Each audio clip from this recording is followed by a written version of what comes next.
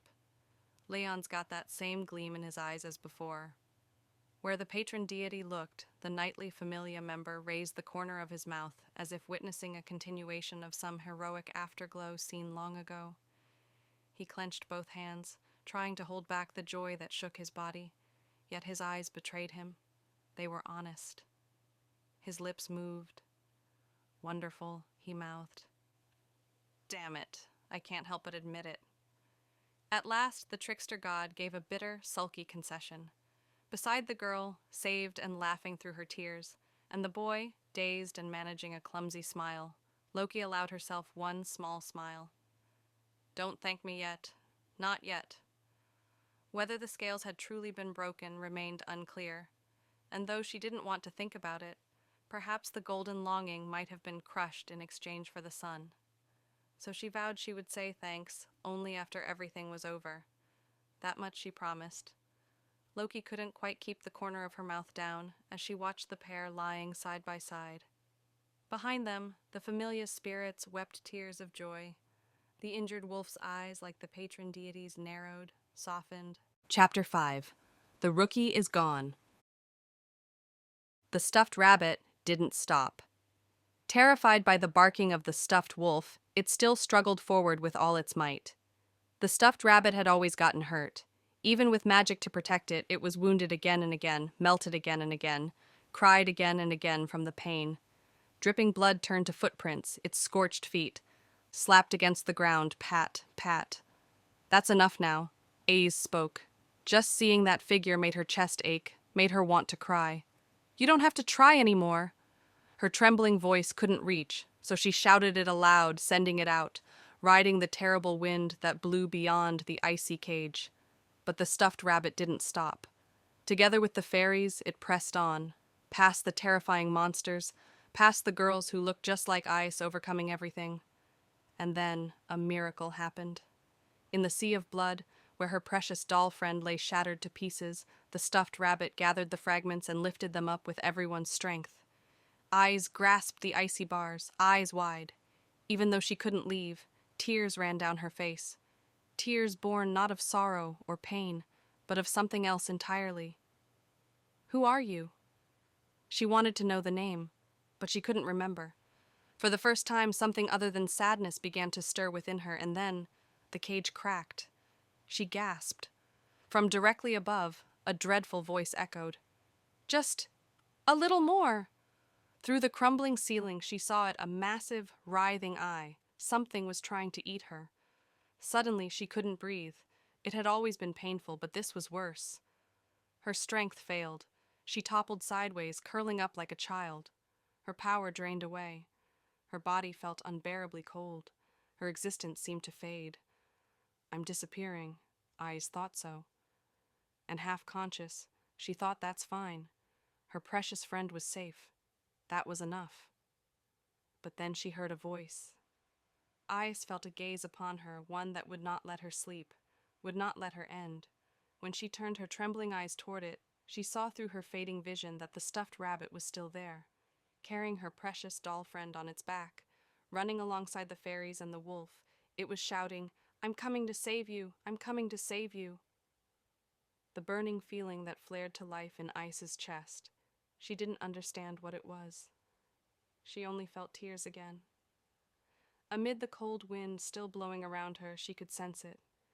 The trembling breath of someone who must come to save her. Zeo Gulveg! Heath's recovery magic activated. Golden light surged forth, enveloping Tiona, just barely clinging to life. Her tan body, hunched over and barely able to sit upright, began to heal. But in the next instant, her head jerked violently forward as if struck, and she vomited. "Gah! Gah! Gah! Ugh! Tiona! As I feared, my magic isn't enough. I can heal any external wound, but I can't remove the roots fused into her nerves." Lafia desperately supported Tiona's body as the woman collapsed, spilling dark, almost black blood onto the floor and her own hands. Heath frowned deeply as she continued healing. "It's just like when Chigusa was infected by the Moss Huge's mistletoe." Back then, every attempt to heal her wounds or restore her strength only fed the parasitic growth within. Now, the same thing was happening. Roots swelled and twisted beneath Tiona's brown skin, writhing as if alive, sending unbearable pain through her body.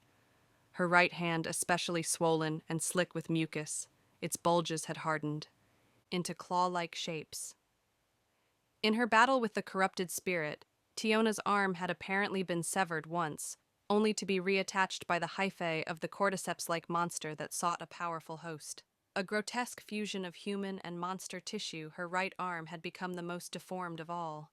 Some god's voice murmured faintly from the observing oculus, a cruel irony that her lost arm, returned by the whim of a monster, now torments her like a lingering curse. But during the fight with the Moss Huge, once the core creature was destroyed, the mistletoe infection vanished as well. Yet now, even after the cordyceps monster had been completely burned away, its roots remained. "It's the corrupted spirit's doing," one of the gods said. "Unless the source, the being spawning those rainbow-colored monsters, is destroyed, the roots in the Amazoness girl's body will never disappear." The rainbow-hued monsters were the corrupted spirit's tentacles. No matter how many tentacles were severed, they would regenerate, new ones would always grow again.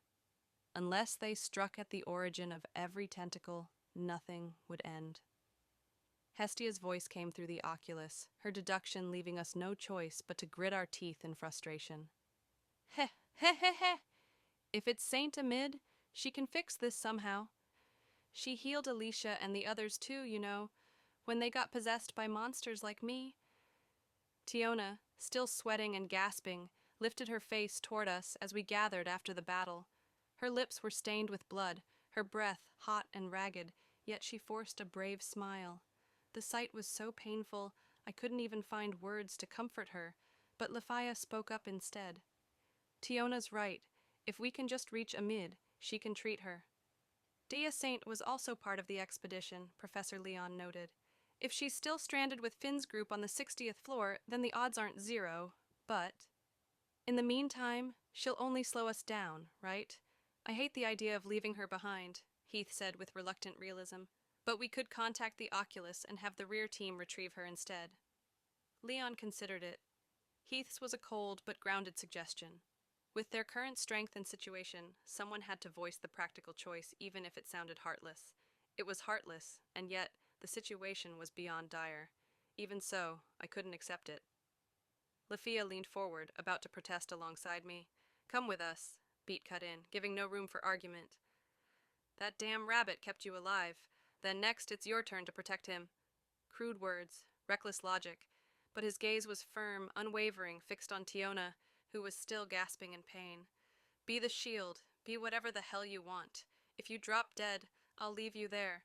You're not the kind of woman who can't move just 'cause it hurts, are you?" Tiona clenched her teeth under his contemptuous glare and, to our shock, pushed herself to her feet. Ignoring our astonishment, she staggered forward until she stood before him and glared up. "I can do it! Of course I can! I'm not weak like you, Beat." "Then quit dragging us down. Should have done that from the start." "Shut up! I was resting up, you mangy mutt." "What hey? Don't spit on me while you're yelling." Her shouting sent flecks of blood flying, and Beat stumbled back in irritation. Watching the two of them bicker like that, Tiona upright and shouting again, Professor Leon let out a small laugh, his eyes soft with relief. Heath sighed, muttering, "Amazons and dwarves, always like this, huh?" Lafia pressed a hand to her temple, clearly used to the chaos. I stood there, taken aback but relieved all the same and still, worried enough to step closer. "Tiona, I'm fine, Argonaut. It's frustrating, but Beat's right. And besides, I've got this pretty amazing skill that kicks in when I'm really cornered." Tiona covered the wound on her side, still pulsing and wet with her hand, hiding it as she smiled. "So I can help. No, I will help." Even though she was the one suffering most, even though she was barely standing, she smiled like the sun trying to reassure everyone. So I didn't say anything more. I just nodded firmly, without a word. Hate to break up the moment, but time's really running out. Get moving. At Loki's voice ringing through the Oculus, the party moved without hesitation. We couldn't slow our pace. We ran at near full speed. Tiona, dripping with sweat, pumped her arms and fought to keep up. "Tiona! Don't worry, Lafia. Ugh, I'll definitely keep up." Running just behind her, Lafia couldn't stop glancing back in worry. Concern for her senior finally pushed her to act. She slipped the golden bracelet from her right wrist and held it out. "Lafia, this is... You know how to use it, right? Please take it instead of me." "Yeah, thanks, Lafia." Tiona smiled and fastened the bracelet onto her still human left arm. I, who had fallen back to guard her flank, watched the exchange in silence then, after wrestling with myself over whether to ask, finally spoke up.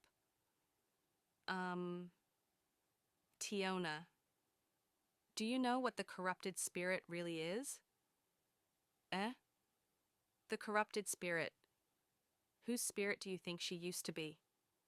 Even as we ran, and even though asking would only burden Tiona further when she was barely holding together, I couldn't shake the feeling that I had to know.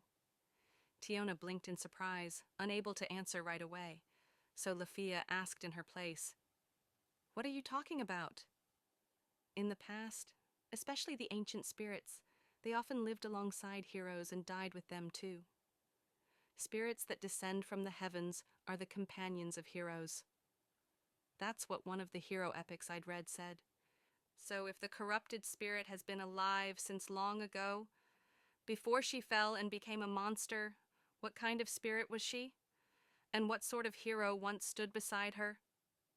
At that, Tiona, who, like me, loved hero tales, seemed to understand what I was getting at. She lowered her gaze in thought for a moment, then shook her head slightly. "Sorry, I don't know. That corrupted spirit, she's eaten tons of other spirits. They've all mixed together inside her." "I see." Just like how she absorbed ice, the corrupted spirit had devoured countless others before. Lefia had explained as much back in the infirmary. I'd hoped that, If anyone might know something, some hint buried in an old legend, it would be Tiona. But I guess not. But I started to tell her to stop talking, seeing how hard it was for her even to breathe, but she looked pained, as if trying to force out something that had been bothering her all along. She kept calling Ice Arya, and she said, "Little sister." And when the monster had gotten inside me, when I was losing my mind, I think it was the corrupted spirit speaking, but I heard a voice saying, "I want to see the sky." That made my eyes widen. My thoughts plunged deep like a stone into a well. Arya, the wind great spirit from Dungeon Oratoria, the divine chronicle? Why would she call Ice by that name? The reason's unclear, but if she called her sister, then that would make the corrupted spirit the elder, perhaps one who existed before the descent of the great wind spirit, Arya. That would mean she belonged to an even older story, one that predates Arya's legend. And I want to see the sky. Did she literally long for the open air? Or was sky a metaphor for the heavens? Or something else entirely? I rifled through every hero tale I'd ever read. Only two matched. One was the weeping wind spirit Sylph, who had been abandoned on the surface and longed to return to the heavens. The other... which one was it? Belle Crenelle. I don't need to say it, but that spirit... Yeah, I know. We can't let anyone else end up like Maluna and the others. And we have to save Ice. Lafia, who had been quietly watching without interrupting, spoke up, then her words, a gentle warning to keep my thoughts from drifting too far into dangerous territory.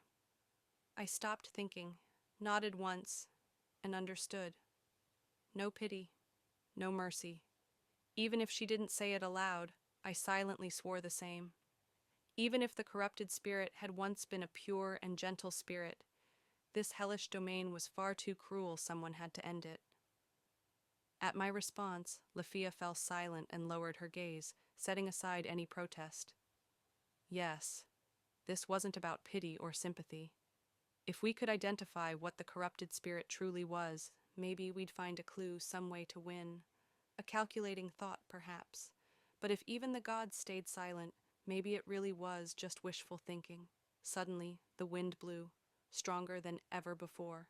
It wasn't just air sliding over our skin, it howled in our ears like a storm about to break. What the? She's devouring Ice's wind! Damn it! From deep within the domain, a gust of magic-laden wind surged toward us. Both Beat and I flinched, our brows tightening. Dozens of embedded crystals along the walls and pillars began to flash violently. No copies were spawning this time, but the entire dungeon seemed to shudder, alive and trembling. The corrupted realm's power was surging palpably. The presence of tears was gone. We had to reach Ice now. The domain's shifting again. After pushing through a long corridor, the dungeon changed. The stalactite caverns of the dragon's graveyard and gemstone halls were gone, replaced by something grotesque. Walls, ceiling, and floor, all of it became pulsating purple flesh. It felt unmistakably like being inside a monster's body. The grotesque scene drove the truth home. We were literally walking through the creature's womb. Hythe groaned in disgust, but the Loki Familia's reaction was entirely different. "We're close! This looks like the place where the corrupted spirit's core was before. Eyes, she's right ahead." Their eyes sharpened. The crimson light of my anti-charm flame resistance, Vanitas Tevere, flickered wildly with emotion. Far ahead, between two steep purple walls, spilled an eerie light. That's it. I could feel it. Magic so thick it made my skin crawl. The corrupted world's endpoint, barely 100 meters away. Our party surged forward as one, speeding up toward it when Beat's ears suddenly shot upright. He looked up, tense, as if struck by lightning, and then it happened. A massive eruption of magic roared above us, high overhead, where Beat's eyes had darted. A split second before the blast, I saw it too. A single, enormous golden crystal, large enough to blanket the ceiling. Golden fragments scattered through the air, a rain of glittering light. And from that brilliance descended not a golden-haired girl, but a woman mature, her hair dyed jet black. Arya! From the depths of the corrupted domain, a voice called that name like one reverently whispering the title of a supreme masterpiece. The next instant, the darkness was unleashed. Everything vanished. No exaggeration walls, pillars, the floor, everything within a radius of roughly 300 metals simply ceased to exist. A black wind, unlike anything we had ever seen before, the raging jet-black tempest annihilated everything in its path. Gah! I saw Beat swept away sideways, walls collapsing along with him. Ah! Heath's scream was cut short, then something burst with a sickening, fruit-like sound. Ah! And then Lafia, Tiona, Professor Leon, and I were all swallowed by the collapsing floor and sent plunging downward. Even as we fell, hundreds of whip-like lashes of black wind tore into us. Without my anti-charm flame resistance, Venatus Tavere skill, the turbulence alone would have shredded us to pieces. While shielding my chest, neck, and head with both arms, my eyes caught a flash of movement, Professor Leon throwing himself over Lafia and Tiona, shielding them from the onslaught. Be! The gods' voices broke apart, torn to shreds by the storm's roar. Then came the impact, our bodies slammed into a lower floor far below. An endless shock tore through my spine. I couldn't even scream, but I would heal. Drenched in sweat, trembling from yet another brush with death, I forced myself up like a detonated shell. Professor Leon! Gah! Leon lay sprawled across Lafia and Tiona, his condition dire. The silver armor that had always stood so stalwart behind us was cracked, drenched crimson. His limbs, his head, everything bleeding. His body was growing colder by the second. I moved immediately, the leg holster still there. I reached for the elixir Moldo had given me, but boy! Above! No time to pour it down his throat. I looked up, eyes wide just in time to see another surge of black devastation descend upon me. Gah! It tore through me mid-air, shredding my limbs again, hurling me like a rag doll against a wall. The same happened to the others. Professor Leon, Lafia, Tiona, each one flung apart, their bodies scored with fresh wounds. Ooh-ah! Ah! Our screams scattered in every direction. Lafia clutched her arm, fighting back tears. Tiona, already grievously wounded, coughed blood again and again, her trembling fingers clawing at the ground. While my auto-heal tried to rebuild enough blood to keep me conscious, through the haze, I finally saw her. The Black Maiden. Her hand slightly outstretched, her hair longer than her own height, and the garments she wore all drifted in the air, swaying like living shadows. Descending slowly from above, she was so breathtakingly beautiful that, if not for the agony consuming my body, I might have gazed at her forever. Her divine form was slender, yet her curves, her chest, her hips were full and shapely, clad in garments so thin they were nearly invisible. The material of those garments was like the wings of a newly emerged insect, still pale and translucent, shimmering faintly in hues that shifted between green and blue, depending on the angle of the light. Her hair, flowing far past her heels, was a black so deep it seemed capable of swallowing all color and light. Her face, so perfectly formed it might have been cast from the visage of a goddess, was veiled only by the bangs that hid her eyes.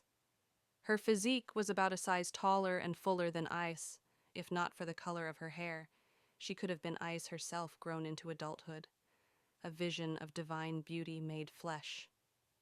A copy of the Great Spirit? Did it read ice memories her origin as a spirit of wind and recreate her? The gods' voices reached my ears but failed to take hold in my mind.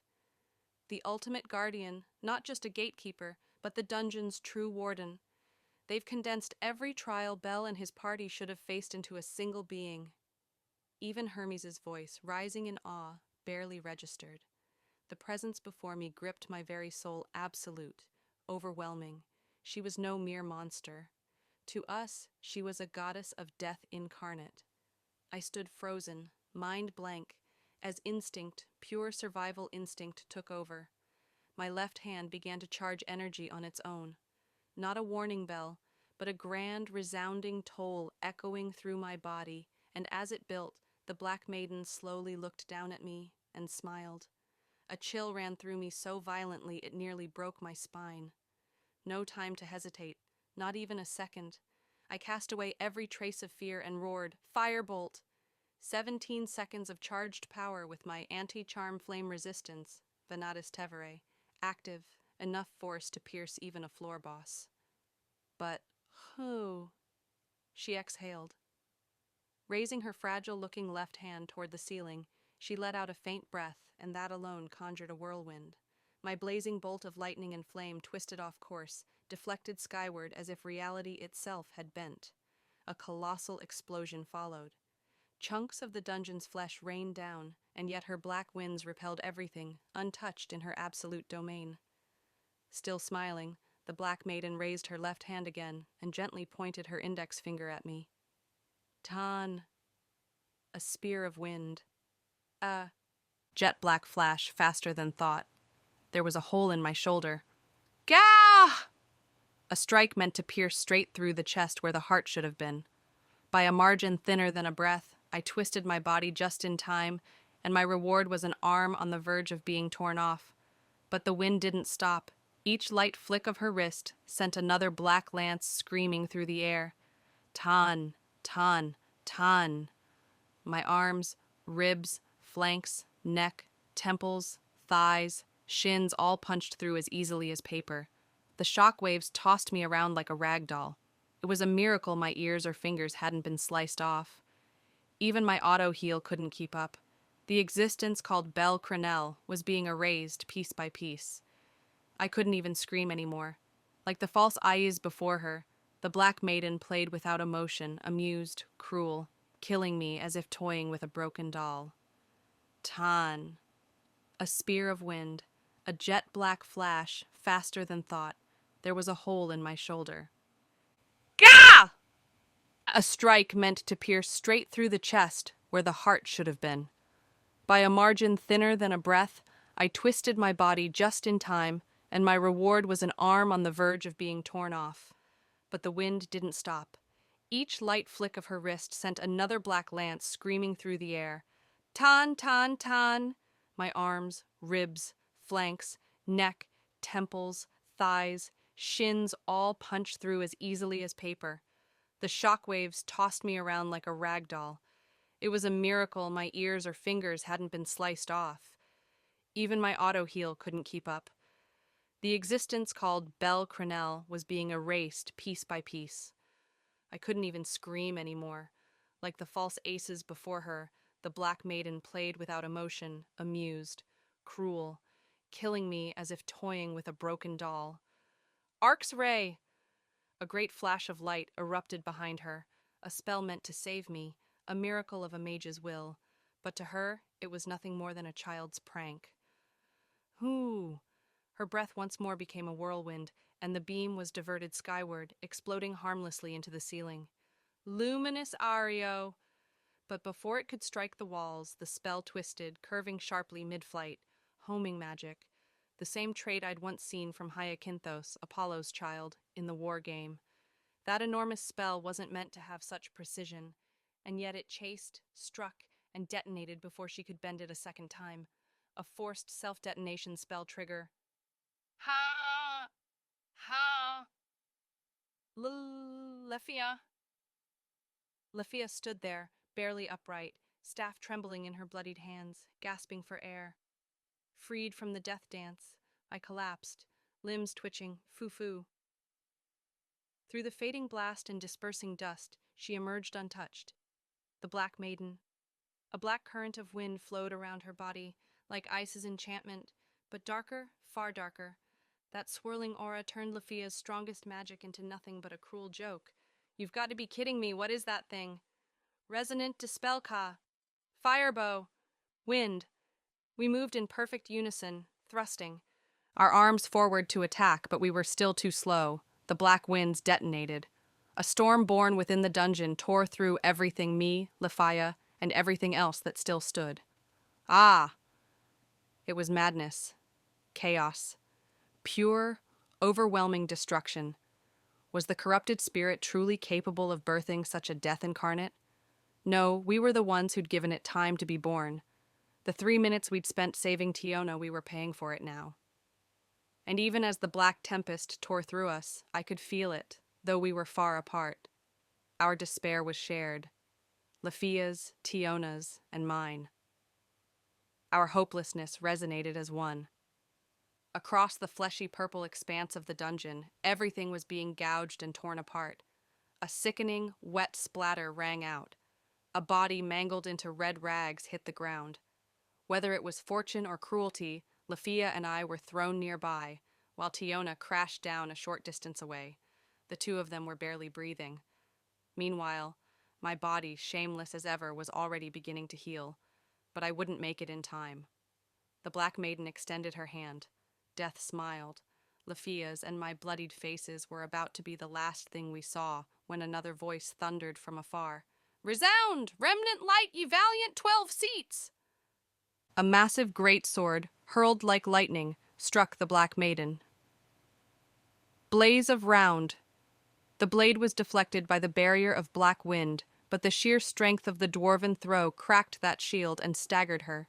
In that brief opening, a rain of swords of light fell from above. A figure already in motion with the casting descended alongside them, crashing down upon the maiden with unstoppable force. "Go, Belle! Lafia!" It was Professor Leon. Even after shielding Lafia and Tiona, even after being hurled across the dungeon half dead, he had come back to fight. A true knight. "Don't blame yourselves. Your choice was never wrong." The Black Maiden hit the ground with titanic force, but wind surged beneath her, letting her halt inches above the surface, and Leon pressed the assault. His blade of light, forged through pure will and tremendous magic, clashed against her storm-forged armor, scattering a shower of radiant sparks. He was a storm of his own, a lone knight, charging headlong into the impossible. "A duel?" I gasped. "The 3 minutes I was the one who gave them. If there's a price to pay, then we adults will pay it. That's how it should be." The maiden frowned as he refused to back away. She lashed out, and the black wind flung him aside, but the knight became a lion, roaring as he leapt back in, cutting through the storm with blood and fury.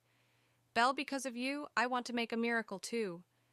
Professor, no matter how much of reality we've seen, the resolve of children like you always shakes us to our core." Even amid the storm of light and wind, Professor Leon spoke like a teacher still guiding his students. "Never grow used to abandoning others. You children have the right to chase dreams, to chase ideals." Each swing of his shining sword seemed to carry that lesson. "This is why I could never quit being a teacher." And even in that mortal struggle, he smiled. The Black Maiden raised her hand. A section of his silver armor burst apart, his head split open under the impact. The sword of light shattered. "Second trial sword gabble, third Dalbazar, fourth Phylon, fifth Semilate, sixth Aluon, seventh Melvitor." Twin swords of light, a blazing axe, a shining shield, a radiant spear, a gleaming hammer, a reaping scythe, one by one, the knight's divine armaments shattered with ringing clarity. Each sound was like the cry of heroes long past, like the undying brilliance of their defiance. Eighth trial sword Zaldor. Light converged around the knight's entire body, condensing into pure radiance, and then burst forth as the embodiment of lingering valor, a living afterglow of heroism itself. Forged of holy brilliance, yet wreathed in something fierce and dreadful, the great sword of light shone, and for the first time, the Black Maiden's expression faltered. "Advance, young ones." She thrust out both hands, whined howling as the giant blade came down. A wall of storm rose in defense, her strongest barrier yet. The instant their powers collided, cracks splintered across the sword of light, but the clash held a struggle of equal force, like a duel between gods. "I'll protect your backs no matter what." Amid the raging black gales that tore the air like rampaging dragons, his lion-colored eyes turned toward us, those of Professor Leon. My chest trembled, my eyes burned, not from blood, but from something deeper. I wanted to rush to him, to the back of that hero. Belle Crenelle! I clenched my teeth and drove back the rising heat in my chest. Thank you, Professor. I screamed it only in my heart. Then, together with Lafia, I ran toward Tiona's side, lifting her up and fled forward. We left behind the man who had given us permission to keep chasing our ideals. The Black Maiden turned toward the retreating youths, murder swirling in her winds, ready to unleash death upon them. But the great sword of light rose to meet her, batting the attack aside. Though his armor was shattered and his body half dead, the Knight of Shura only grew stronger with every heartbeat. For the first time since her creation, the Black Maiden felt something alien disquiet. Begone, reality! Don't cloud the eyes of those who dare to dream, the lion roared. The knight declared. Leon laughed a wild, glorious laugh. If an adult can't protect the decisions of the children, then what right do I have to call myself one? If I can't stand for them, what kind of teacher am I? Anyone who dares to stand in their way, I'll crush them all. Cracks spread through the great sword of light. The blade of a conqueror sank against the black winds. By all rights, the maiden should have won, yet the seasoned warrior within her felt something else. Fear. The afterglow of heroes reached a new height. With that familiar mischievous grin he once wore in his reckless youth, Leon roared, "Eighth trial sword Zaldor, clear. Ninth trial sword, Alfiar release. Run." Carrying Tiona in my arms, I sprinted alongside Lafaya. The deafening roar of battle thundered behind us, growing distant with every desperate step, yet the weight of...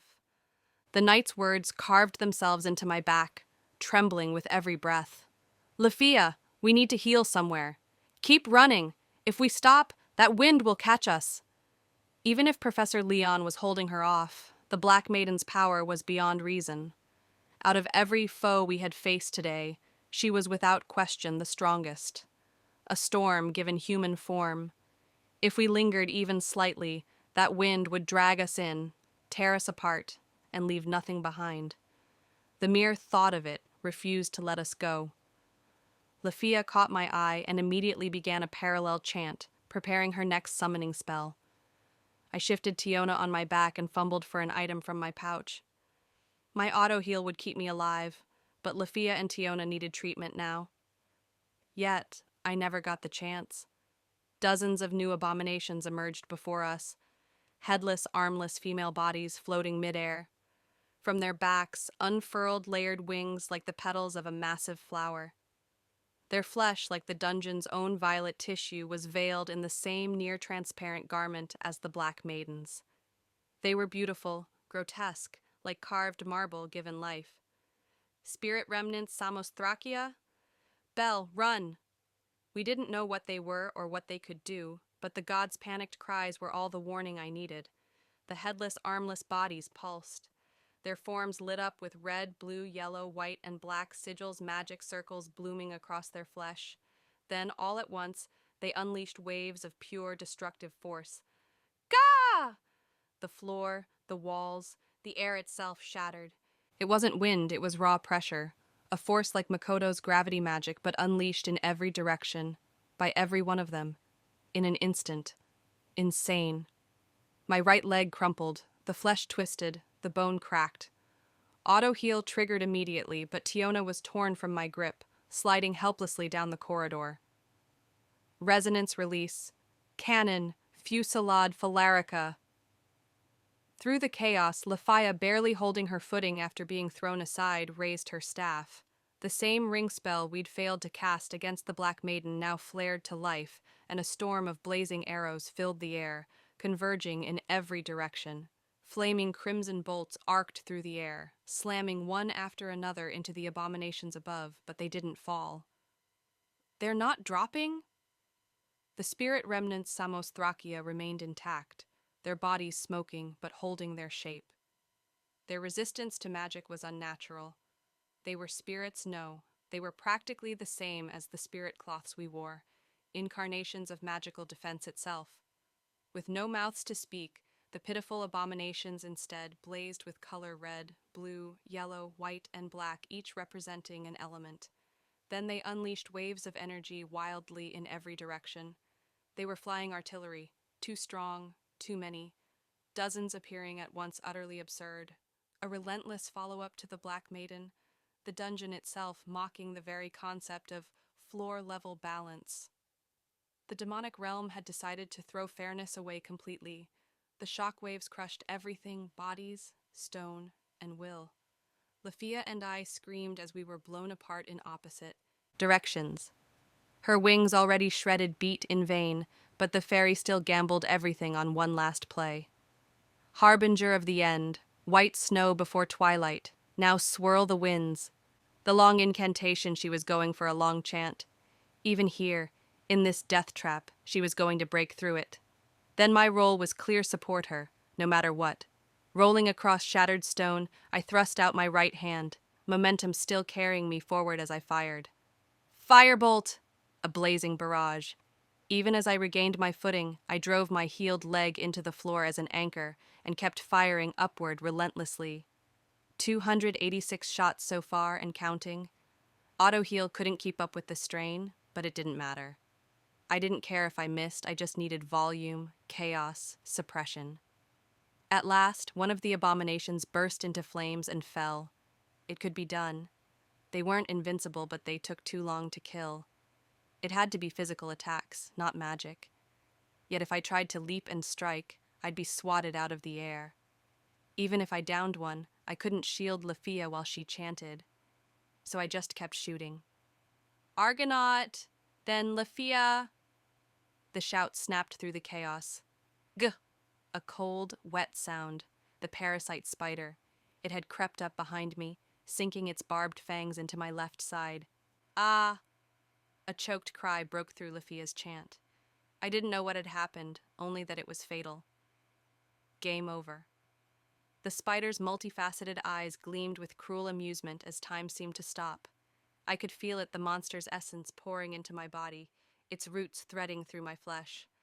The creature's swollen abdomen split open like a blooming bud, birthing a twisted female form.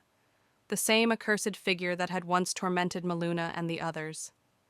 Despair was about to bloom again. But in that frozen, endless instant, I knew one thing for certain. That person Lafia would never give up. And because I knew that, so wouldn't I. Firebolt! I fired through part of my own body, and my name is Alf. She kept singing out loud. Gia! The parasite in my side and the organs around it were incinerated. A split-second decision, an instant preemptive strike before my body could be taken over. I burned the belly clean without a second's hesitation, thanks to a brutal sense of déjà vu faster than when the juggernaut's pile drove through me. I wouldn't let that grotesque female form be born.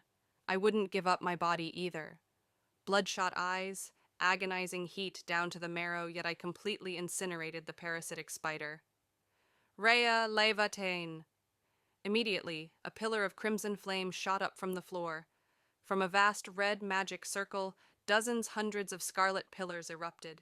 Each pillar soared over 10 meters high. Each was beyond a mere firebolt in power.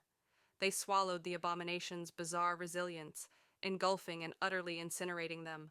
On our side, Uga! Lafia!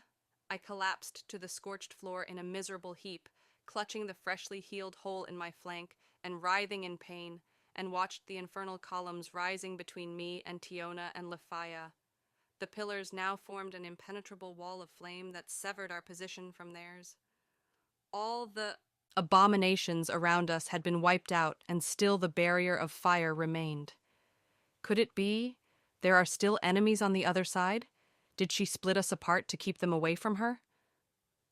The pillars burned as if to consume that person's life entirely, an ocean of sacrificial fire forming a boundary.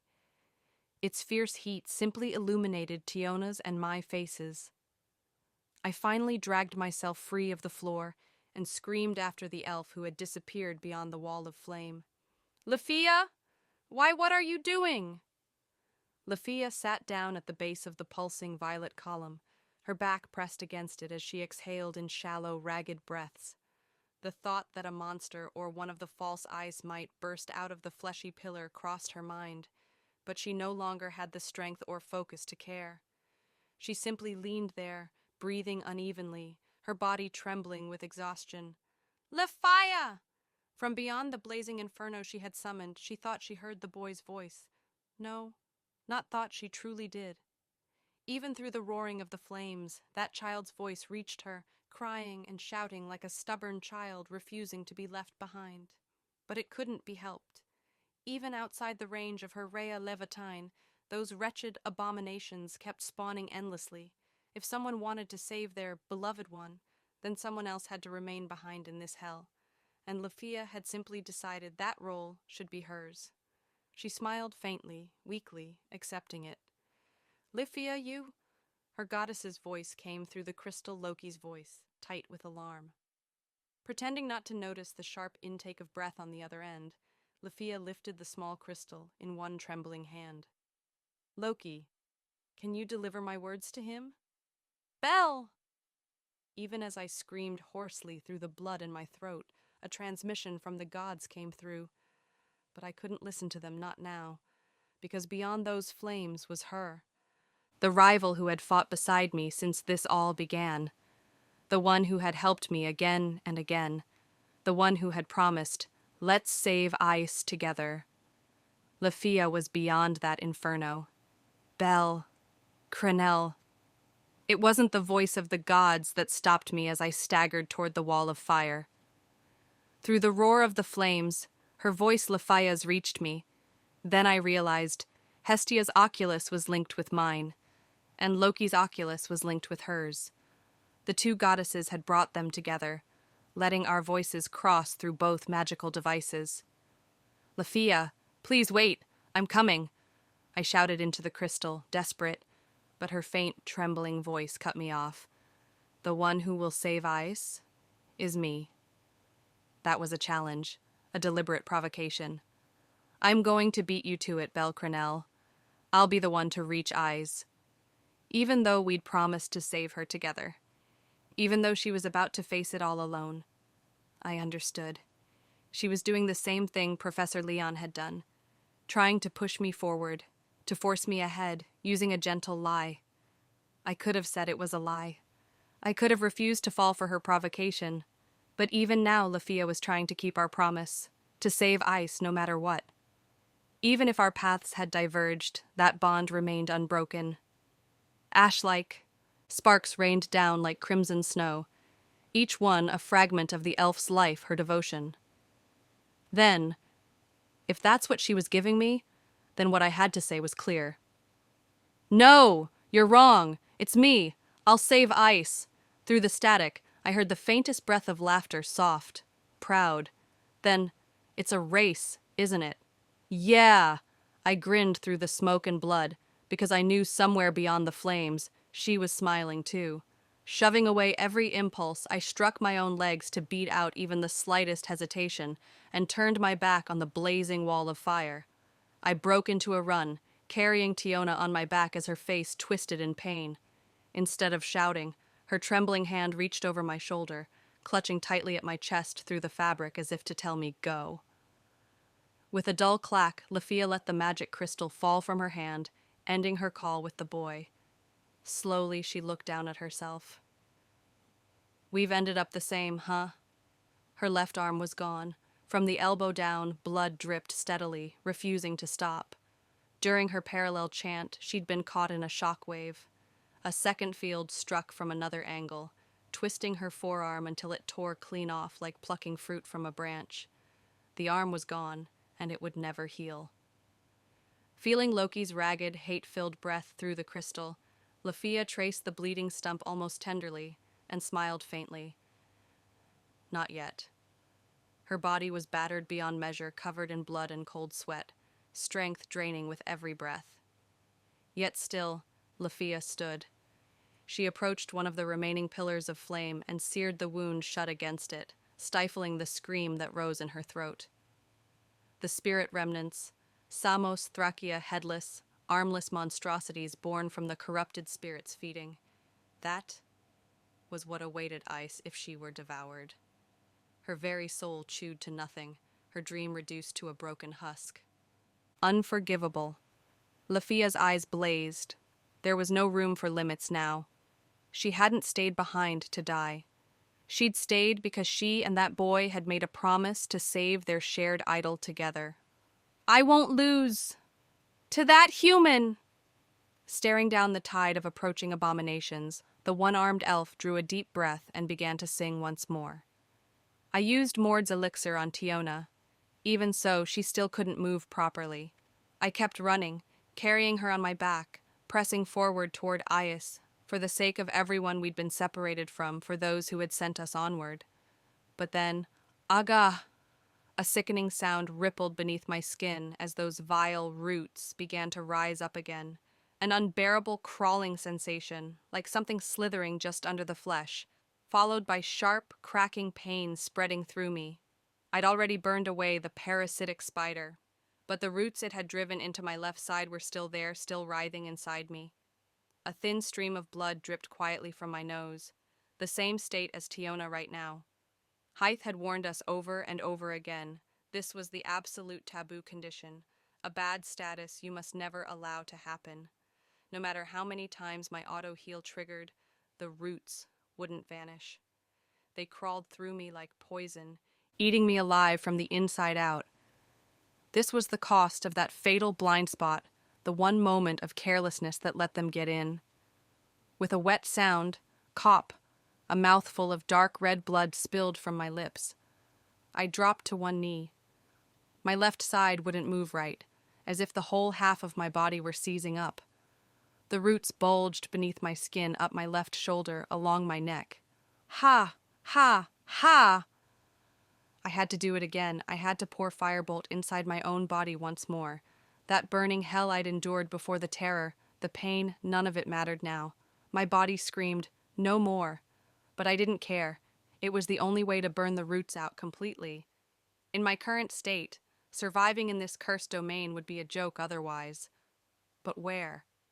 Back then, when I purified myself by flame to save Tiona, I could barely move afterward. To do that again now, alone, with no Professor Leon to guard me, would be suicide. And I couldn't drag Tiona into that. Not when she could barely cling to life herself. Should I do it now? Or try to reach Beat and the others first, and cleanse myself after we regroup? The vote among the gods is split 3-3, Bell. Hestia's divine voice echoed in my mind, as if reading my thoughts. Uranus abstains. You must decide for yourself. I'm sorry, Argonaut. It's my fault. Her voice weak, trembling, came from right beside my ear. Tiona's lips were pale, her breath shallow. Her smile was gone. All that remained was regret, painful, crushing regret. I'm dumber than Tiona and the others, so I always try to smile no matter what happens, because if I can make everyone else smile too, maybe things can stay bright. That tone so familiar. A wave of déjà vu struck me. Ryu, the same look she had, back in the Colosseum when she was dying before my eyes, yet still trying to protect someone else. But now, then there was only one thing I needed to do. I'll smile. Eh? I'd wipe away this darkness, this despair clinging to her and to the dungeon itself. No matter how much they mock me, no matter how hard they laugh, I'll twist my lips and smile anyway. Because if I don't, neither the spirits nor the goddess of fate will ever smile back. Those lines, it's from Argonaut, the hero's tale you said you loved so much, Tiona. If it takes being a fool, a clown to make her smile, then so be it. If you really think I'm like Argonaut, then smile. Please, Tiona. Show me that radiant smile of yours, that smile like the sun. Give me strength. Tiona gasped softly. Her lips trembled, opening and closing with her breath, fragile and damp with emotion. I kept walking, step by step.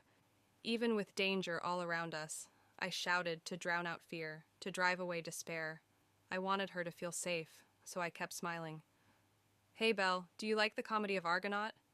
Honestly, not that much. Really?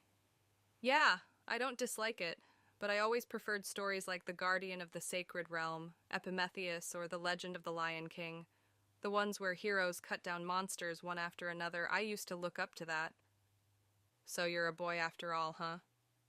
What about you, Tiona? I I love the comedy of Argonaut most of all. I always thought if a hero like that really existed, I'd want to meet him. So you're a dreamer too, huh, Tiona? Maybe, yeah, I guess I am. It had turned into a confession of favorite stories, and through the link I could almost feel Hestia and Loki blinking in surprise. A soft snort of laughter, probably Hermes, or maybe Balder. But Tiona's grief had vanished. In its place came a gentle, calm voice that brushed against my ears. I really love the comedy of Argonaut. When I was hurting, when I was sad, that story always made me smile again. Her chest pressed against my back was warm, and her heartbeat pounded so wildly it almost hurt. When a single tear fell onto my neck, I pretended not to notice. You really are, like the hero Argonaut I always wished I could meet. I adjusted her on my back, tightening my grip beneath her knees. Step by step, I pressed forward, each stride filled with strength and with purpose. The taste of blood filled my throat. My body screamed in pain. The roots crawling beneath my skin pulsed and writhed, but I crushed it all beneath the heat blazing up from deep inside my chest. Should we smile? Yeah, I'll smile too. Yes! I made up my mind. I wouldn't burn my body again. If I couldn't fight, I'd only leave her alone. So I'd laugh with her turn tragedy and horror alike into comedy. From deep within my soul, a resounding laugh thundered to life and heroic desire. Argonaut awoke. Something inside me broke free. I could feel it. Right hand, left hand, white motes of light swirling, the toll of a great bell echoing, two comedies ringing together. Drawn to that raucous curtain raiser, the heralds of tragedy appeared. Bell, the spirit remnants Samosthrakia are coming. New abominations took shape before us, blocking the path like actors cast as villains in our farce, determined to keep the fools who would save the princess from moving forward. 10, 20, still more. Endless. The dungeon no longer hid its fangs. I lowered Tiona to the ground. Neither of us would be protected, we'd fight side by side. We both spat blood, met each other's eyes, and laughed. I handed her the white phantom. She gave me the Hestia knife. With those two comedies now in my hands, I set my gaze and focused. 60 seconds of charge. Facing the glowing swarm of monsters, we roared and charged. We don't need tragedy. We want a comedy. Oh, a comedy. We wanted it, didn't we? Oh, I did want a comedy. But, oh, and then the comedy truly arrived. From the upper walls near the ceiling, a tremendous black titan burst through, slamming into the spirit remnants with overwhelming force. The floating abominations shattered like toys struck by a dragon's charge, one after another. They were torn apart. The black giant stomped on one corpse as a foothold and leapt again, wreaking havoc however it pleased. It was like a final boss bull, too impatient to wait for the clowns who'd come to rescue the princess crashing in, utterly heedless of the scene. Tiona and I froze, staring upward, mouths half open. The spirit remnants tore apart like wet clay. No, those things weren't weak. That bull was just too strong. Each time the blood-stained labyrinth swung, another monster exploded into fragments. Each roar that followed made the whole dungeon, my very soul, tremble. Thoom! The jet-black storm of death landed with a thunderous crash in the middle of the great passage after crushing the last of its foes. Asterius, sa. The moment I began to speak his name, that massive muscle-bound form turned and with a flash of recognition his eyes gleamed. Nua! Ay! The bull roared, hefted his double-bladed axe, and charged straight for us. A colossal shadow swallowed me and Tiona whole. My mouth could only form a foolish sound, and before I could even move, that enormous, unavoidable, absolutely lethal strike bore down on us. I was too broken to react. This would have been the kind of comedic ending that'd make my grandpa laugh himself to death. Stop! Nuh. Just before impact, a small figure slid between us. Two slender arms outstretched, a black robe, a hood of the same color, blue skin peeking from beneath the hem, and a voice I could never forget. My eyes widened on their own. You can't fight here. What good is winning if you beat up poor Belle like this, Asterius? No. Before I could even process it, the Minotaur who'd been ready to strike froze in place. The mighty Asterius, chastised by a tiny figure, let out a low grunt and slowly lowered his axe. The sight of the fearsome rival who'd longed for a rematch suddenly sulking under scolding was enough to scramble my brain completely. But then, as the wind whipped her hood away, revealing her long hair of blue silver, I saw her face and gasped. Vina! Belle! She threw herself into my arms, and I caught her tight. I didn't understand anything anymore. Relief, joy, disbelief, all of it surged at once, and I nearly cried. And before I could even get a word out, 2 more figures dropped down through the hole Asterius had made. Belle! Ha, you're alive after all. Lid! The lizard man Xenos warrior grinned, his amber eyes curved like crescents, bounding toward us with his usual energy. Fells told us you were heading for the 60th floor ahead of us, but man, we didn't think we'd actually find you. Even Hestia's voice over the divine link couldn't hide her joy at this unexpected reinforcement. But before I could even celebrate, I blurted out the question. How did you even know we were here? Well, obviously because our boy Asterius here couldn't wait to see you again. Lid snickered. Ah, kidding. Don't turn that pale on me, come on. I heard it, the bells ring, that's how I knew. Lid's joke wasn't funny given the circumstances, but when Vina lifted her head from my chest, her pointed dragon ears twitched sharply. Of course the extraordinary hearing of a dragon girl, of Vouivre. The bell that started this comedy hadn't just summoned monsters. It had called our allies, too. Thank you for saving us. I'm really happy, so happy you came. I don't really get it, Tiona said at last, breaking her long silence. But were you 2 down here on the 60th floor this whole time? She'd heard of the Xenos before, but even so, in a situation like this, even someone like Tiona didn't quite know what kind of expression to wear. Lid seemed genuinely delighted just to be able to talk with someone outside of the Hestia. Familia, his voice lively and full of energy. Yeah. After we helped your Loki Familia buddies retreat to the surface, Asterius wouldn't stop rampaging, so we just charged in after him. The crystal link got smashed, so we couldn't contact anyone. But somehow, we managed to find that one at least. That one?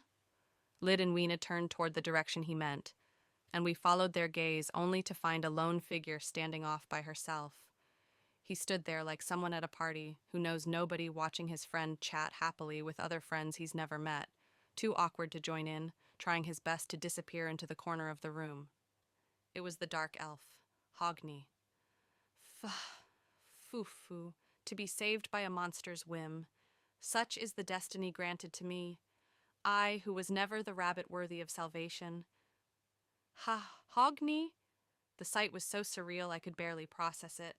The normally cool, composed Hogni tattered, posing dramatically with her eyes closed, peeked at me out of the corner of her eye. And suddenly, tears welled up. Ooh-ah! Why am I the only one getting saved by monsters? I can't handle this. I'm beyond shy. I'm monster shy. This is too much. It's over. I'm done for. But thank you for coming to save me, Belle. Wah! Hogni, calm down, please. Before I knew it, he'd thrown himself at me, clinging tightly around my waist while sobbing, somehow managing to dodge Vina in the process. Tiona was pushed aside with a startled, "Whoa!" and I, already holding Vina in my arms, was at a total loss. Even Asterius, now quiet, stood there staring at me in silence, his gaze heavy enough to make me nervous all over again. Then, "I'm glad you're safe, Hogni. I always believed you'd let me hear your voice again." Lady Freya? Not Seer, but Freya? Where? Yes, ma'am, I'm fine. Alive and well." The sudden voice of Freya herself echoed from the crystal communicator. Hogni immediately straightened up, snapping into a rigid salute like a soldier caught off guard. Hearing Freya's warm tone for the first time since the operation began, I couldn't help but smile too. But before we could savor the relief, Something scary's coming? Vena's dragon ears twitched sharply. Just as she warned, new clusters of the spirit remnants, Samos Thracia, began emerging all around us. There were far more than before. Go. Huh? Tiona rose to her feet as the entire group prepared for battle, but it was the massive black figure who stepped forward first. I'll take them all. What? You mean you're gonna stay here and hold them off, Asterius? You're not coming with us? Lyd shouted. Asterius's reply was short and certain. If I stay near Bel, I'll attack him. I can't control it. I wanted to pat myself on the back for managing to hold my face steady instead of grimacing. He knew his own instincts too well. He couldn't trust himself not to lose control against his rival. Guess that makes sense, Lyd admitted with a shrug. Asterius was giving us the only kind of compromise he could to keep his own wish from destroying ours. Bel. The black bull extended his massive arm toward me. He pressed the double-edged axe Labris into my hands. When the time comes, we'll have our rematch. My eyes widened, and before I even realized it, I was gripping that massive weapon tight in response. The black minotaur abandoned words, returning to the beast within. Whoa! With a thunderous roar, he charged forward, that scarred armor and wounded body still carrying the weight of countless battles. Go, all of you. Take this party and move on to the final boss. This is your last damn chance. Loki's voice rang out as Asterius clashed with the newly spawned spirits. He knocked 4 out of the air before the rest began glowing, preparing their shockwaves, but we couldn't stay to watch. We had to move. Recovery would have to wait. The priority was to get out before we slowed Asterius down. The really scary one is up ahead. I can feel the wind howling. Thank you, Vena. Atta girl, Vena, Lyd added, clearly realizing why she had been brought along. The dragon girl's extraordinary senses were vital. Her hearing and perception probably helped them rescue lost allies and navigate this chaotic realm. She was both detector and compass in this accursed labyrinth. I still couldn't help but worry a fragile body like hers didn't belong in such danger. But before I could say anything, wait, Vena. Take this! She headbutted one of the fallen spirit husks that Asterius had missed, smashing it apart in a single clean blow. All of us, even the gods listening through the crystals, froze in shock. Vena's gotten real strong. She kept eating magic stones even though she hates the taste, Lyd shouted, slashing down the last pieces with his scimitar. I didn't even know what expression to make. Still rubbing her head where she'd struck the monster, Vena smiled proudly. I wanted to help Bel this time. I wanted to return the favor, so I tried my best. Vena, you've really grown up. I might faint over here. Hestia's voice trembled with emotion and relief, perfectly echoing the mess of feelings I couldn't put into words. At this point, I couldn't deny it. Vena might actually be the strongest one in our whole familia now. Anyway, let's move, Bel. We'll defeat those spirits and save that Wallen whatever girl. Right, that was all that mattered. As one, we pressed deeper into the abyss, heading straight for the heart of the underworld. Oh, before that, can I shoot myself with a spell real quick? What? There's still some of those roots left in me. I need to burn them out. It won't take long. Bel, even monsters wouldn't do that, Lyd muttered, dead serious. What ridiculous luck. From the crystal speaker came the mix of chaotic chatter, the roar of flames, and a rabbit's scream. Loki's eyes stayed locked on the images flickering inside the scrying sphere. No, not luck, Freya said, her voice lilting with quiet amusement. This is the culmination of everything Bel and those children have built up until today. The goddess of beauty watched with delight every failure, every reckless choice now woven together into this moment. The disastrous Loki Familia expedition, the desperate rescue on the 60th floor, the fool's decision to join hands with the Xenos, even her own machinations, the garden and the war she had stirred, all of it had led to this. It's a shame we can't witness every chapter of their story firsthand, Hephaestus murmured, her single eye narrowing at the blazing scene. But right now? Yes, Freya said, her smile deepening. Now comes the test, the true trial to see if they can repel the real end, sleeping in that abyss. Uranus, Loki called across the divine circle. Which side are you betting on? You've played the bystander long enough. Need you even ask? The old god's voice rumbled low. Balder smiled faintly. Hephaestus leaned forward, her gaze full of expectation. Hermes tilted his head with a sly grin, and with eyes closed, Uranus placed his faith, his wager, on hope itself. The dungeon raged with anomalies and irregularities, the great shaft barely holding together, and the demonic realm beneath it all writhed in ominous motion. Problems still towered high as mountains, but amidst that chaos, the gods could feel it, the pulse of a new myth about to be born. "Win, Belle," Hestia whispered, clenching her small fist tight. "Please, win." All their prayers, all their stories converged into one wish that the boy's struggle would give rise to a hero's legend, capable of defying the world's very end.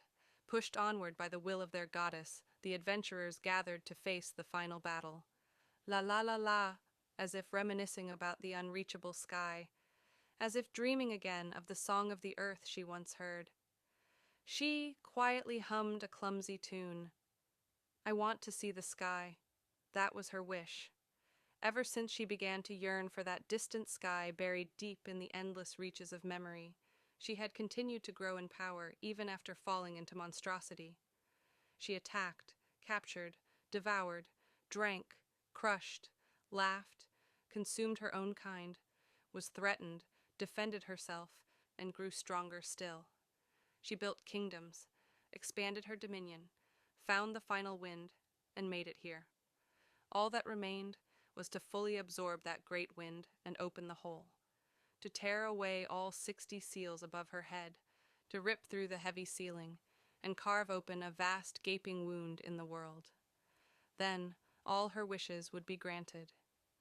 Beyond the sky she longed for, she would play without restraint and build a beautiful paradise of hell. I just want to see the sky. She laughed. Now the moment of chewing and swallowing was near. Her power swelled unbearably, and as she grew bored of singing, she lifted her gaze upward, licking her lips fondly. That was when she sensed it. A presence approaching. It was the shadow of a beast. Even after being separated from his companions, the first one to enter the deepest depths of the demonic realm, where she awaited, was a battered wolf. "I'm back, you damn bastard!" Beat stopped and took in the sight before him, a vision so vast and grotesque it defied meaning. The chamber was enormous, too enormous. Floor, walls, and ceiling all were made of pulsing purple flesh, drenched in a sickly violet light. It was the same as stepping into the opened body of a living monster. From the ceiling hung massive purple columns, what could only be called flesh trees, dozens of them rooting into the high vault above. Beat didn't need to focus to see it.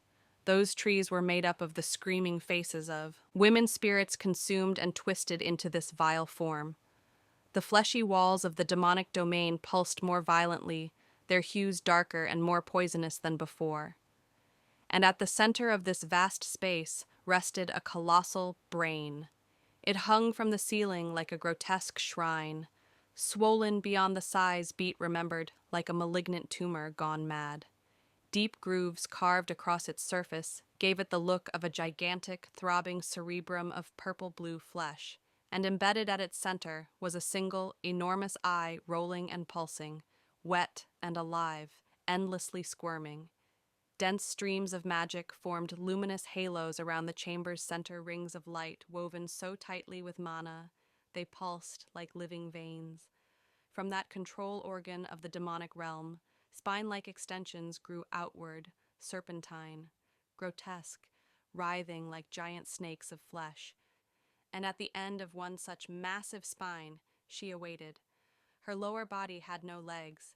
Instead, it was fused seamlessly with that spinal mass, giving her the form of a half-human, half-serpent, something like a lamia.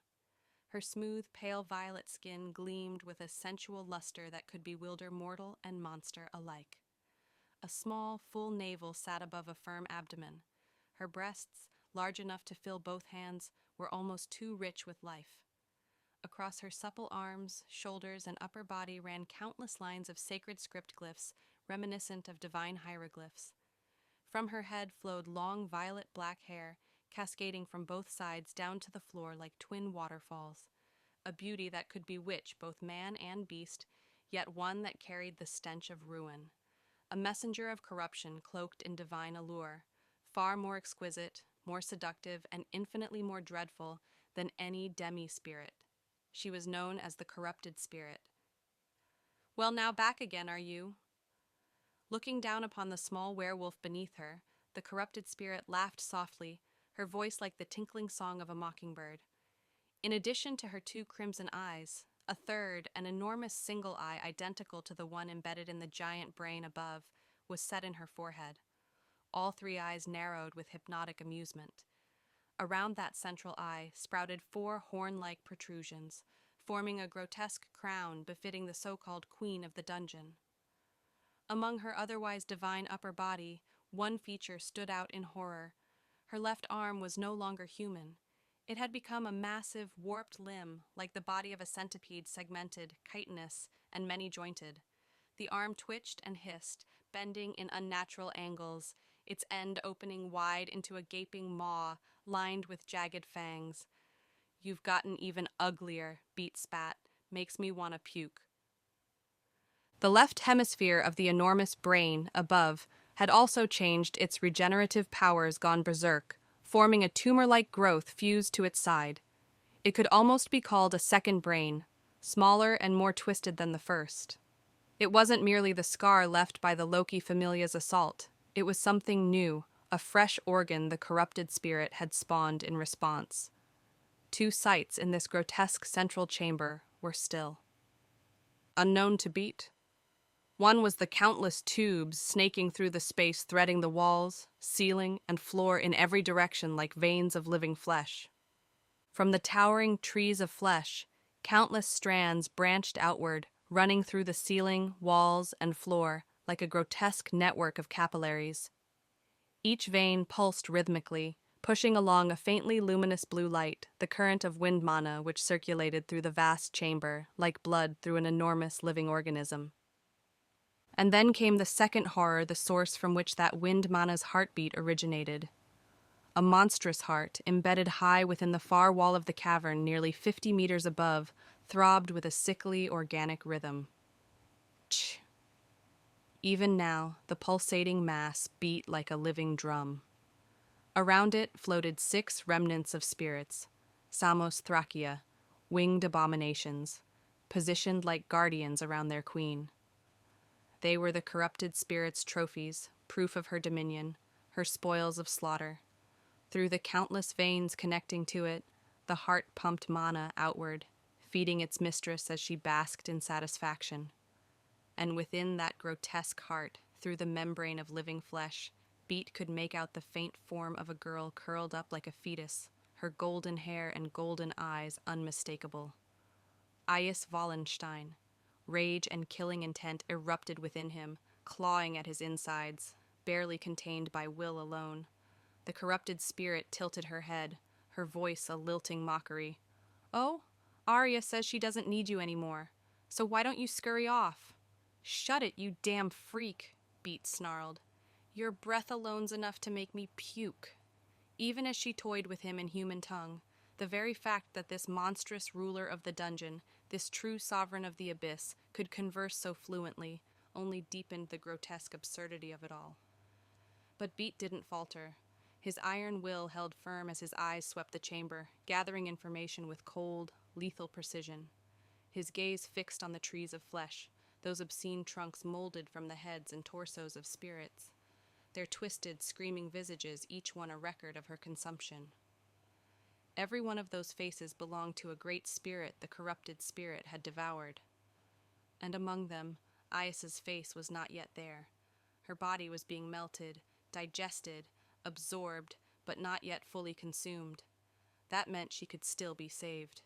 Beat's mind, sharpened by years as a first-class adventurer, began calculating a way to tear her free until the creature decided to show him something. "Oh, but it's true. Here, look." Her massive right hand, large enough to crush a human head, rose languidly into view. Wet, squelching sounds filled the air, and from the palm of that enormous hand, a girl's face began to form. Long hair, closed eyes, delicate features, even though her entire visage was tinted in sickly violet, Beat recognized it instantly. It was A's face. Bait, she spoke. Her eyelids lifted slowly, revealing lifeless, glassy eyes, eyes like those of a puppet. Don't come. I don't need anyone. Any more. The voice was wrong, hollow, a crude imitation, a ventriloquist's trick. A's would never say that. But that didn't matter. Beat snapped. Completely, absolutely lost control. To toy with one of his pack, to defile her image in front of him, that alone was enough to send the wolf beyond fury. See? She said it. And then splorch. The instant the girl's face was crushed like a handful of raspberries, something inside Beat snapped. The last restraint holding back his fury shattered. What followed was not anger, but pure, unfiltered killing intent. I'll kill you. Beat vanished. The floor erupted beneath his feet as he shot upward like a silver bullet, a living spear aimed straight at the corrupted spirit, hovering more than 30 meters above. Ah-ha-ha-ha! The monster chuckled. Letting the bloody chunks of Ice's imitation drip from her palm, she simply smiled. A massive red magic circle materialized before her instantaneously, without chant or gesture. It became a radiant flame barrier, swallowing Beat's full-powered kick without effort. Ch! Metal boots met blazing runes, sparks of fire exploding between them. Amid the dazzling clash, the corrupted spirit's mocking smile never faltered. Then, above Beat, another magic circle appeared. Bye-bye? A thunderous barrage of lightning poured downward. Without wings, Beat could only cross his arms before the blast slammed him into the ground like a meteor. Electricity burned across his body, every nerve screaming. Even the veil breath barrier Lafia had recast on him after Tiona's rescue couldn't soften the blow. His life was nearly halved in an instant. If not for that spell, he would have been dead. Through gritted teeth, a half-choked growl escaped him. K! Is that all? The air itself rumbled. More gun ports opened as multiple magic circles appeared, spreading like a storm front. Fire, ice, darkness. Each element burst forth in a cascading bombardment. Damn it! The wolf sprinted through the chaos, dodging each blast by a hair's breadth. The corrupted spirit laughed, delighted. Ah ha ha ha ha ha! This wasn't battle, it was play. Inside this vast space, she could summon magic circles anywhere she wished. Her barrages were endless, indiscriminate, cruel. Even a top-class mage couldn't dream of such firepower. It wasn't precision, it was pure sadism. One of the writhing tendrils slithered from the flesh below, coiling around Beat's leg. Ch!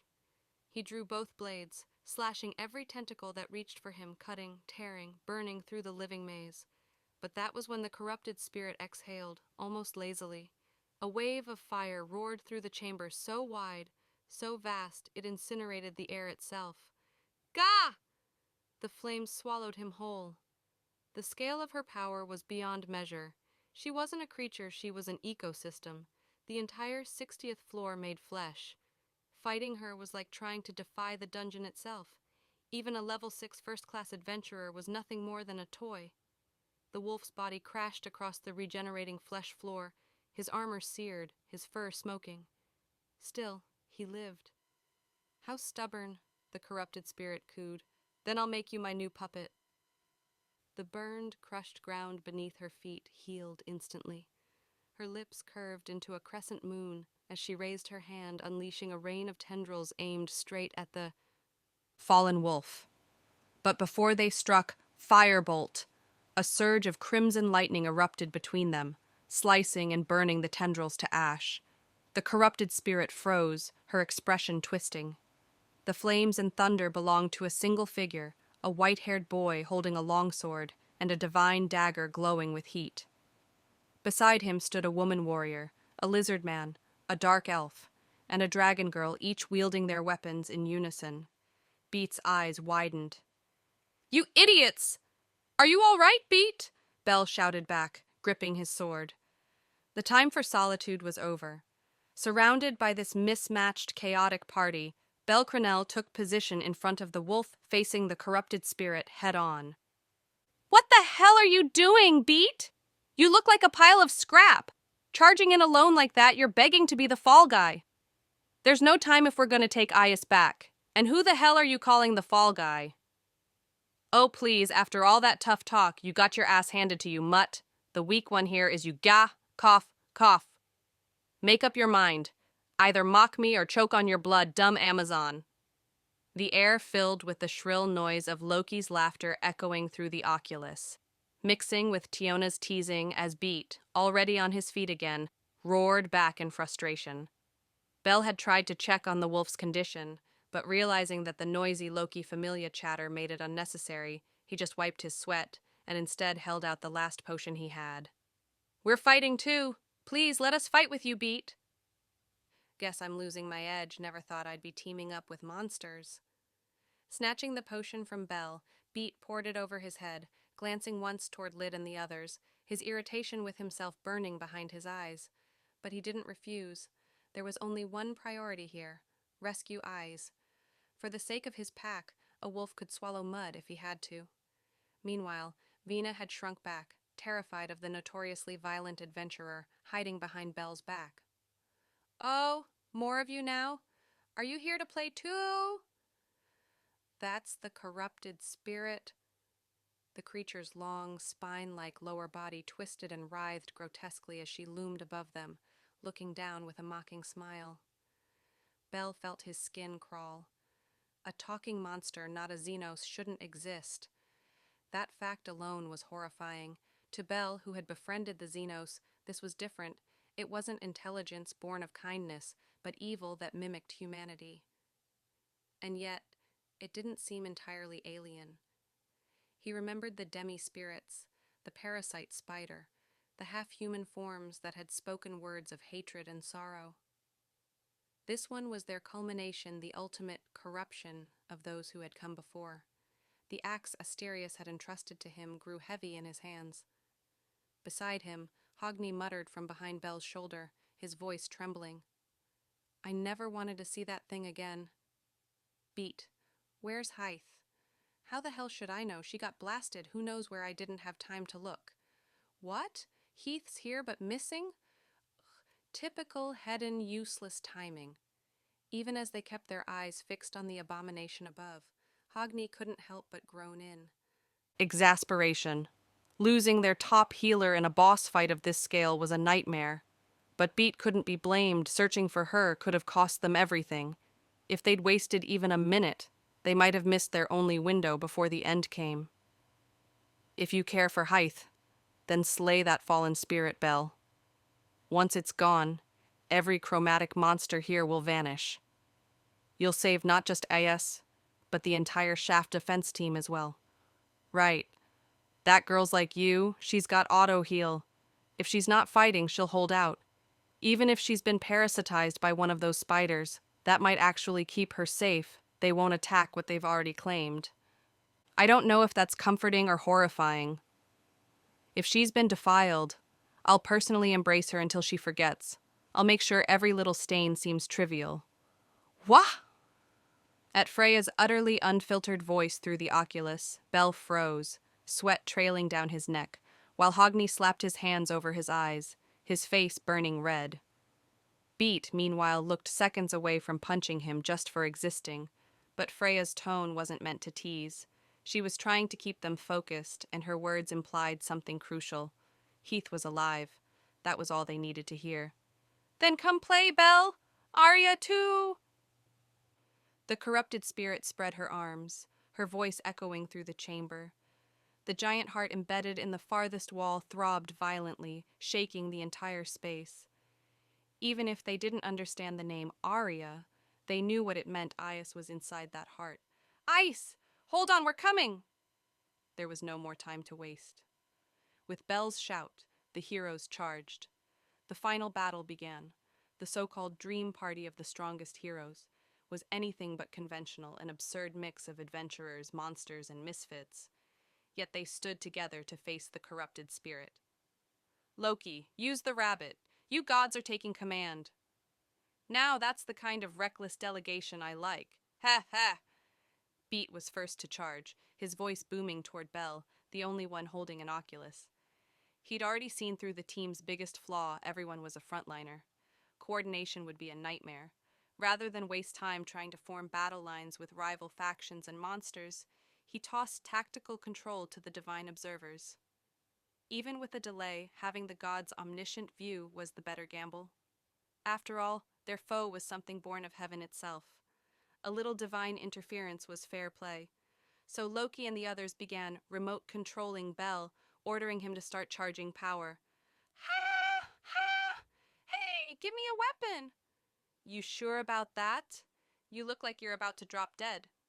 Doesn't matter. I can't just sit here and do nothing. Fine.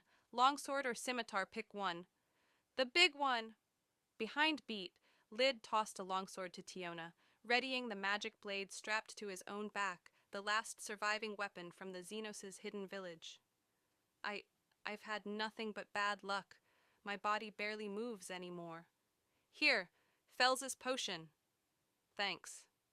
Hogni, whose only real ally here was Bel, looked miserable. Facing again the monster that had traumatized him before was the worst possible mental state. But Vina's innocent smile, pure, bright, impossible to refuse, left him no escape. Accepting the vial, he drank the special Fool's Mark potion in silence, wiped his mouth, and tossed the glass away. Then, gripping his beloved blade victim Abyss, he sprinted forward. Icicle Edge! The corrupted spirit answered instantly. 44 blue magic circles bloomed around her. In a single breath, she unleashed a storm of frozen blades that filled the entire sky. Damn it! Damn it! Damn it! I hate fighting this freak! The Xenos warrior Lid shouted what everyone was thinking. Having fought countless chromatic monsters and demi-spirits, even he knew this was on a different level. An artillery battle beyond all reason. They couldn't advance. They couldn't even approach. One wrong move, and they'd end up like Beat earlier, crushed before they reached her. This wasn't a fight against a person, or an army, or even a fortress. This was a fight against the world itself. No matter how many they were, her magic drowned them like an ocean of death. Their opening offensive was shattered immediately. Vanargand, break it open. I know already! He kicked off the ground, his voice and fury exploding together. The torrent of ice shattered before him as his metal boots Frosvert, the same pair that had stunned Bel once before, ignited with power. The gems at their core absorbed the corrupted spirit's own flames from earlier, reproducing that elemental force as he charged through. He'd turned her flame barrier into his weapon fire meeting ice, chaos meeting chaos. And with that, the wolf tore a hole in the storm.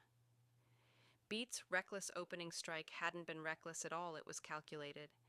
He'd deliberately used the enemy's overwhelming magical output to set up a later advantage, turning raw destruction into a tactical stepping stone. As the corrupted spirit's eyes widened slightly, just enough to reveal irritation, Tsubaki Kolbranda's goddess, Hephaestus, clenched her fist in triumph through the Oculus connection. Boy, kick things off with a shot! Firebolt! At Loki's command, Bel released the spell he'd been charging for a full minute. A roaring surge of flame and lightning burst from his hand, slamming toward the skybound monstrosity. The corrupted spirit immediately canceled her next volley, twisting her long serpentine torso to evade the blast. A pure LV6 tier output, amplified even further by Bel's full charge shot through the enormous chamber. A torrent of incandescent energy reaching the farthest depths. And its target was clear, the gigantic heart that still pulsed, siphoning power from eyes. But what? It's blocked? 6 remnants of the spirits, the Samos Thrakia guardians, moved in unison around the massive heart, projecting an enormous hexagonal barrier. The firebolt struck its honeycombed wall and dispersed into useless sparks. Of course it was. That's the corrupted spirit's absolute shield. Ugh, how annoying. While Bel stood in shock, The gods' voices remained steady. That shield, the strongest rib cage, was created to protect Ice's sealed heart. To rescue her, they'd have to pierce it first. Freya and Hestia calmly analyzed the situation, and Loki jumped back in. Forget that for now. Charge again, boy. Right! Bell obeyed immediately, focusing on recharging power. With his inexhaustible stamina and mana, Bell was the key to victory, the irreplaceable anchor of the entire operation. Even against a being of this scale, the gods' omniscient vantage let them see a clear path forward. Move to the inner chamber. Put that giant heart at your back. Use it as cover. Seizing the gap opened by Beat's breakthrough and Bell's attack, the party surged ahead. Following divine commands relayed through Bell, they slipped past the massive brain and the serpentine spine that connected it to the corrupted spirit's body, positioning themselves with the heart behind them. The corrupted spirit's eyes twitched. Even a monster this deranged won't risk hitting its own heart. Its attacks will be limited, said Baldur's voice, serene yet commanding. With that divine insight, they had found a chink in the world-sized armor. Your enemy can summon magic circles anywhere in this space, but not all firing angles are viable now. You'll have more room to use it. The gods had once again guided their children out of certain death. Bell whispered in awe. They're incredible. For the adventurers, the gods' voices, so rarely heard directly, were the greatest reassurance imaginable. The team's morale rose without anyone realizing it. Scatter! At Loki's command, they broke formation. Bait charged straight ahead, while others split upward, and to the sides, some climbing along the living veins that stretched across the walls, others darting in to strike from the flanks. Kia! The corrupted spirit shrieked, its grotesque form trembling with rage. Magic circles bloomed across the air, the floor, even along the pulsating veins. Tentacles lashed out. Bolts of lightning rained down from the brain above. It was as if the entire world had turned hostile. But they adapted. Beat's flaming kicks smashed the thunderbolts aside. Tiona and Hogni dodged with razor precision. Lid filled his lungs and roared, unleashing a searing gout of fire that incinerated the lunging tendrils in an instant.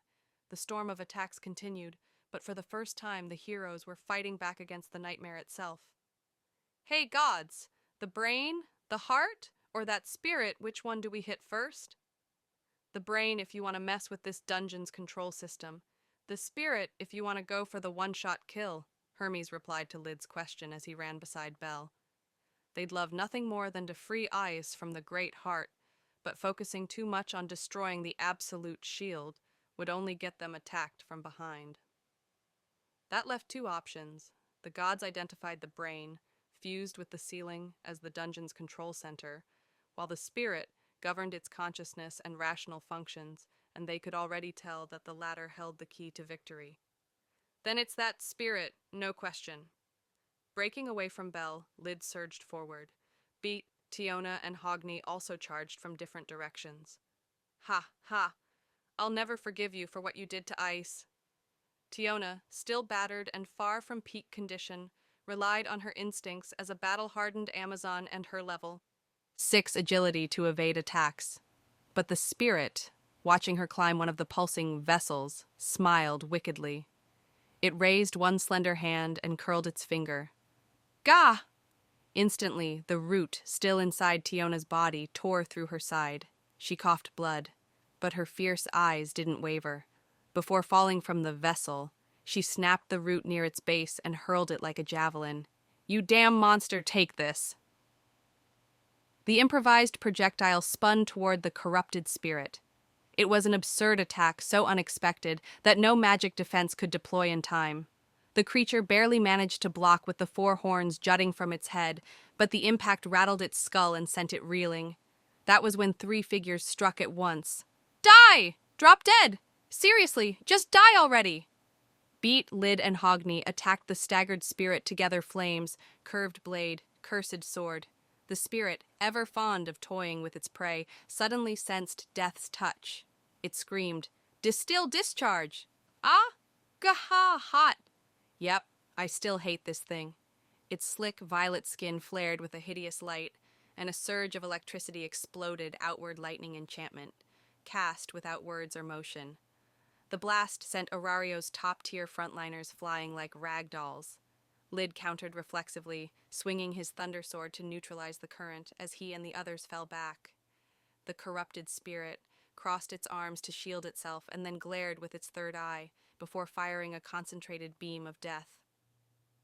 "Everyone!" Clinging to a vessel, bleeding from her mouth, Tiona shouted. Ignoring the god's orders, Bell thrust his hand forward, ready to unleash a counterblast, but the sixth member of their party moved faster. "Wayna!" Lid shouted, and the dragon girl sprang forward, her shadow racing like a bolt of light. Vena's black robe flared behind her as two draconic wings burst from her back, and she leapt between Lid's group and the beam of light. Her small body spread those enormous wings wide, crossing them to form a true double-layered shield. Crackling light scorched the air. But the reinforced wings held firm, deflecting the deadly ray. Beat and Hogni, finally regaining their footing on one of the pulsing vessels, stared in disbelief. "That hurts so much." "Nice one, Vena." "But it hurts, Lid." The lizard man, wrapping his tail around the vessel for balance, shouted praise as Vena's nearly molten wing membranes glowed red-hot. Tears welled in her eyes as Lid caught her easily when she fell, sprinting away just as another wave of beams slammed down from above. "Vena, incredible. Vena, you've really grown strong." Hestia's voice cracked with emotion. Bel and his goddess realized then why Lid had brought her along. The Weaver race specialized in speed and defense to protect the red gem embedded in their foreheads. Lid and the other Xenos had trained Vena to hone those strengths even further. Her offense might have been the weakest of the group, but as a mobile wall, a defensive striker, she was proving invaluable. Even in this nightmarish battle against the corrupted spirit, she was helping to turn the tide. The corrupted spirit no longer smiled. Until now, she had looked down on these adventurers. The monster who had claimed ice as her treasure and annihilated the expedition had finally been forced to acknowledge it. That even without the Jade Elf, the small hero, the unyielding dwarf, or Aias herself, these adventurers were capable of killing her. Whether it was reason or instinct, the corrupted spirit stopped playing and began fighting in earnest. Wind! For the first time, she invoked the element of wind, a power she was still developing as she absorbed ice as magic. Yet even now, it was a formidable trump card. The gust tore through the chamber, blasting Hogni and the others who had tried to slip close right off their feet. The veins threading the air snapped one after another, spewing turquoise light and thick, viscous blood. Then came more enemies. Headless spirit husks, the remnants of Samos Thracia. More trash mobs? Gods damn it, this is ridiculous. Damn it! The howling storm and the onslaught from the spirit husks battered them mercilessly. Lid's group darted for cover wherever they could find it, but even Vena's wings could only block so much. The gods grimaced the battle had turned sharply against them. The dungeon itself was bearing down to crush them. As the ruler of this entire floor, the corrupted spirit could even command the environment as a weapon. Lid swore, hurling his broken magic sword in frustration, but it never reached her. The spirit's whirling wind barrier repelled the strike and shattered the blade to fragments. Damn it, this is brutal. Without a mage, this is just impossible. The lack of a rear guard really hurts. Still, they're fighting well under the circumstances. Loki and Hephaestus both cursed over the link. Ordinarily, a floor boss fight relied on a clear formation, frontliners holding the line while the rear launched spellfire. But Bel's patchwork team had no such luxury. No mage, no healer, no buffer. Under normal conditions, any adventurer would have fled barefoot from such a hopeless battle, but this group had no intention of retreating. Even the gods' gamers peering down from their celestial vantage found themselves locked into a desperate match. No matter how many hundreds of moves ahead they could see on the board, the current battle was a rock-paper-scissors fight where their party held only one card. A final boss encounter with no save points, No reloads, a perfect storm of restrictions. Loki ground her teeth. If only their rear guard, Lafia, were here, their chances would be far greater. Yet the only reason Bel's group hadn't already been wiped out was due in no small part to the gods' quick thinking and tactical coordination. Even for omniscient deities, a lack of raw power was a hurdle they couldn't simply will away. No chance for a miracle from a mage. That means... But despair was foreign to these gods gathered before the underground altar. There's only one play left the heroes strike. Their trump card remained. As Freya spoke, Hestia carried her words forward, and as Bel darted through the chaos, hiding and moving from one collapsing vein to another, frustrated that he couldn't join the front line, he silently counted down in his heart, 30 seconds until full charge. White light and flame gathered around the massive double-edged axe resting on his left shoulder, the Labrise. Dual charge. The hero's strike awaited its moment to fire. That sound! I hate it! The corrupted spirit hissed. Even in her wrath, she noticed the resonant toll of the grand bell, her mockery gone, her focus now on the white light that could truly kill her. Thunder Ray! A wordless incantation. Her hand thrust forward, launching a storm-forged spear of lightning, a thunderous beam roaring across the vast chamber. She smirked. The white light still wasn't strong enough to kill her, and the boy's axe wasn't even raised to counter. The annoying Bel would fall silent here, so she believed. Now, Bel, fire the other one, Loki's voice rang out. And from behind the Labrise, the other white light flared to life. The corrupted spirit froze. Bel had kept the axe forward, his right arm hidden behind it, masking his second charge. He thrust out his right hand, unleashing the secret he had been saving. An evolved form of his skill, Argonaut now allowed for 2 simultaneous charge points. The second comedy, Dear Argonaut. He had learned it through sheer experience, inspired by one person, Lafia's twin cannon technique. If I could do that? With Argonaut? The thought had lingered since their battle on the 51st floor. Through constant trials, Bel had pushed himself as an adventurer, refining his skill beyond its limits. And now, under these extreme conditions, that possibility had become reality. Without hesitation, he fired. Firebolt! The blazing thunderclap tore through the storm itself. Both the lightning spear and the raging wind were swallowed in a single, massive surge of flame. Gia!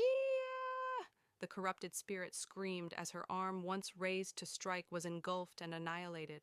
The fully charged blast had pierced her storm, ripping a hole through her fusion of offense and defense. Clutching her burning shoulder, the corrupted spirit reeled, panic breaking through her arrogance. Her confusion bled into magic, and her magic turned wild. The storm went berserk, shredding everything in its path, friend and foe alike. Holy crap! Run! Tiona's hand was yanked forward by Vina, pulling her away from the raging tempest. The storm was so violent it even tore apart the summoned remains of the lesser spirits, the Samosthrakia.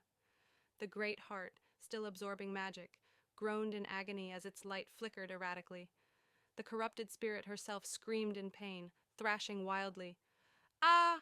Ooh, it hurts! It hurts!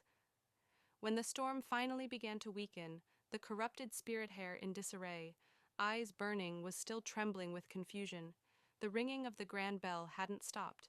The twin sources of light, the white blaze and the Labrise, bound to the Minotaur's power, still targeted her. Realizing that fact, the corrupted spirit's eyes went wide. She looked around frantically. Where? Directly beneath her. 5 minutes. Full power. Maximum charge. Bel stood below, right in the calm eye of the storm he had predicted, the only place untouched by the raging winds. Above him loomed the bewildered, corrupted spirit and the pulsating brain that controlled the dungeon. Now, Bel! He heard the call of the gods through the crystal feed. It was a move he had barely mastered, raw and unrefined, but the potential was unquestionable, a strike fit for a true knight. A blow to sever hills, to cleave castles, to slay dragons. Residual flame. A vortex of fire and holy light spiraled around the Labrise. Bel gripped it in both hands and let out a roar. Argonaut of the sacred flame Argovesta! A brilliant slash streaked upward, both blade and flame, both light and fury. The flying strike of white fire obliterated everything in its path. Bathed in searing brilliance, the corrupted spirit and the brain were consumed in the radiant inferno. Every defense shattered, every fragment burned to nothing. The synergistic explosion of spell and skill, the residual flame ripped through the corrupted spirit, slamming into the cavern ceiling of the netherworld itself. A thunderous impact followed, shaking the entire floor from top to bottom. Beat and the others struggled to keep their footing, while Vina landed beside Lid with a soft thud. He did it. When the tremors faded, both the monstrous spirit and the writhing brain were gone from sight. Looking upward, Vina's eyes sparkled. She raised both arms, jumping with joy. "Bel, you did it! You're amazing, Bel!" the Xenos cried out in triumph. From Bel's exhausted body rose smoke laced with faint embers, the afterimage of his fiery strike. The Labrie's twin blades had disintegrated from the force, and his body, drained of strength and mind, was now held together only by the rapid pulse of his auto-heal. Vina and the others started to run toward him, but then, one step after another, their footsteps slowed and finally stopped. "Bel?" The boy stared at a single point, his profile still tense. The heart is still beating. Ice was still trapped. Vina and the others followed his gaze to the huge, great heart lodged at the far end of the chamber. Just as Bel had said, the mass of flesh holding ice throbbed, thump, thump, circulating magic like blood through the abyss. Around it, 6 spirit remnants, the Samos Thracia, hovered motionless like wardens. "The monsters aren't gone either. Isn't the dungeon supposed to return to normal once the corrupted spirit is gone?" "No way."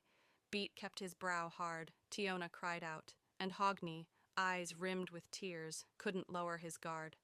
None of them relaxed their weapons. This floor, the 60th, had originally been the glacier domain, a frozen labyrinth of ice sheets and glacial lakes. But after the corrupted spirit rooted itself here, the place had been twisted into this demonic landscape over at least 15 years. The fleshy maze that now resembled the inside of a monster was the corrupted spirit's doing. If the corrupted spirit and the brain that acted as the dungeon's core were truly gone, logic and the gods' council said the colorful monsters and the rest of the tentacles should begin to wither and collapse. Lid and Vina, slow to grasp the shift, swallowed hard. Yet the great heart still pulsed ominously. Blue light, the magic of wind, ran along the web of capillary-like tubes, bathing the adventurers. The Samos Thracia stood silent, looking down. Through their crystal feeds, the gods were peculiarly quiet. Hestia's breath, when it came, sounded bitter to Bel. A chuckle slipped out, small and careless. Time in the real world stretched only a moment. Bel exchanged a glance with Beat and, intending to rush forward and pull eyes from the great heart before anything else could happen, he took a step, but the chuckle pinned him like a specimen. The adventurer's alertness spiked. The Xenos' gazes flicked to all corners of the vast chamber. Foo-foo, ah, gooey, hi. The laughter grew. The sound filled the space, no, the space itself seemed to sneer. Beat's wolf ears pricked first at the abnormal premonition. He craned his head up, eyes wide. "What the? The ceiling? There's something up there."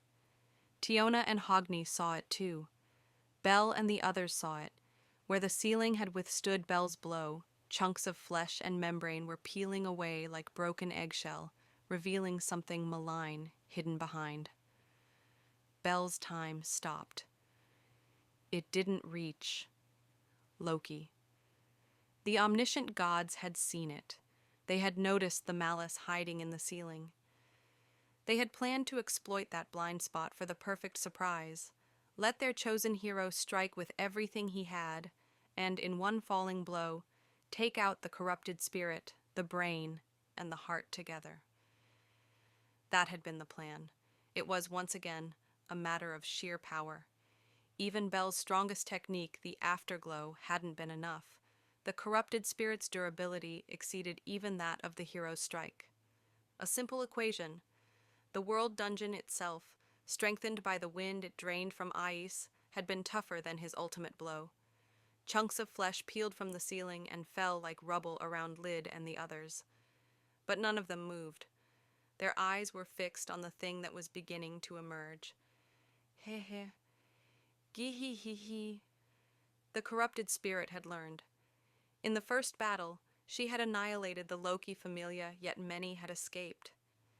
That survival was proof of the first-class adventurers' latent power, their brilliance as unknowns. Though she had stolen away the girl Aias, their counterattack had been fierce, holy, and relentless, and she had nearly been cornered.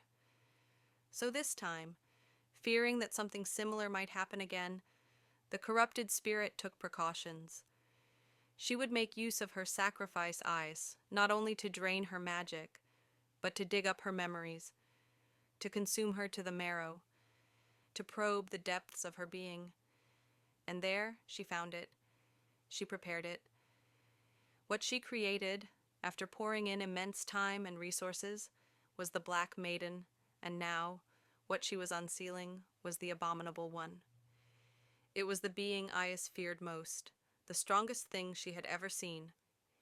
Inside the great heart, which continued to drain her power, the girl's muffled scream turned into a convulsion of light and pulse, and then, without mercy, the moment came. Belle met its gaze, the massive left eye. The flesh peeled away in slabs.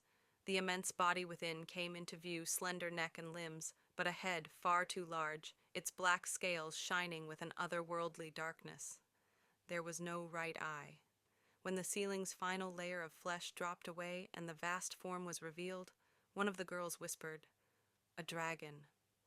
It was like an ancient fossil, buried in violet flesh, its long limbs and tail curled inward, its overdeveloped head hunched, its posture eerily fetal. But its sheer size, its grotesque immensity defied any notion of infancy. From it flowed a black, mist-like miasma. Vina trembled uncontrollably. Lyd stepped back in horror. The adventurers could only stare. The Xenos, more than anyone, recognized what stood before them, the king of monsters. A low, earth-shaking rumble rolled through the chamber, as if the land itself groaned. Belle's body tensed, and realization dawned.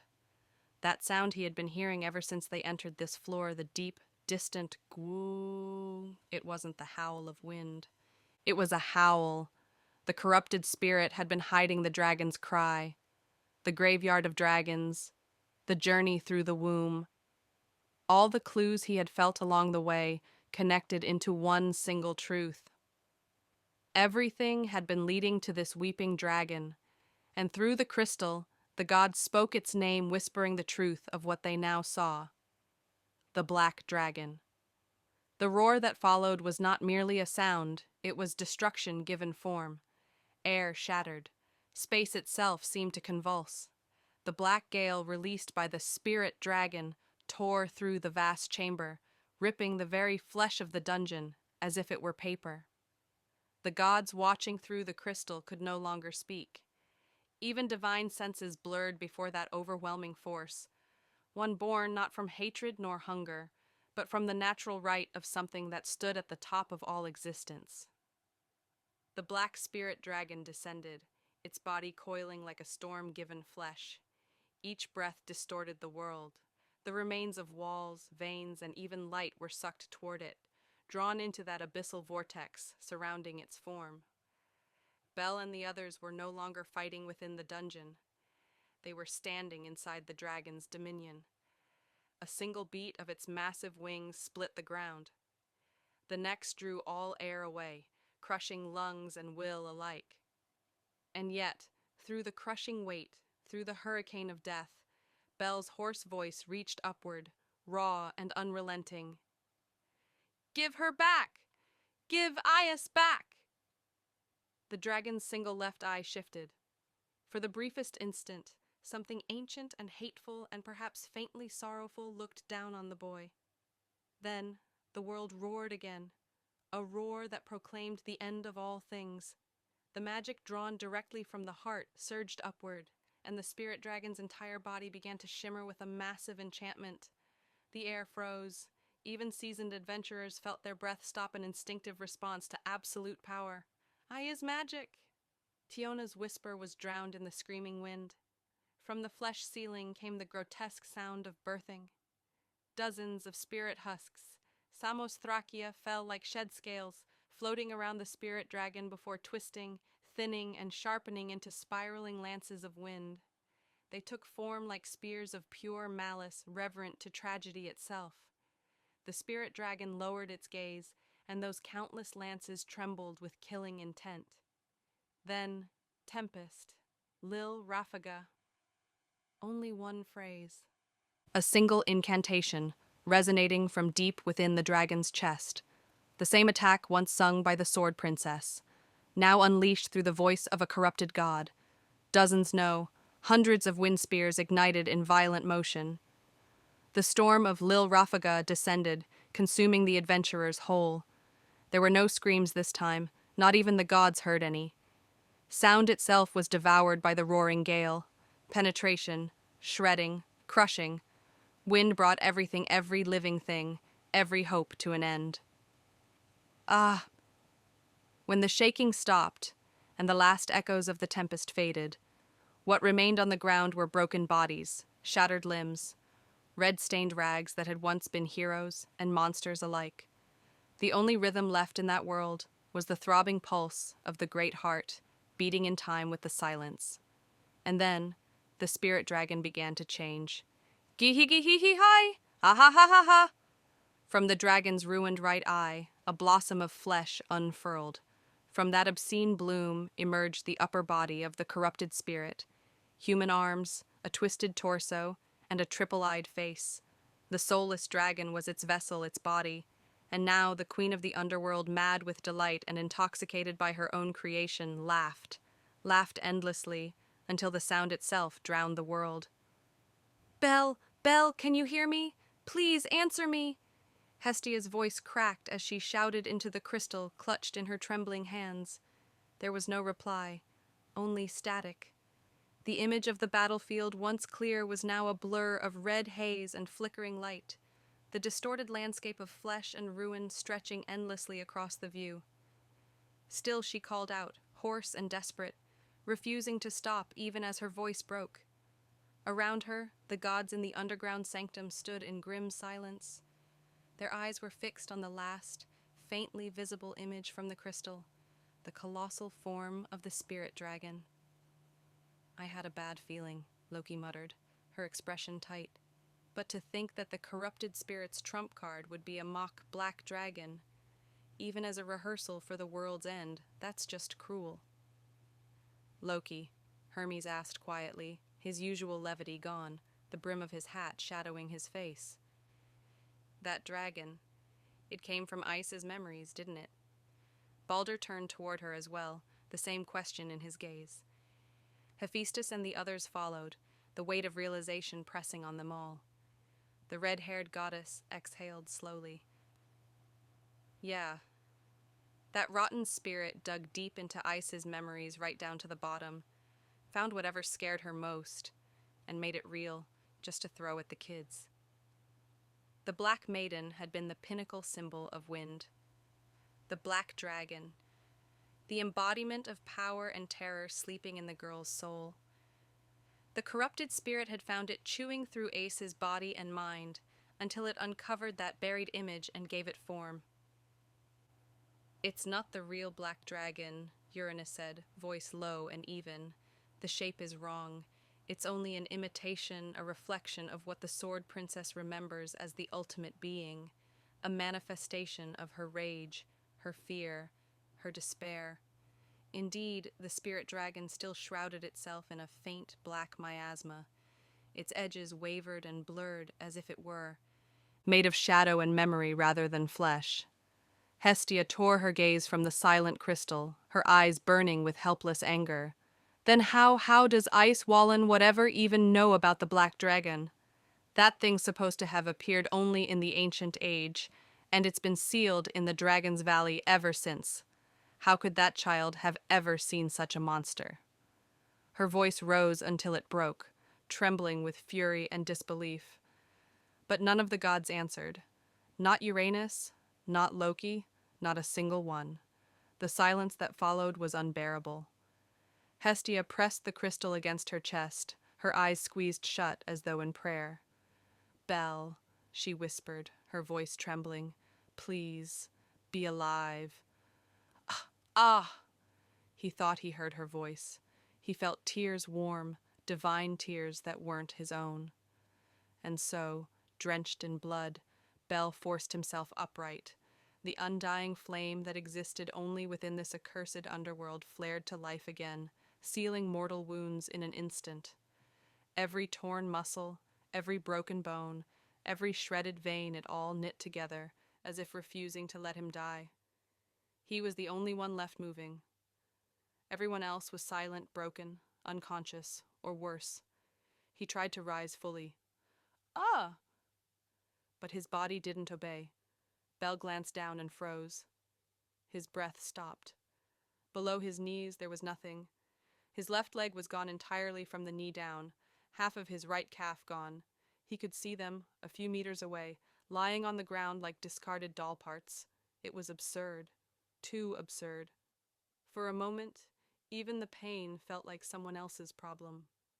He simply stared, hollow-eyed, as laughter echoed from above. "Aha! Gah!" Before he could react, tendrils shot out from the pulsating veins overhead, wrapping around his arms. "Gah!" They hoisted him upward like a rag doll, ignoring the crunch of his dislocated shoulders.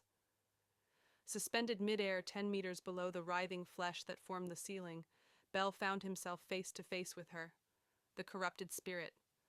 "Ah, amazing. No matter how many times I break you, you go right back." "Why? Huh? Why? Why? Why? Ah!" Her shrieking laughter blended with Belle's screams. Over and over the tendrils lashed out, ribs shattered, organs ruptured, one arm was torn free. Chunks of flesh and skin peeled from his face. His neck snapped, then reset with a horrible pop. And yet he didn't die. Even at his limit, the pseudo-level 6 body refused to allow it. Fatal shock, loss of blood, collapse, none of it came. His body regenerated faster than he could bleed out. Every time his heart should have stopped, that infernal light reignited, forcing him back to consciousness. The corrupted spirit was fascinated. Like a child taking apart a toy to see how it worked, she delighted in breaking and remaking him. She didn't understand that the cause this miracle of survival was her own doing. The charm-laced miasma filling the air had triggered Belle's skill, Venatus Tevere, the anti-charm flame resistance that now burned endlessly inside him, fueling his auto-heal. Had she realized that, perhaps she would have stopped. Had she understood she was the reason. For his unending revival, maybe she would have killed him quickly. That ignorance was Belle's only mercy, but mercy it was not. The pain exceeded what any human life could hold. Every nerve screamed. Every signal in his brain overflowed until even agony became meaningless static. Ha ha. You're just like us, aren't you?" His body, barely human anymore, hung limp. 2 limbs gone, one twisted beyond use. Only his right arm still moved. And yet the flame didn't die. His body recognized by Haith as that of a true warrior. An Einherjar still glowed with faint firelight. The corrupted spirit leaned close, her 3 eyes narrowing in delighted curiosity. "If I eat you too, will I see the sky? Ah. Will there be a paradise under the pretty blue sky? Ah, our kingdom. I love your eyes too." Her words were gibberish, nonsensical, almost childlike. But in that madness twisted by pain, by longing, by corruption, she whispered of her dream. A sky she could never reach, a paradise built atop a mountain of blood. And Belle, bleeding, broken, still heard her voice tremble with something that sounded almost human. Belle's hollow crimson eyes bled tears of blood. His jaw trembled as he slowly raised his head, staring up at the abomination before him, the monster that had once been a spirit.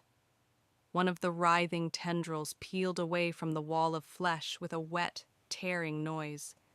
It opened like a grotesque flower, revealing a gaping maw lined with uneven fangs. The corrupted spirit, no longer content with turning monsters into her minions, no longer seeking to assimilate others into her body, simply smiled with the innocence of a cruel child. Her blood-clouded eyes gleamed with fascination as she prepared to send the flame-born jewel the living ember that was Belle down a different throat from the one that had devoured Aias. But a tendril lunged for him, only to be struck aside by a single arm, a right hand wreathed in burning lightning. Yo! Ooh! Belle ripped the fleshy spike that pinned his arm through the wall and thrust his trembling hand forward. A flash erupted firebolt. The tentacle exploded into a rain of seared gore. The spirit tilted her head, lips curling upward. What was that? Her smile remained until she saw the light kindling again in Belle's dying eyes.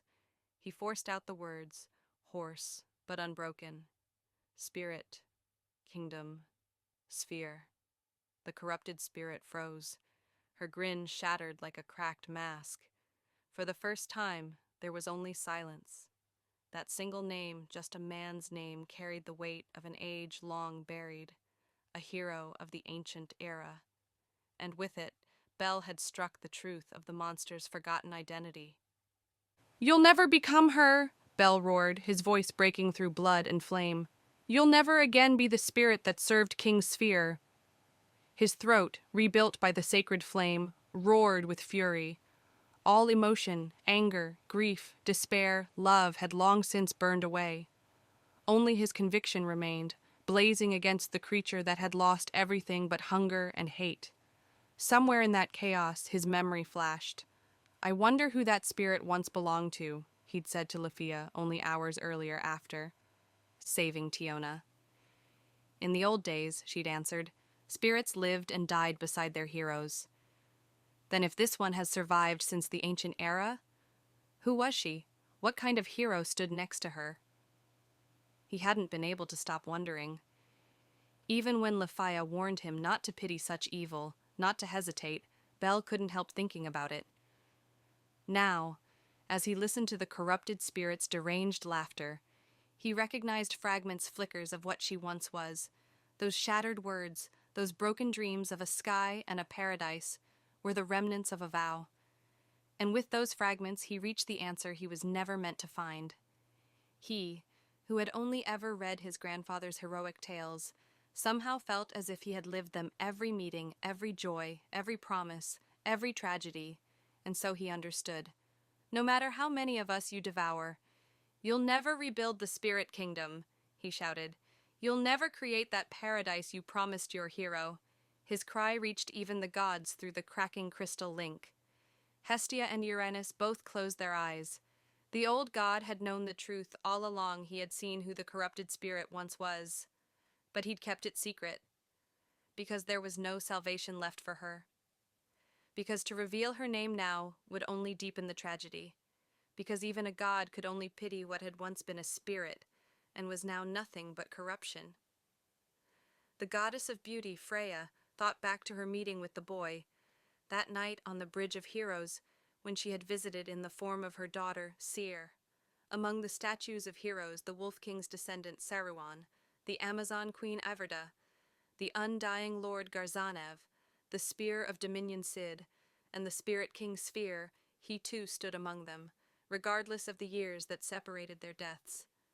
And there, another Seer, the one with ash-colored hair, pressed her right hand over her eye as she looked up at that statue. The master of spirits, surrounded by many maidens. Which one of those spirits had fallen into monstrosity, Horn could not tell. But bound still by the faint remnants of the secret art Vana Scythe, a link between goddess and daughter of the gods, she came alone that night to the Bridge of Heroes. Kneeling before the statue, she clasped her hands. Though her faith belonged to the exalted goddess alone, in that moment she prayed not for the gods, but for a foolish boy, for the one who would dare to reach out to the hero's spirit. Then give her back! Give Ice back! Belle's roar echoed through the depths of the demonic realm. Consciousness returned to Tiona and the others as they looked up in shock and saw the spirit convulsing, her tongue twitching. Every one of her eyes was wide open, save for the monstrous third eye on her forehead. Joy, mockery, composure, all of it vanished. The flesh of her cheeks twitched, her body trembled, quietly at first, but unmistakably, as if some storm of emotion she couldn't understand tore through her. She didn't understand what the lump of flesh before her was saying. And yet why did her body ache as though bitten by a dragon's fangs? Bloodshot eyes widened, and the corrupted spirit, driven by uncontrollable rage, let out a piercing, inhuman shriek. "Disappear! Gah!" The tendrils came crashing down, shattering bone. "Disappear! Disappear! Disappear! Vanish! Vanish! Vanish! Vanish! Vanish! Vanish! Vanish!" She beat him again and again with countless tendrils, smashing the hated lump of flesh to pieces. Her 10 fingers dug into her own skull until her skin tore and blood poured out. Her long hair whipped wildly as she screamed, "Disgusting! Disgusting, disgusting, disgusting!" She struck harder and harder until the veins holding her up snapped, dropping the lump of flesh to the ground. Mind lost, she hurled more tendrils. The bloodied mass on the floor raised a trembling right hand and answered with flame. She had to erase it. That stain on the floor, she had to burn it away before it could breathe again. "Come, O flame!" A massive magic circle unfolded above her head. "Burn bright, burn bright, burn bright. Burn the skies, burn the earth, burn the springs, the mountains, and the lives that dwell upon them, as the price for the time and life of the hero I once loved." She was shaken. She was unraveling. For a spirit, there was no need to chant aloud, yet she forced the spell into existence, her fragmented incantation binding together into a brute force invocation, a manifestation of her chaos. The magic circle, overloaded with excessive power, blazed so intensely that even the adventurers barely able to move could only grimace, thrashing in vain as the storm of madness outpaced their desperate struggle. "Firestorm!" A sea of crimson flames engulfed everything in sight, devouring the world itself. And in the very same instant, Varian Hilder. The lightning flash tore across the chamber, piercing the magic circle just as it was about to vomit forth its infernal blaze. In the next instant, the uncontrolled surge of mana backfired in a violent explosion. Ja! A pseudo-mana burst ignis fatuus erupted point blank, engulfing the spirit in flames. Both the corrupted spirit, writhing in agony, and the adventurers, frozen in shock, turned their eyes toward the source of the lightning. There, standing amid the carnage, his black and white battle robes tattered, his golden hair gleaming even through the grime, was the white elf. Left hand extended, his presence radiated quiet authority. "Stir. Hayden?" The cry came from the bloodied Bell and from Hogni as he forced himself upright. Shaking the filth from his immaculate hair, Hayden Selland gave a short, disdainful snort. "Get up, now, you wretches." At his command, one that allowed no argument, a golden magic circle spread outward, distinct from the earlier thunder's glow. "From this moment, this ground shall be Folkvanger, the field of battle. You will fight eternally until that abomination is destroyed."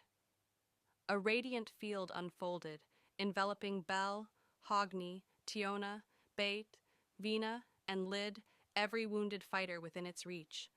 And then the elf began to sing. "My name is Gold, the right arm of the undying goddess, burned thrice, pierced for eternity. From the inferno of spears, the brilliance of light is born, and death itself is slain." The entire cavern blazed with golden light bright enough to illuminate even the distant spirit dragon that loomed at the center. "Rejoice, rejoice, rejoice! I am Gold reborn. Beneath this resurrected light, let endless strife begin."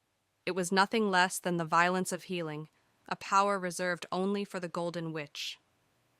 Zeo Gulveg, even the corrupted spirit froze in disbelief as the golden radiance poured forth, restoring not only the adventurer's wounds, but those of the Xenos as well. My wounds, they're gone. This is insane, Lid and Wine shouted in amazement. Beat and Tiona stared down at their mended bodies in stunned silence. Hogni simply let out a long, relieved sigh, the kind that comes only from those who've brushed shoulders with death. Watching them all, Heath, her white pinafore and red nurse's dress fluttering as she swung her long staff with a tired huff, groaned dramatically. You guys took way too long. If you'd shown up sooner, I wouldn't have had to be rescued by the last person I wanted help from Lord Hedden himself. She stepped out from behind him, giving the handsome elf a pointed glare and a deliberately drawn-out complaint. But don't worry, everyone, she added, her lips quirking into a grin. That sadist isn't the only one who came running. No sooner had she said it than another flash of golden light and a gust of wind burst into the chamber. Uchaide no Kazuchi dance, luminous wind, ga. Beams of radiance enveloped Beat, Tiona, Hogni, Lid, and Weena, in succession level boosts surging through their bodies. At the same time, a massive sphere of wind light struck the regenerating corrupted spirit, halting its recovery. Through the golden particles descended Asfi, carrying Haruhime, while from above, Ryu leapt down from a departing flying dragon, and Gross, the stone drake, soared into the fray beside them. The reinforcements had arrived. Haruhime! Elf boy, you made it in time? Grow, you actually came, huh? Like hell I'd leave the dragon girl and that bull-headed brute behind. Take it your final weapon. Vina's face lit up as she waved both hands toward Haruhime, carried through the air in Asfi's arms.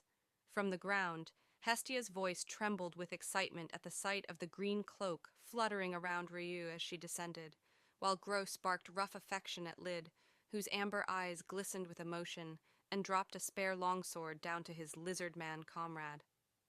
It was the map Hermes' team had been compiling that made this possible. Using the reconnaissance data Bell's vanguard had left behind, Hedon's rear guard had been guided through the labyrinth's deepest reaches at top speed, arriving just in time for the final battle. Their gamble to push ahead had not been in vain. Boy, Raoul's regrouped with Finn's unit. Alan and the four brothers, even Freya's children, they're all safe. We've got this handled. Loki, focus on the enemy in front of you. Team up with Hedon and the others, save Ice. Loki's shout crackled through the cracked oculus crystal, Hestia's gasp faintly audible behind her. The words came fast, one after another, meant to steel their spirits and keep them moving forward. Hedon's group was the only one here. Everyone understood why in an instant. For Beat and Tiona, that the lingering shadow that had haunted the edges of their minds at last lifted. Their comrades Finn and the others were alive. That was all they needed. Now, nothing remained but to fight. The reunited front line, the long-awaited reinforcements, needed no rallying cry. With a shared nod, they rose to their feet, strength surging, divine light blazing through their bodies. Every pair of eyes, adventurer and Xenos alike, fixed upon the corrupted spirit and the monstrous spirit dragon it had birthed. From the temple below, Hestia drew in a breath, and in Loki's stead sounded the gong. Round 2! The final battle began anew.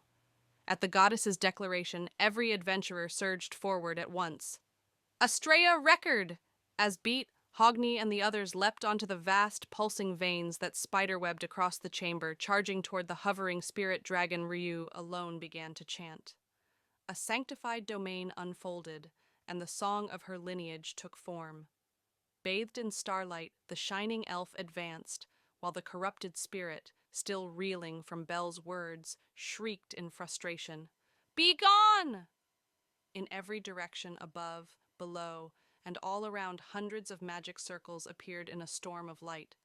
It was the world-ending bombardment only the mistress of this corrupted realm could unleash. Even Asfi, who had been keeping low in flight just at the edge of Haruhime's support range, yelped in horror. Every single one of them was inside the blast radius. Even Hythe winced at the sheer absurdity of it. an instant death sentence, a storm of annihilation. But Kalis Hilder. This battlefield had something else now. Aurario's strongest magic staff had entered the fray. The corrupted spirit froze. Across the chamber, 99 magic circles flared to life, only to be met by 99 bolts of lightning. An equal number of thunderous shots pierced each magic circle with surgical precision, shattering them before they could fire. Just like before, the ruptured spell formations triggered a chain of magical detonations, 99 flashes of light erupting one after another, swallowing the air in blinding explosions. The corrupted spirit threw up her arms to shield her face, her expression frozen in shock. How many times do you think I've watched you botch the same crude spellcraft? I will not permit such pathetic sorcery. Within 3 seconds of visual contact from a fixed rear position with full view of the battlefield, every magic circle was obliterated in flawless sequence by inhumanly precise lightning fire, a feat only possible through the perfect combination of spellcraft mastery, instantaneous judgment, and godlike precision. The spell known as Kalis Hilder, the Legion of 1,000 Lightning Soldiers, proved itself a direct counter to the enemy's so-called spirit magic. One man alone could completely shut down the corrupted spirit's artillery barrage. Even those who'd barely survived Lid and the others felt a chill run through their bodies at how overwhelming Hedon's support truly was. Boasting the longest range and greatest mind power in all Aurario, the High Elf's performance hadn't diminished in the slightest, even in this final apocalyptic battle. With composed grace, he simply adjusted his glasses. "I'll cover you and stall for time while you set up your little tactics." His coral red eyes turned toward the field of starlight still gleaming ahead Ryu's astral domain. Taking advantage of the corrupted spirit's momentary shock at Hedon's suppression fire, Ryu called out the name of a saint she revered, Ilivute. From Astria record, she invoked the magic once wielded by the mage Rihanna Leets, the magic flame. The white-haired elf swept her short wand, her figure haloed by the vision of her senior comrade from the Astrea Familia. A storm of blazing firebombs cascaded upward, raining down on the corrupted spirit, the hovering spirit dragon, and across the entire cavern. Caught off guard, even the spirit dragon whose scales could normally repel all attacks was forced to take the hit head-on. The corrupted spirit immediately sensed it an anomaly. Where the magic flames had struck, faint stigma burns appeared across the dragon's body, leeching away its power. Rihanna's flames discipline the wicked, the spirit's magic power is dropping. Rihanna Leets, of the Astrea Familia, hailed from the magical nation of Altina. Once exiled and branded a rogue sorceress, her magic had been born from despair at her homeland and the resolve to admonish its reckless lust for power. Her flames were a manifestation of that will, the magic flame of restraint, a power that weakens magic itself. Realizing that the enemy's true form was the very world of this floor itself, Ryu engraved stigmata of flame across the entire great chamber. She briefly relayed the effects of her magic to the rest of the party, the power her comrades had lent her still flowing through her, and then raised her Alves Justitia, stepping boldly to the front lines. An attack spell that also carried a debuff effect, a downgrading enchantment, was the last thing anyone expected. As the adventurers silently applauded her within their hearts, even the gods in the underground sanctuary, save for Uranus, burst into cheer. "Nice," they cried in unison. Even the secret fan of the Gale Elf, the goddess Freya herself, praised her action. With Haruhime's overwhelming level-boosting buff, and now Ryu's unexpected power-reducing debuff combined, the party's hand was complete. Together with the unmatched rearguard, Hayden, and the infinite healer Hythe, the conditions for the final battle, the last boss fight, had finally come together. The gods, the players in this grand game, could feel their blood stirring with excitement. "Not sure if you can hear me down there, but hit him with a wave attack!" Loki's voice shouted through the crackling crystal oculus. Whether the message reached or not, the adventurers and Xenos heard the call and charged toward the spirit dragon. Grrrah!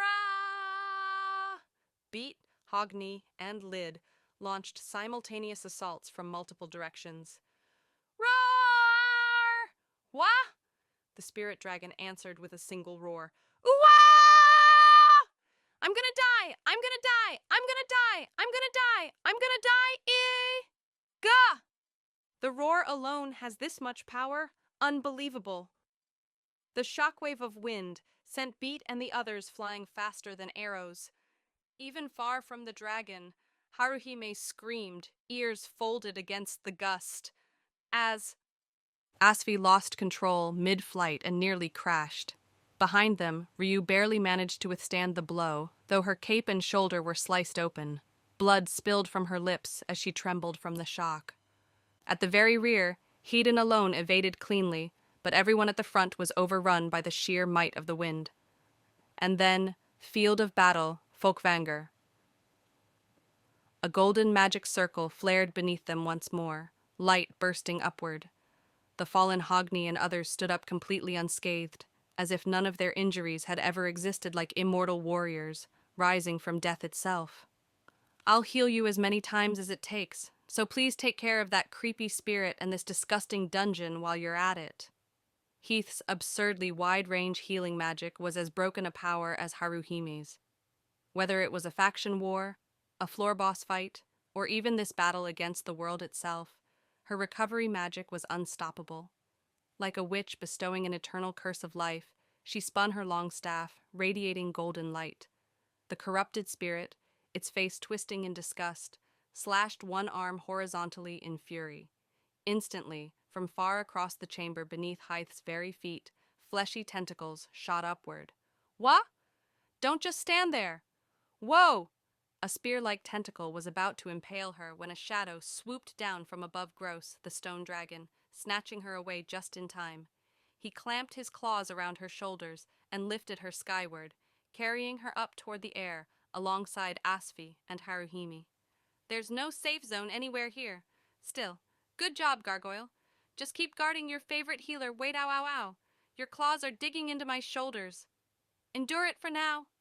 While the noisy rear guard shouted and scrambled in the background, three figures kept running without stopping: Tiona, Vina, and Belle. Ka! Cough! Hack! Argonaut! Belle! Tiona coughed up blood, the roots, still buried inside her body, even Hythe's healing couldn't remove. She laid the boy she had been carrying down on the fleshy ground. Vina, who had managed to retrieve Belle's severed legs from the hellish battlefield, clutched them with trembling hands, tears welling in her eyes. Leaving the front line to Beat and the others, Tiona and Vina prioritized Belle's rescue, while the corrupted spirit's attention was elsewhere. They had to act now. Belle's legs, how do we put them back on? I don't want him falling apart like this. Belle, please. Vina, my leg holster. There's Mari's blood inside. Even after being bathed in Hythe's wide area healing magic, Belle's missing legs hadn't regenerated. Terrified at holding what used to be part of him, yet unwilling to lose it, Vina pressed the limbs tight to her chest. At his words, she snapped to attention and lunged for the leather holster strapped to his left thigh. Working together, she and Tiona aligned the severed limbs with the stumps, holding them firmly in place while sprinkling the contents of the small vial, the mermaid's living blood, over the wounds. Ah! White smoke rose from both legs. Belle squeezed his eyes shut, gritting his teeth against the pain as Vina supported his back. He had experienced limb loss before in the fight against the Juggernaut, and knew the restorative power of Mari's blood firsthand. It might not reconnect bone and muscle perfectly, but it was enough to move. The rest he could handle with his level 6 physique. Once they made it back to the surface, the healers of Loki Familia could patch him up properly. Silently, Belle thanked the kind-hearted mermaid and lifted his gaze, eyes burning with the light of his holy flame, back toward the battlefield. Belle, I'm sorry, Vina. Just lend me your strength a little longer, okay? Argo? Tiona, let's go save Ice. He was more battered than anyone, body and soul, and on the verge of breaking. Tiona and Vina wanted nothing more than for him to stop fighting, but Belle pretended not to notice their unspoken pleas, gently shaking off their kindness. With the mighty anti-charm flame skill blazing within him, this boy could not and would not fall. Not until he saved the girl he admired above all. Vina and Tiona exchanged a sorrowful look, then nodded firmly and ran back into the fray. Damn it! This thing's too strong. There's no end to it. I told you it was impossible. Even with Bel's return, the tide of battle did not change. No matter how many of its spirit spells Hedon intercepted, the Black Dragon's power was overwhelming. Lid and Hogni charged in again and again, healed each time by Heath's magic, but the dragon's mere roar or flap of its wings created slicing gales that shredded everything nearby. The enchanted winds deflected all who dared approach. Tsh! Ksh! Between volleys of counterspells, Hedon unleashed storms of lightning, while Ryu's luminous wind erupted in parallel cast bursts from her rapid aerial maneuvers. Yet even under their combined assault, the spirit dragon remained completely unscathed. The elves' faces twisted in despair. No matter what they tried, the corrupted spirit's avatar of destruction could not be broken. Ryu's debuff is still active, and it's still that strong? In truth, it was only because Ryu had weakened the spirit dragon's magic that the party had survived at all. Had she not reduced its output, that first roar, the storm cry that erupted at point-blank range, would have instantly killed Beat, Lid, or Hogni. As Loki watched through the eye crystal, her strained voice slipped out. Bel and the others felt the same dread. Even with Ryu's support, we can't overpower it. It's too strong. The enemy's might was overwhelming. Even with Hedon's cover fire, Haruhimi's ascension buffs, and Haith's miraculous healing the perfect support lineup, they couldn't find a single opening. Was this black dragon stronger than the final calamity sealed in the Dragon Valley? Or was it merely a shadow compared to the true, one-eyed dragon? If the latter was true, then what kind of despair must that real monster bring? The thought alone nearly broke Bel's focus, and worse, the wind. With every passing second, the storm's output grew stronger. Even Hedon, suppressing the enemy's spells with pinpoint lightning, noticed it. Even Ryu, sealing its magic with her flame of restraint, felt it. Everyone sensed it. This gale could no longer be allowed to rise further. The end was closing in. 10 minutes remained before the complete absorption of Aiz. When the great wind fully fell into the spirit's control, it would mean Orario's defeat. In 600 seconds, the golden-haired, golden-eyed girl would be gone, and Bel's entire party would be erased from the future that followed. There's no time. I have to start charging now. It was the moment to begin the long incantation. Even with all possible interruptions accounted for, reaching full charge in 5 minutes meant he had to begin ringing the grand bell immediately. And more than anything, I made a promise with that amber-haired elf. They had vowed to race together to save the one they both admired. Ice was right there, within reach. Failing to save her now would be unforgivable. That's why. To honor his promise to Lafia, Bel lifted his blood-stained face, eyes burning bright. He thrust his remaining weapon, the half-broken Hestia knife, forward, charging it with firebolt. The resounding chime of the grand bell echoed through the battlefield, stirring courage in the hearts of Tiona and the others, even amidst the chaos. That unyielding rhythm and the sound of defiance rekindled the will of every last adventurer, and that same ringing pierced deep into the corrupted spirit's nerves. "Shut up!" the spirit dragon roared, firing a massive blast of wind, the most powerful strike yet, its hero-killer shot. "Dodge it, you foolish rabbit!" Hedon's shout came too late. Ryu and Weena reacted on instinct, but their defenses couldn't form in time. The storm beam locked onto Bel. The world went white. The torrent of destruction swallowed him whole, but through it all, his cry of unyielding determination reached everyone on the field. "I will not let you lose hope." A brilliant radiance, the light of a true knight, flared across the battlefield. From behind Hedon, another torrent of destruction shot forth, colliding head-on with the wind that had been about to consume Bel, and neutralizing it completely. Residual light. Even the adventurers and the corrupted spirit itself froze in astonishment. Bel could only stare in disbelief, muttering the words as if in a dream. He turned toward the source of that light, toward the entrance of the vast chamber, and there stood a single figure, gleaming like a pillar of resolve. Professor Leon. But the reinforcements did not end with the night alone.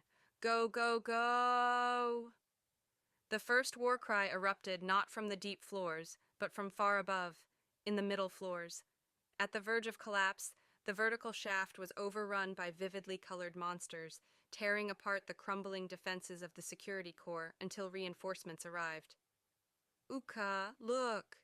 Who are they? Which familia?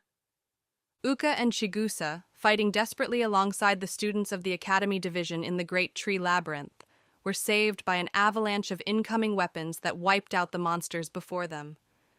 Among the stunned defenders, the first to recognize the emblem on the newcomer's battered armor was Makoto.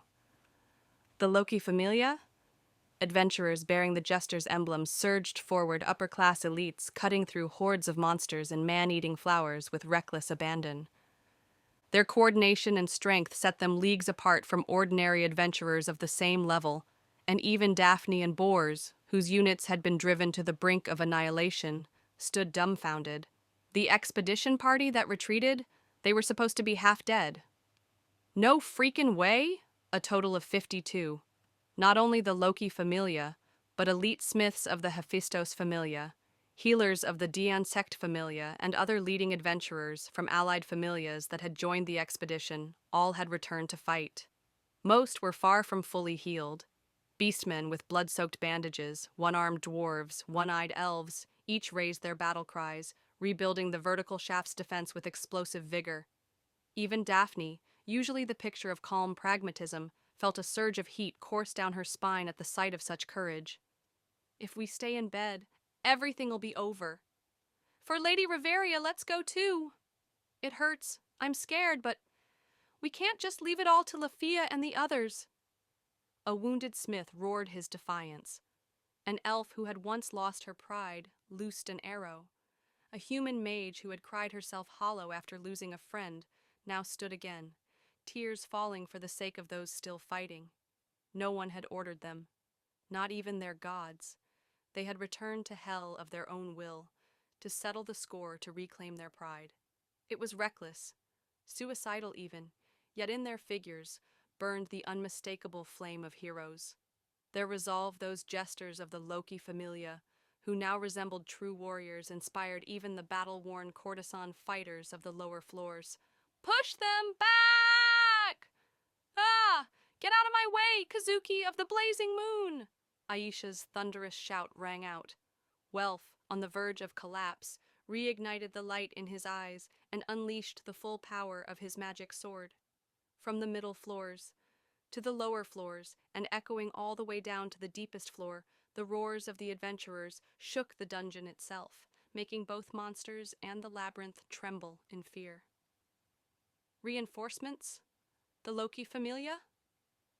Yes. They're assisting adventurers on every floor. The sudden shift in battle conditions reached the guild headquarters command room. Aina's report left Lilaruka speechless, her ears almost refusing to believe what she heard. The strategist, who had been cornered just moments ago, snapped back to life, her eyes sharpening as she immediately began recalculating. The Loki Familia's adaptability is on another level. They're adventurers, they're mages, they're all absurdly strong. Are these rainbow-colored monsters already known to them? Or are they just running on sheer adrenaline? Doesn't matter. I'll take it either way, time to use them. What should have been an impossible, unaccounted-for variable had suddenly become the very trump card Lily had been craving, the top-tier power of Orario itself. Their experience, their momentum, everything was different. Even wounded, perhaps because they were wounded, their latent strength was immeasurable. At the same time, she knew this was a miracle that couldn't last a fleeting magic hour. All the floor bosses have already been defeated. If we can handle these rainbow-colored monsters, the rest of the irregulars will be gone. That'll leave only the dungeon's normal monsters, rather than drag this out into a slow defeat. Finishing her calculations in seconds, Lily made her decision on behalf of Hedon and Finn, both absent from command. Push the shaft forward. This is an all-or-nothing gamble. A total advance across every front, a full redeployment of forces toward the lower floors. Using the regained momentum and morale boosted by the Loki Familia's return, Lily made her move one as daring as the war game itself. Tell the 50th floor defense unit to move down to the lower floors. Leave everything else to the reinforcements coming behind. That had been 3 hours ago. Mamma mia, are you sure about this, nya? Now present time. Having abandoned their base on the 50th floor, Chloe and the others from the benevolent mistress had descended into the 60th floor abyss. The area, still repairing itself from the catastrophic damage caused by the appearance of the juggernaut, was barely holding together. Craters and torn stone from the dragon's crucible made passage possible only because the dungeon hadn't yet finished regenerating. As they fended off waves of rainbow-colored monsters, the tavern girls screamed and fought for their lives. Where's my brother, nya? It's my job, Maya nya, to swoop in and save him in his moment of need, nya. Anya, you're even dumber than usual. These freaks are gross and stupidly strong. Whoa, parasite tarantula incoming.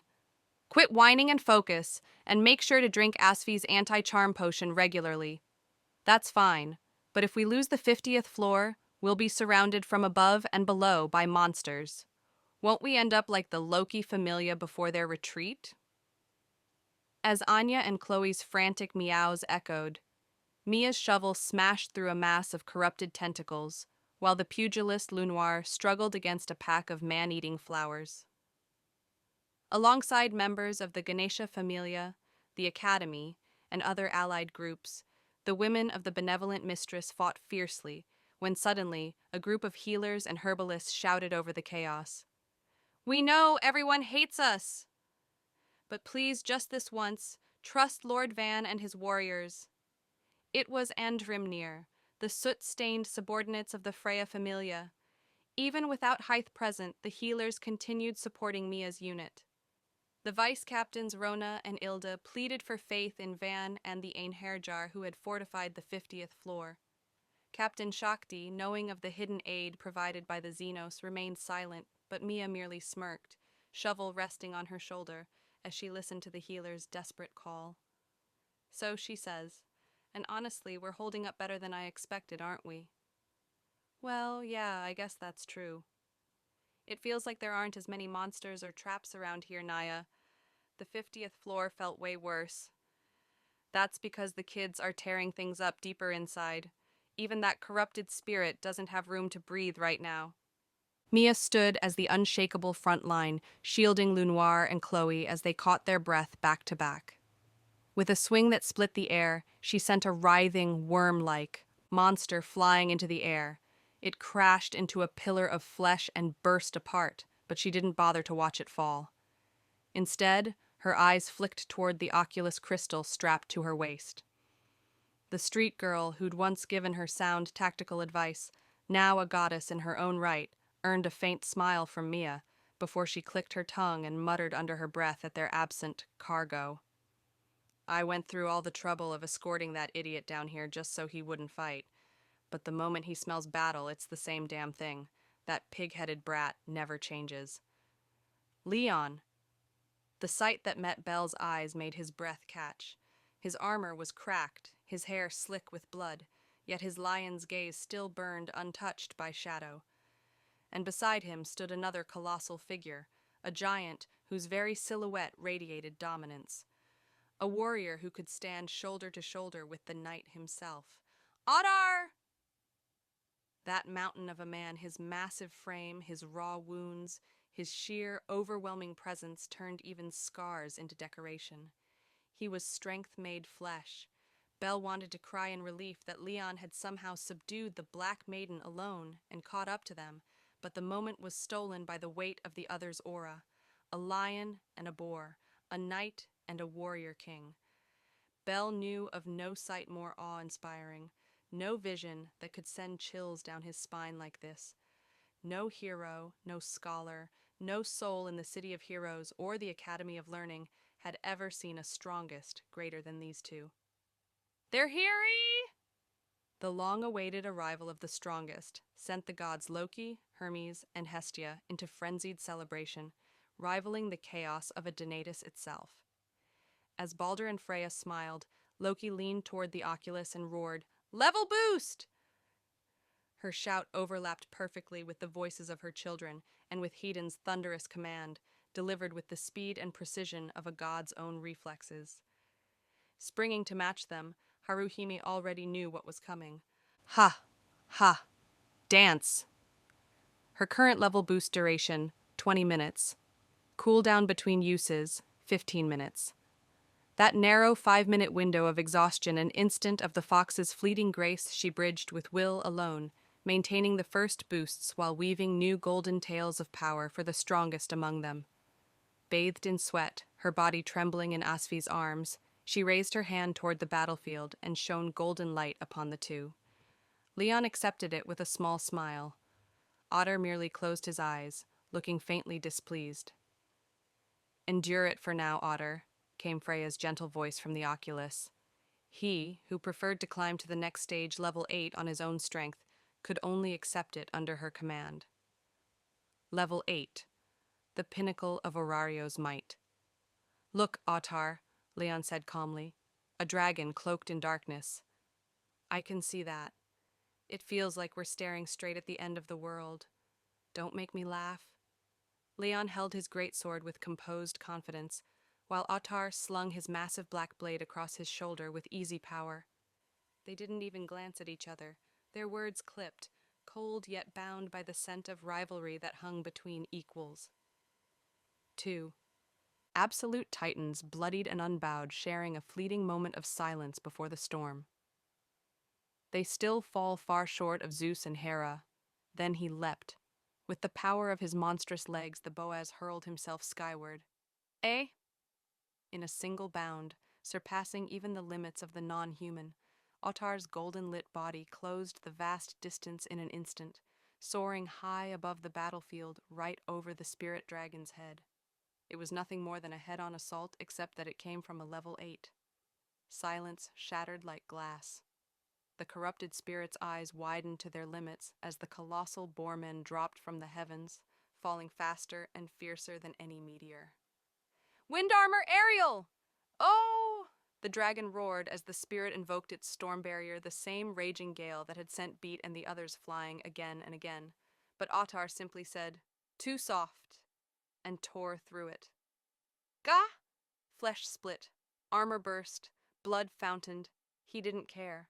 With a single swing of his black greatsword, he ripped through the air currents and brought the blade down upon the spirit dragon's skull. The world exploded with sound. The dragon wasn't cleaved in two, but its scales shattered, and with a thunderous jolt for the first time, the terrifying crying dragon dropped over 30 meters in altitude. "You've improved, I see." While the boar soared through the air like a beast carrying its goddess toward the heavens, the lion charged across the ground. In an instant, Leon was upon it, his foot detonating the flesh-like earth beneath him as he unleashed a stroke that could sever all things. "Ah!" The dragon's roar twisted into the shriek of the corrupted spirit, as if silk were being torn apart. The spirit dragon's underbelly split open, and for the first time, thick black ichor magical blood burst forth in a fountain. Before the gods watching could even cheer the clean hit, the two roared in unison. "Oh!" They gave the spirit dragon no chance to recover. Running across the ground, soaring through the air, tearing apart vein-like tendrils as they advanced, the two unleashed a barrage that no mortal could follow, a lawless storm of blows that defied all reason. Neither the dragon's lightning-fast blades of wind, nor its mighty tornadic defenses could slow them. "Out of my way, Leon!" After more than half a month in the dungeon, 2 floor bosses defeated, and so many slain monsters that no one could count, the true apex of Orario had finally joined the fray. The reason Ottar could continue to unleash such overwhelming power numbers that existed on a different plane altogether was because of his skill. Stortus Ottar. Its effect specialized in sustained combat, boosting every development ability to superhuman levels. Alongside his beastification, it was the foundation of Ottar's monstrous might, the rare skill that allowed him to do the impossible, to venture alone into the deep floors and return alive. "Work with me for once, Otter. Don't make me say this kind of nonsense." Leon's strength rivaled even that. The source of his destructive power was, of course, Blaze of Round. Now he summoned its 9th radiance, the 9th trial sword, Alfiar. The weapon's shape was astonishing. A glove of light, wearing those. Brilliant gloves. Leon could fight barehanded, throwing blows charged with holy radiance, or blast shockwaves from his palms like a mage.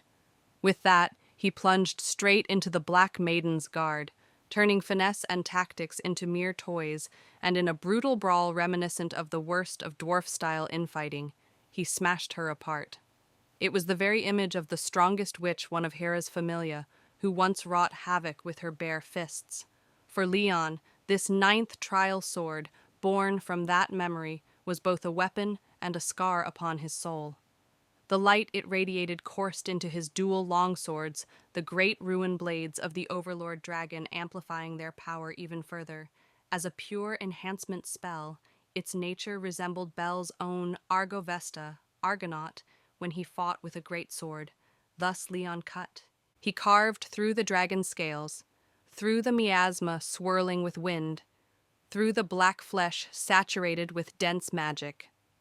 I won't hold anything back. Once more residual light. The limit-breaking brilliance of his slash erased another piece of the dragon that had seemed untouchable. Both men, who had once suffered bitter defeat beneath Zeus and Hera, now fought side by side, spitting scorn.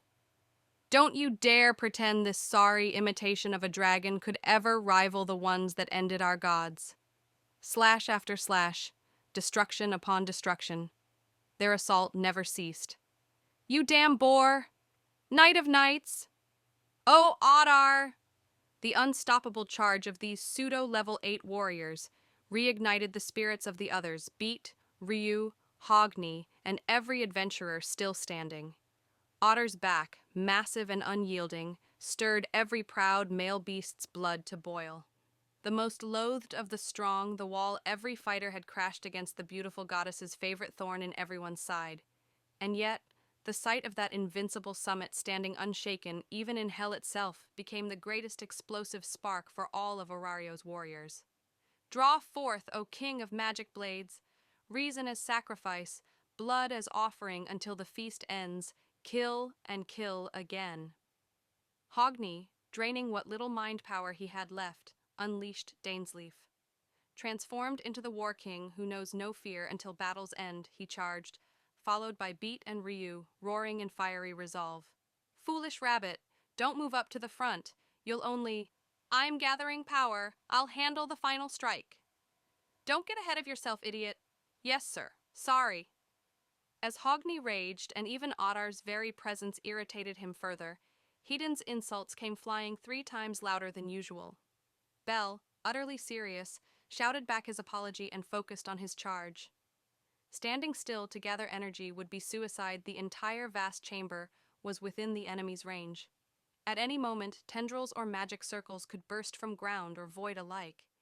Even as he remained alert, the tolling of the grand bell thundered through the battlefield, fueling the corrupted spirit's fury and dread.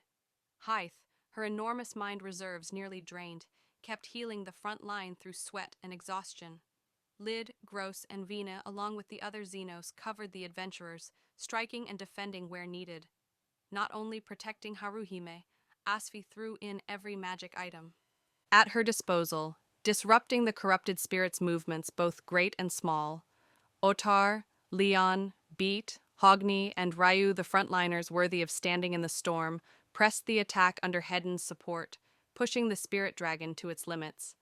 All of it, everything, every last thing thrown into the assault. They raised a war cry and struck, roaring to rescue the girl, trapped in the great heart far in the chamber's depths. Oh, ah! But the corrupted spirit resolutely rejected the puny resistance of the adventurers.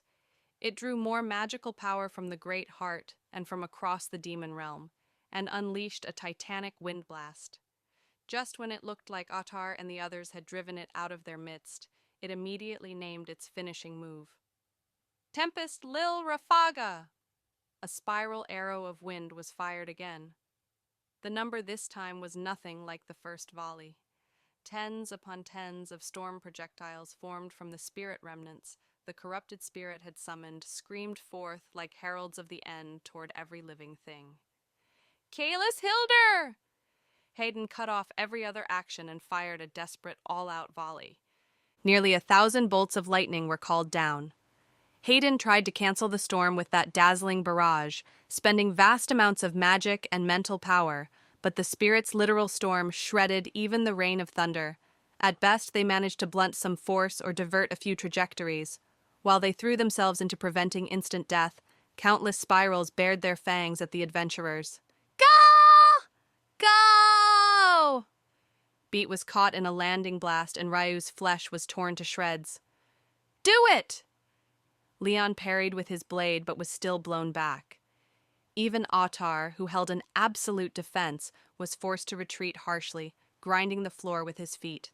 Protect the fox! Hayden barked the order even as he himself was flung aside. Shield Haruhime and Asfi. Gross and Vina flipped into action like living bulwarks. Wah! Vina! Vina used her one wing and, together with the stone giant Gross, formed a wall they and those they sheltered plummeted far down to the ground. What came next for Bell was a spiral arrow amplified with murderous intent. Death reflected in his deep, ruby gaze. If he cut the Argonaut strike he was charging here and now to cancel that wind, he would lose his final decisive move. Even if he survived here, the path to victory would be lost. That sharp, correct instinct, the mark of one who had reached the rank of first-class adventurer, was now leading Bell closer to death. His reaction to defend came fatally late, and right before him, something brown broke into view. Tiona! Lefia! Lend me your strength! On Tiona's outstretched wrist gleamed the equipment Lefia had given her, Magius Bangle. The accessory, always infused with Lefia's magic, flared to life, spreading a circle of golden light. The spiral arrow struck, colliding against the radiant barrier. The resulting shockwave exploded into violent sparks, and the light shattered.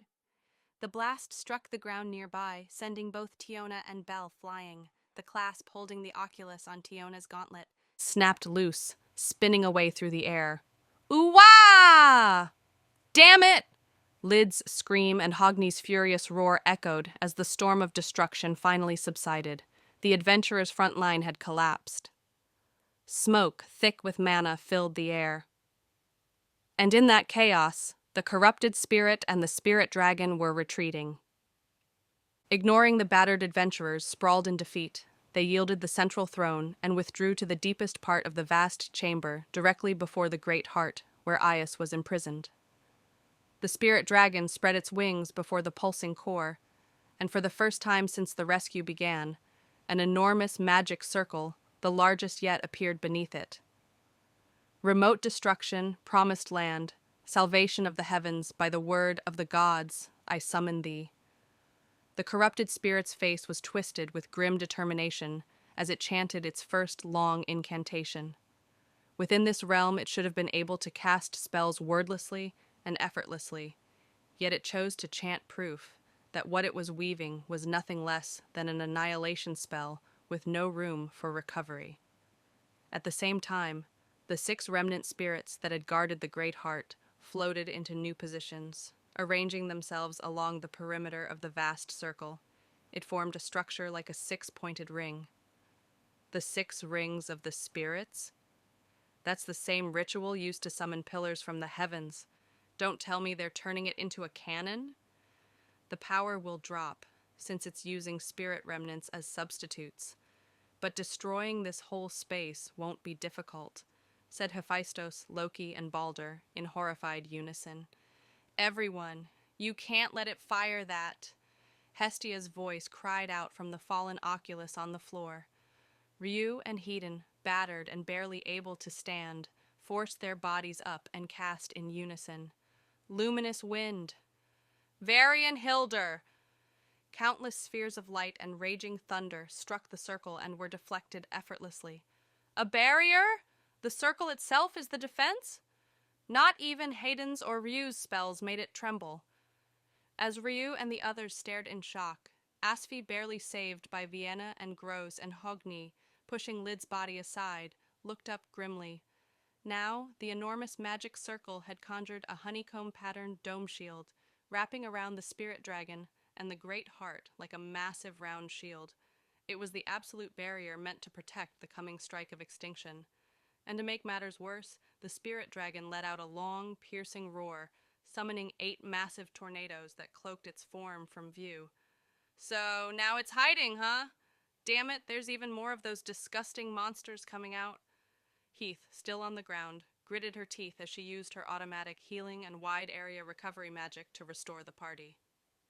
Lyd, forcing himself to his feet beside her, could hear it too, the grotesque sound of the chamber walls splitting apart as new remnants of the spirits, Samosthrakia, began to crawl into being. The corrupted spirit, cornered at last, had abandoned all games and mercy. It would hold nothing back. At the northern end of the vast chamber, where the great heart pulsed, the enemy had retreated. The adventurers, without any plan or command, gathered in the very center where the spirit dragon had once perched. It was a desperate act, born not of courage, but of hopelessness so complete, it circled back to defiance. What do we do now? Asfi, fully aware of how little time remained, voiced the question everyone dreaded. Even knowing it would only deepen the sense of urgency, she had to ask. The one who answered was Leon, detaching the now useless gauntlet from his arm. We charge! The boar-like warrior beside him, just as battered, stared into the storm and seemed to agree. Everyone attacks at once. We break through the storm and destroy that magic circle. You're telling us to launch a suicide assault? I don't make a habit of dying for nothing, Leon replied with a dry smile. But if we can't overcome this, then slaying the black dragon is nothing more than a dream. Asfi bit her lip. The knight's words carried no logic, no tactical proof, only iron resolve. Yet no one argued. There was nothing left to plan, and every moment lost brought them closer to the end. From the rear line, Hedon adjusted his glasses, silently signaling agreement. Who can still move? Ryu asked, scanning the group. It'd be faster to count who can't, Hedon replied curtly.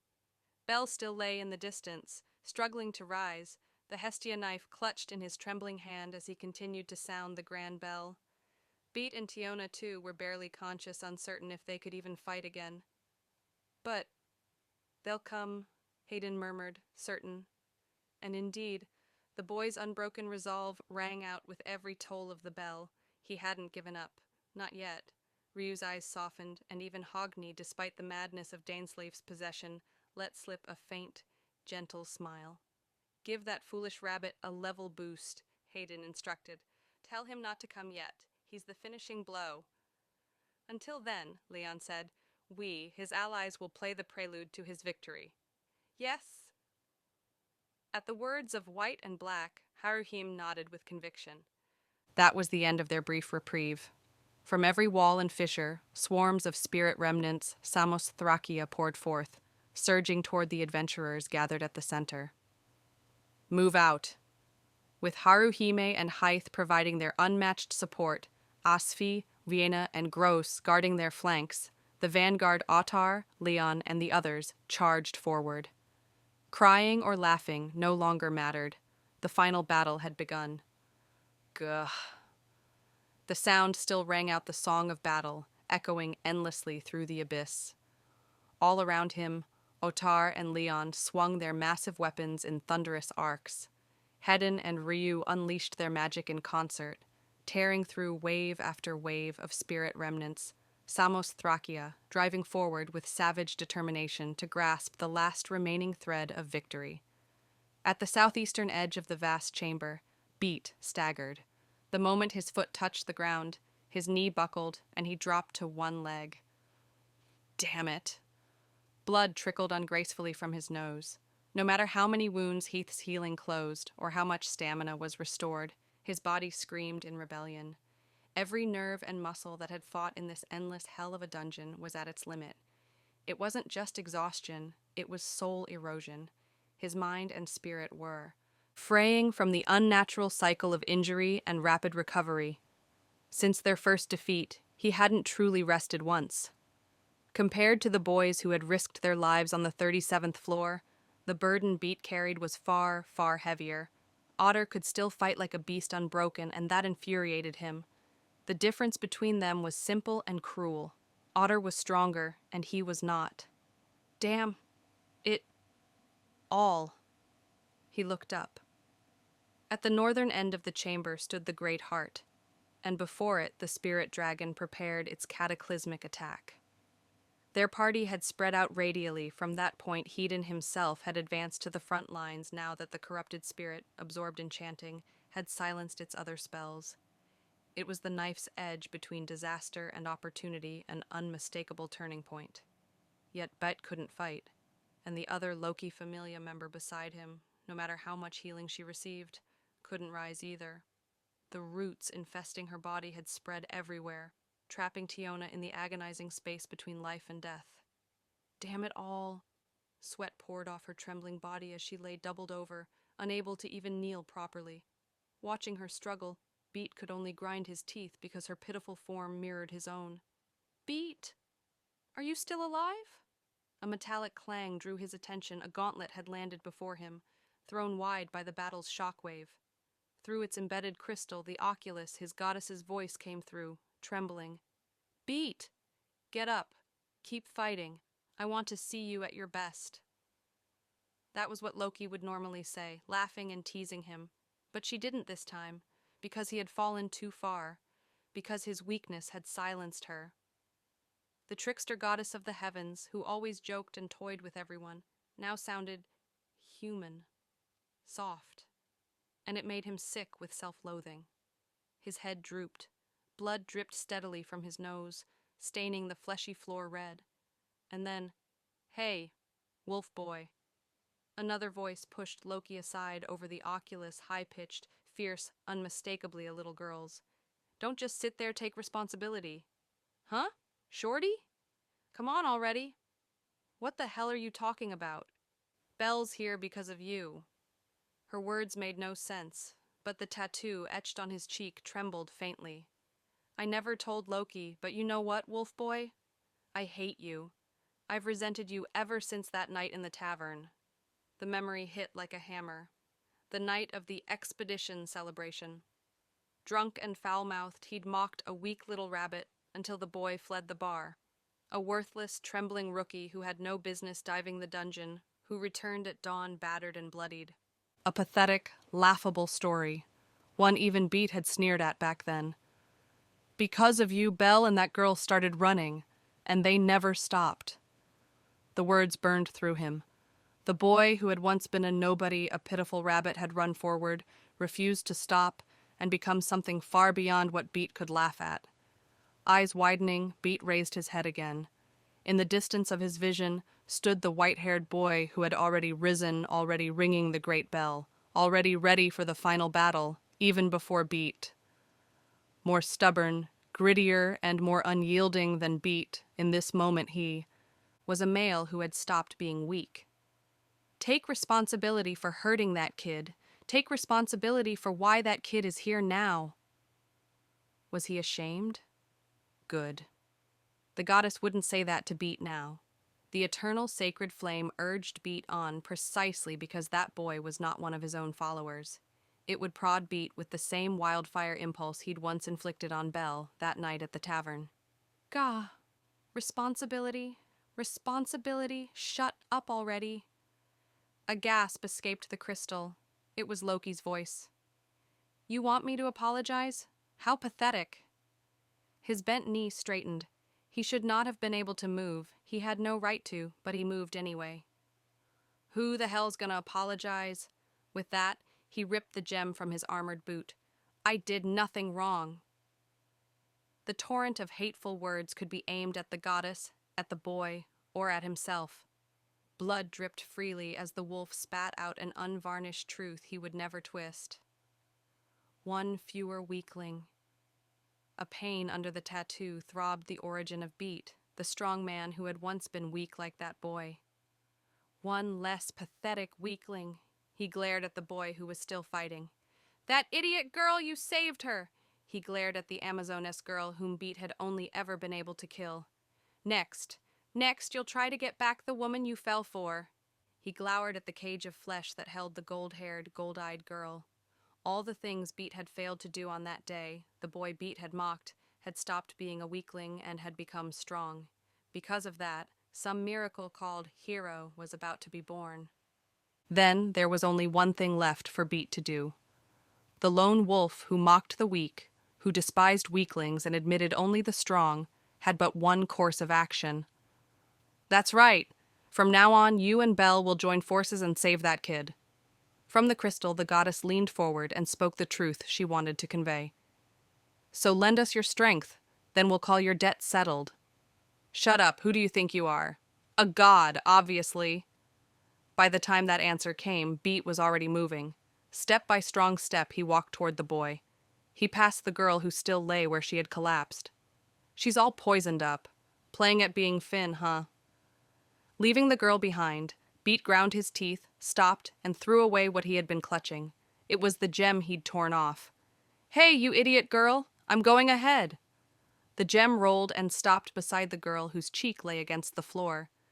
If you're the kind of weak bitch who can only be saved by a man, then rot here and die. With that, Beat ran forward. The girl, her skin fouled by the alien intruders beneath it, bit down hard on her lip. Hidden beneath the hair that veiled her eyes, she clenched her teeth just like the wolf, and her trembling fingers closed around the gem. Not seeing that, Beat leapt forward, and with a kick shattered a Samosthrakia spirit remnant that had lunged at the boy, taking the enemy by surprise. Beat, thank you. Belle's voice was awkward, as he thanked the man who had just saved his life in the nick of time.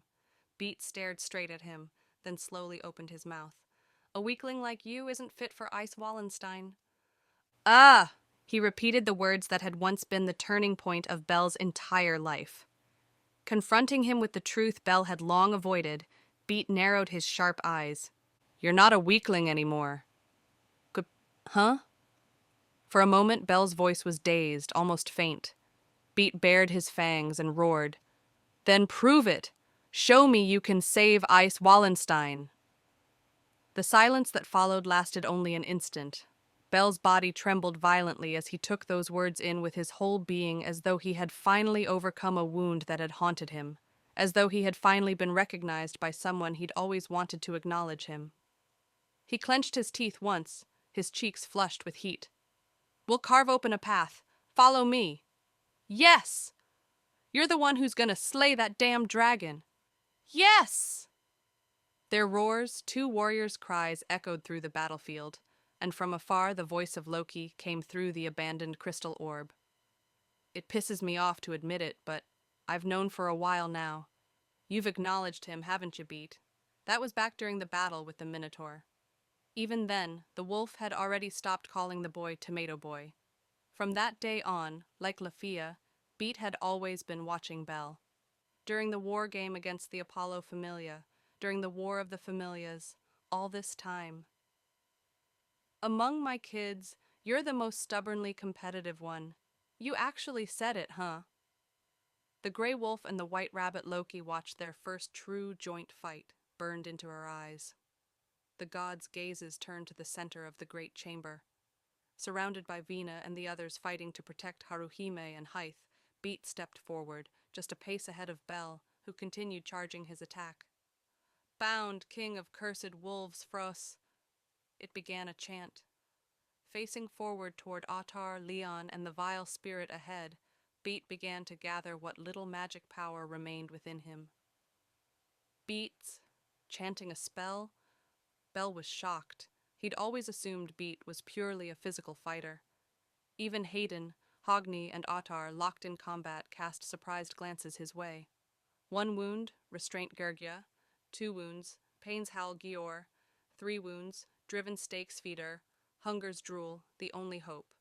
Build the river, mix with blood, and wash away the tears.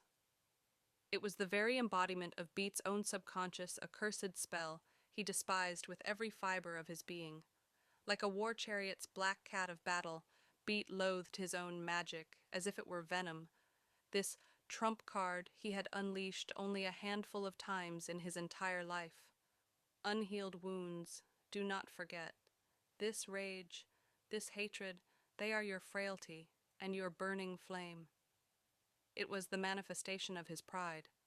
Hate the world, accept its laws, and let every tear be dried.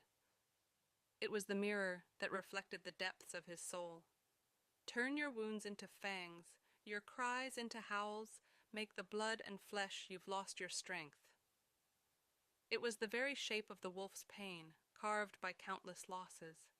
And for that incantation to be spoken aloud was proof that Beit had found something worth casting away his pride for.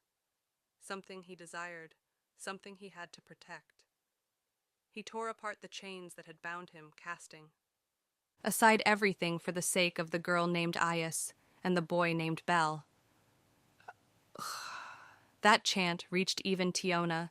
She was already coughing up blood so much that now, black mixed with a sickly green, it was disgusting. And yet, even so, she clenched her trembling hand tight, because she refused to lose to that stubborn wolf. Those thin legs, barely hers anymore, stood up. The monsters of the dungeon, the corrupted spirit, all ignored her now. She was no longer even worth noticing. The roots that had spread through her body made her look more monster than human. The remnants of spirits Samosthrakia mistook her for one of their own, one of the spirit's tentacles. At this rate, she might truly become a monster. And yet the adventurers and the Xenos still fought so that Tiona would never have to fight again. The white-haired boy still stood against the terrifying creature, to save Ice, to protect Tiona. It was like a story of heroes come to life. Ice. Drawn to the side of his back, cloaked in white light and wreathed in sparks, Tiona raised her hand. It was battered, but not yet corrupted. That beautiful left hand reached toward him. I've found my hero, she smiled, like a child who had only known love and longing in fairy tales. Her face broke into a bright grin, like a girl who had finally met the one she'd dreamed of in her stories. I've met my hero, Argonaut. Her eyes shimmered like sunlight on rippling water, like a storyteller who once said goodbye to her treasure, but now held it close to her heart again, and toward the girl still imprisoned ahead, her dear companion, her best friend, and in many ways the little sister she cherished, Tiona whispered softly. So, Ace, you too? She took a step forward, and then another. The magic circle of the golden witch Haith flickered. Each wave of healing she unleashed was devoured by the roots draining her strength. One foot already crossed into death's realm, yet she refused to let go of life. No matter how close the shadow of death crept, the light never left her eyes. There were things she wanted to protect, treasures she wanted to hold close. There was someone she wanted to reach. Ice, you've got to stop making that sad face, she murmured softly. Let Argonaut make you smile again. Her lips curved gently, wishing for that smile to bloom once more, like a high flower surrounded by blue skies. Even now she smiled toward the sorrowful wind, as if to tell it that the past's pain no longer bound her, that she had forgotten those distant sorrows and would shine again, like the sun. We're coming to save you, together with Argonaut. Her brows tightened. Her body leaned forward, and with the last strength left in her, Tiona reached for the final power, her last trump card. Adar! How many more times can you use beastification? The battlefield shook without pause. Lightning, fire, and wind woven together by fairies merged into a single will to advance. Leon, cutting down the meddlesome Samothrace fragments that stood in their way, shouted toward the warrior beside him. As many times as I need to. Then that means only once more. Got it! One flash, then another. Each afterglow he unleashed one of the most destructive techniques, even in the battle against the corrupted spirit, lit the air with divine brilliance. As if in protest, the storm itself trembled at the dwarf's unrestrained use of the gods' supreme techniques, the twin divine arts of Zeus and Hera. Leon fired yet another afterglow, as though retorting, "You're one to talk," and 2 of the 8 massive tornadoes were blown apart. His sharp, knightly face twisted into something primal. His power was fading. Endless battles, especially the ordeal with the Black Maiden, had taken too great a toll. Otter, who had fought even longer, was in no better shape. They still hadn't reached the grand barrier of the corrupted spirit who continued its vile chant. No more half-hearted afterglows. The next will be my last. At this rate, even my 12-fold sword round won't reach its end. Ottar, lend me your strength. Dodging another shockwave, the armored knight and the lion-hearted warrior slammed their backs together, shoulder to shoulder. Ottar glanced at Leon's hands gripping his sword. The once radiant gloves were now cracked all over. If we fail here, there's no one left to pick up the fight. Leon smiled faintly. We have fine successors, don't we? The one who managed to defeat you. I wasn't defeated. With a fierce rebound from their collision, they both charged forward again. 15 years ago, they had been hot-headed juniors. Now, standing tall as the unyielding pillars their successors looked up to, the men poured every ounce of strength and magic into their next strike. The lion pummeled through the horde of monsters, fists blazing. The boar began his rough, guttural chant. Not to be outdone, the elves and the lizard men unleashed everything they had. Arvelia, Varian Hilder, Burndane, Fawa! A torrent of fire and lightning exploded. Ryu's holy flames, Hedon's thunderous bolts, Hogni's dark fire, and Lid's searing breath intertwined, shattering the final two tornadoes. But then, open descend, come forth Empyrean of the supreme heavens. Hidden beneath the roar of the storm, the abominable chant reached its end. The massive magic circle, already at critical power, flared to life. Oh no! Ryu's shout of alarm, and even the god's cries of dread, came too late. The corrupted spirit had wagered everything on this strike as well. Pouring every last fragment of power the demon realm could yield, it completed the ultimate grand ritual. Its twisted lips curved into a grotesque crescent, its final triumphant smile, as it summoned the cataclysm to end all things. Heaven's catastrophe. The judgment of heaven, an execution that would annihilate creation itself. A supreme spell that should have been divine retribution was, through the warped influence of the demon realm and the spirit's own perversion, transformed into an artillery of extinction. A column of radiant light surged forth, a lance of annihilation that promised only oblivion. Ryu's entire body, Vina's eyes, the vast chamber itself, all were bathed in black and indigo radiance. Everything the light touched was unmade, dissolving toward nothingness. In that moment, when all would have been reduced to particles. Ooh! A beast roared. Ninth trial, Sword Alfiar, cleared! Leon's shining gauntlets shattered, then blazed into a higher form. Ottar's transformation erupted in tandem, beistification and the knight's round enhancement. Their entire beings, body, soul, and will, surged beyond the limit of level 8, to challenge the peak once held by the gods themselves. Hildis Vini, 10th trial sword regnant, release. The lion cloaked in golden fur, and the boar wielding his cursed halberd, raised their weapons high and unleashed the legacy of heroes. Afterglow! 2 voices roared as one. Dark violet and gold collided, corruption against radiance, destruction against valor. The world convulsed. A deafening quake split reality itself, light against shadow, end against continuation. The clash of opposing absolutes birthed a flood of light that consumed all before it. Fragments of Samos Thrakia spirits were disintegrated. Ryu, Hedin, Hythe, and Lid were hurled away like leaves in a hurricane. Even Vina and the others, distant from the blast, were blown backward by its fury.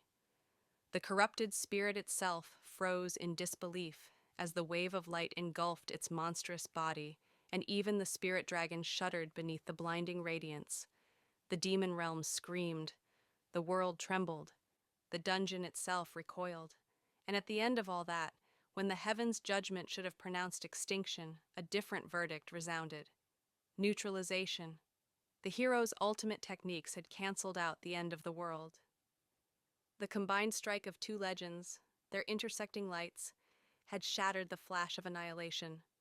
The massive magic circle screamed under the strain of its own recoil, while Adar and Leon were caught in the aftershock flung violently back, smashing through walls of flesh and stone, their armor shattered to dust. The assault ceased. And yet, though its final weapon had been stopped, the corrupted spirit froze, stunned shaken to its very core by the indomitable strength of mortals who had dared defy the gods. It heard it then, something beyond despair. Even amid that apocalyptic clash of light, while the world convulsed between ruin and survival, a voice continued to sing. Chains unbound, the heavens roar. Lineage of wrath, devour the moon in my stead, and swallow all before thee. Through the blinding radiance, through the storm of destruction, two silhouettes still stood firm where the heroes had carved open a path, and in that final moment when the spirit's own gaze faltered, a beast of flame began to manifest. With these fangs of fire consume. A bell rang. The grand bell that heralded the dawn of heroes tolled once more, its resounding call joining the rising flame. In its glow, the amber eyes of the gray wolf burned with murderous resolve. The will to destroy, the vow to triumph, and the name he offered to the abyss, Hati. The word itself became fire. Flame howled. Fangs of blazing crimson wrapped his arms and legs, turning them into jaws of a devouring inferno. A conflagration erupted from the werewolf's body, an enchantment of pure annihilation. The scarlet fire surged, raged, and exploded, taking shape as a colossal wolf of flame. The corrupted spirit, frozen even within its own realm, saw that within the inferno's glare, the man's eyes carried a vow of absolute hunt, a promise of extinction for all before him. The flames convulsed, scattering like sparks from the sun. Then came the roar, a sound so violent that it shattered the stillness of the spirit's time. Gra! A charge of searing fury. Nothing in its path survived. The torrent of burning wrath scorched the flesh of the dungeon, ripped through the air itself, and advanced at divine speed straight toward the hated spirit and its dragon host. The white-haired boy followed close behind, silencing even his awe, drawn forward by that monstrous flame.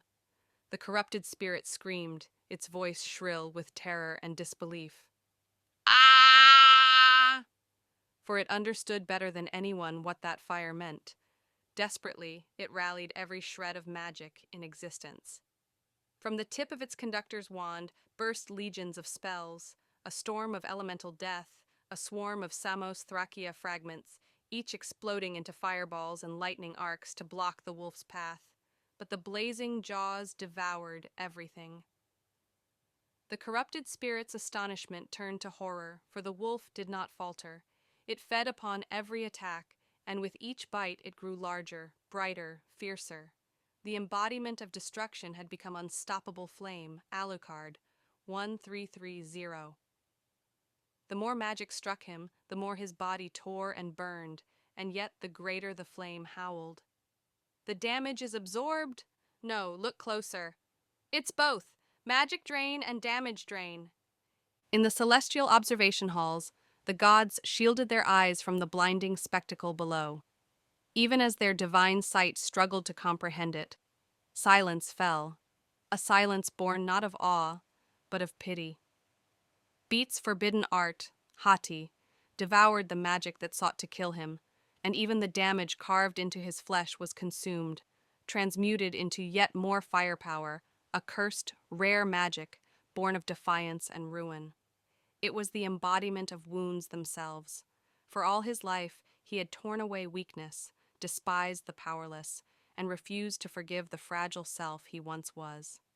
Every scar, every loss, every failure, all were devoured, reforged into strength by this self-destructive flame. The output of that inferno now surpassed even the furious charge of the war chariot, the mightiest of his rivals. Beat! The more it burned, the less life he had left to give. Every moment of power was bought with his own body.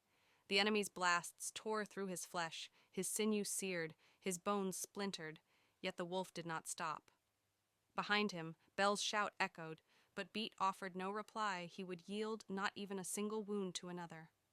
The tolling of the grand bell's will must not fall silent, and so the wolf bore every blow himself, his claws rending the torrents of flame apart, his voice a roar of defiance against the dying of his light.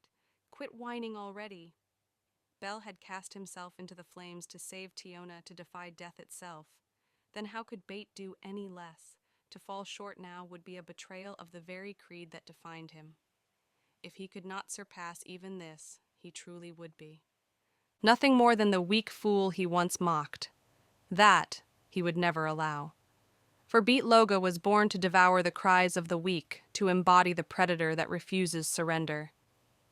If that damn rabbit can, then don't you dare think I can't.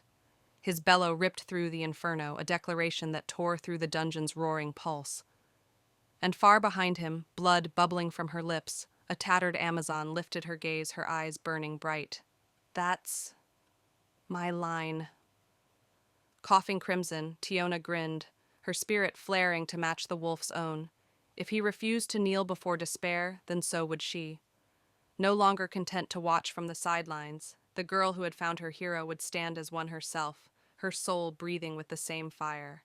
Intense heat! Tiona bent low, a feral snarl twisting her lips as she exhaled a searing crimson breath. That breath soon flared into a living aura, wrapping around her entire body, a heat so violent it made even the monsters of the dungeon recoil in instinctive fear. Intense heat, intense heat. Tiona's rare skill, its effect, a massive boost to all abilities when at death's door. Combined with Berserk, which raised her power every time she took damage, Tiona Hiryut was the kind of warrior who only grew stronger the closer she came to death. A twisted mirror of the wolf she so often argued with, the resemblance to Beat's own power wasn't lost on her. When she'd once told Belle about a pretty amazing trump card that kicks in when I'm desperate, this was what she had meant. Even as the roots of corruption clawed through her veins, draining her life from within, she grinned and spat at them, using their invasion as fuel. Then she dug her heels into the ground, and the stone beneath her cracked. "Let's go." Vina's outstretched hand never reached her. The Amazon shot forward in an instant, a blur of raw muscle and instinct, a beast woman who no longer cared about reason or restraint. The air itself exploded behind her as she surged toward the roaring fire ahead, toward the men who blazed like the Belle's own flame. And then, ugh, stay away from me! The burning wolf hurtled straight for the corrupted spirit. Even in this moonless abyss, his flames seemed to devour the very idea of light, like a beast attempting to swallow the full moon whole. He raced up the pulsing veins of the chamber, ignoring every blast, every spell, every desperate tendril thrown in his path. The spirit screamed in incomprehension, unable to process the advance of something that should not exist. Ah! The spirit dragon, protected by the massive Great Barrier, roared its defiance, black winds exploding outward winds that had thrown Beat aside countless times before. But not now. The gale met fire and was devoured. He tore through the storm, his fangs blazing like miniature suns, burning, tearing, clawing his way through by sheer force. Rah! Beat's flaming jaws struck the barrier. Then boom! A surge of incandescent fire erupted, and one of the 6 spirit remnants maintaining the absolute shield shattered into ash. Not one, but many. Boom! Boom! Boom! Clockwise, they burst apart, one after another, until only 2 remained. Cracks split the once perfect honeycomb structure of the Great Barrier. The fortress of divine geometry wavered, and within the fiery glow that painted the chamber red, the corrupted spirit's twisted face, once confident and cruel, was finally etched with fear. Neither Ryu's magic, nor Hogni's, nor Hayden's lightning had been able to so much as crack that barrier, and yet now, all 3 of them stared wide-eyed at the blazing inferno consuming the battlefield. Even Leon and Ottar, those paragons of might, could only watch in silent acknowledgement. The lion, the boar, both eclipsed by a single burning wolf, and that wolf roared for the return of the wind-born girl. Ah! Ah! Ah! Even the dragon, whose face had until now been cold and mechanical, flinched in instinctive fear. But as the great barrier trembled, the corrupted spirit sensed another terror far greater than the wolf. Behind the beast of flame came the tolling of a bell, a figure drawing near more fearsome than the lion, more dreadful than the boar, more relentless than the wolf. A pitiful rabbit? Don't be absurd. That was a hero who could slay dragons. Shut up, shut up, shut up, shoot up! The fallen spirit couldn't understand that the boy who had invoked the name of the hero sphere, the one who had shaken her very soul, reminded her of him. The hero she had once loved, the one destined to destroy the monster she had become. And that lingering spirit's heart now screamed, "Don't let that funeral bell ring." The spirit howled as the boy raised the blade of divine light, her own requiem forged in flame and radiance.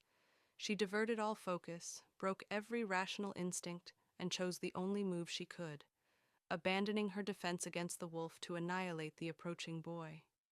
Countless magic circles flared in the air, forged from gathered mana artillery ports of pure destruction, all aimed at him. "Bell!" Ryu screamed. "Bell!" Weena cried. "Bell!" Even Hestia's divine voice trembled. But the wolf, "Tiona!" He called not for fear, but for certainty, because he knew she would come, because that was what comrades did. Ah! The intense heat skill flared, a burst of red wind engulfed her, fusing with her friend's own wind, with the spirit of Ias herself. Tiona surged up the pulsing flesh of the veins, overtaking Belle in a single bound, and soared. Tiona leapt into the path of annihilation. The thunder of ruin crashed down, and she drove her monstrous right fist forward. "Tiona!" That frail human fist could never stand against such a divine bolt.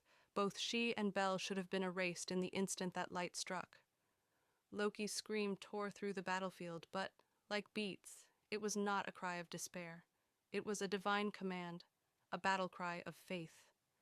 The next heartbeat, the thunder converged into Tiona's right hand. The spirit reeled back in disbelief. The Amazon clenched her teeth, her entire frame trembling as she forced the power to halt.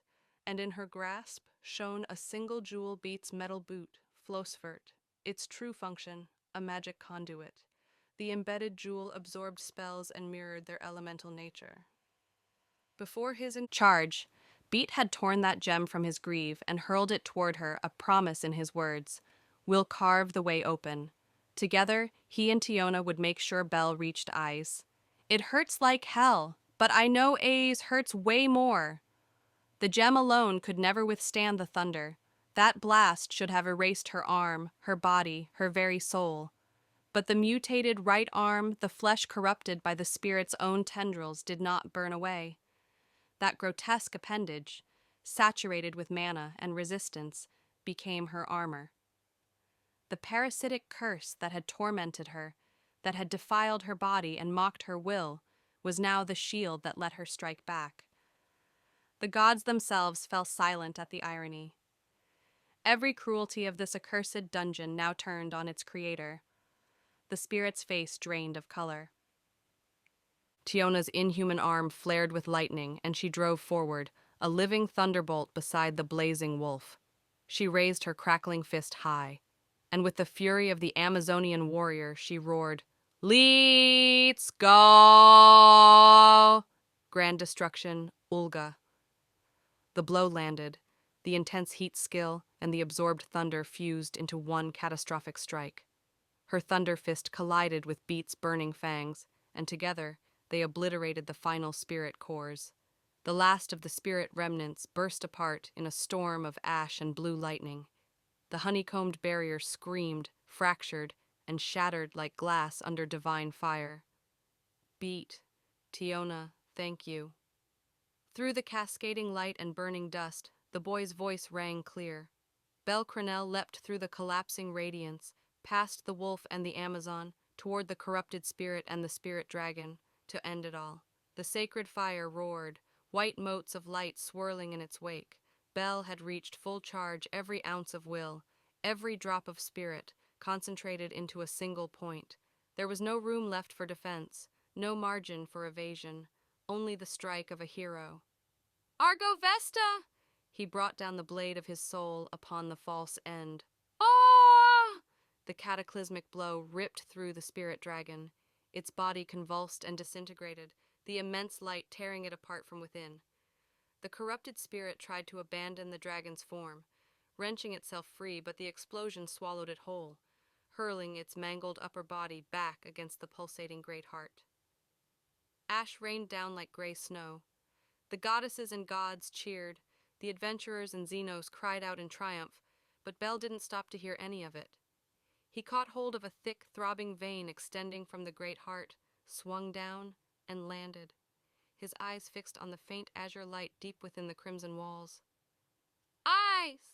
He reached out, hand trembling, voice breaking toward the girl sealed in that cocoon of blue radiance.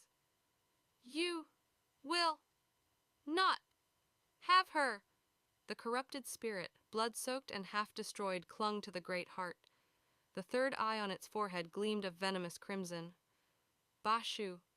The flesh of the heart convulsed. It bulged, split. A massive gaping maw, an organic pit of fangs and muscle opened before Bell. Time stopped. Beat and Tiona, still falling from their last strike, froze mid-air. Lyd, Ryu, and the others, too injured to move, could only stare in horror. And then the world turned scarlet. The writhing meat engulfed him whole. Ah ha ha ha! The spirit's laughter echoed mad and triumphant. The glow of the holy fire vanished from sight. And Tiona, realizing what had just happened, was the first to scream, her throat and chest trembling with despair. Argonaut! It was warm, sickeningly so. The sensation was revolting. Bell was trapped, encased within flesh. From his feet to the crown of his head, there wasn't a single gap left. Every inch was sealed in by living, pulsating meat. For a fleeting moment, he wondered if this was what a child felt returning to its mother's womb, but immediately rejected the thought. This was no cradle of love. It was the stomach of a man-eating flower, dissolving its prey in blissful ecstasy. I can't. This is impossible. In this sea of flesh, even auto-heal was meaningless. The instant his health and mind recovered, they were drained away again. His body, his magic, even his will, everything was being siphoned. Already his skin was fusing with the living walls.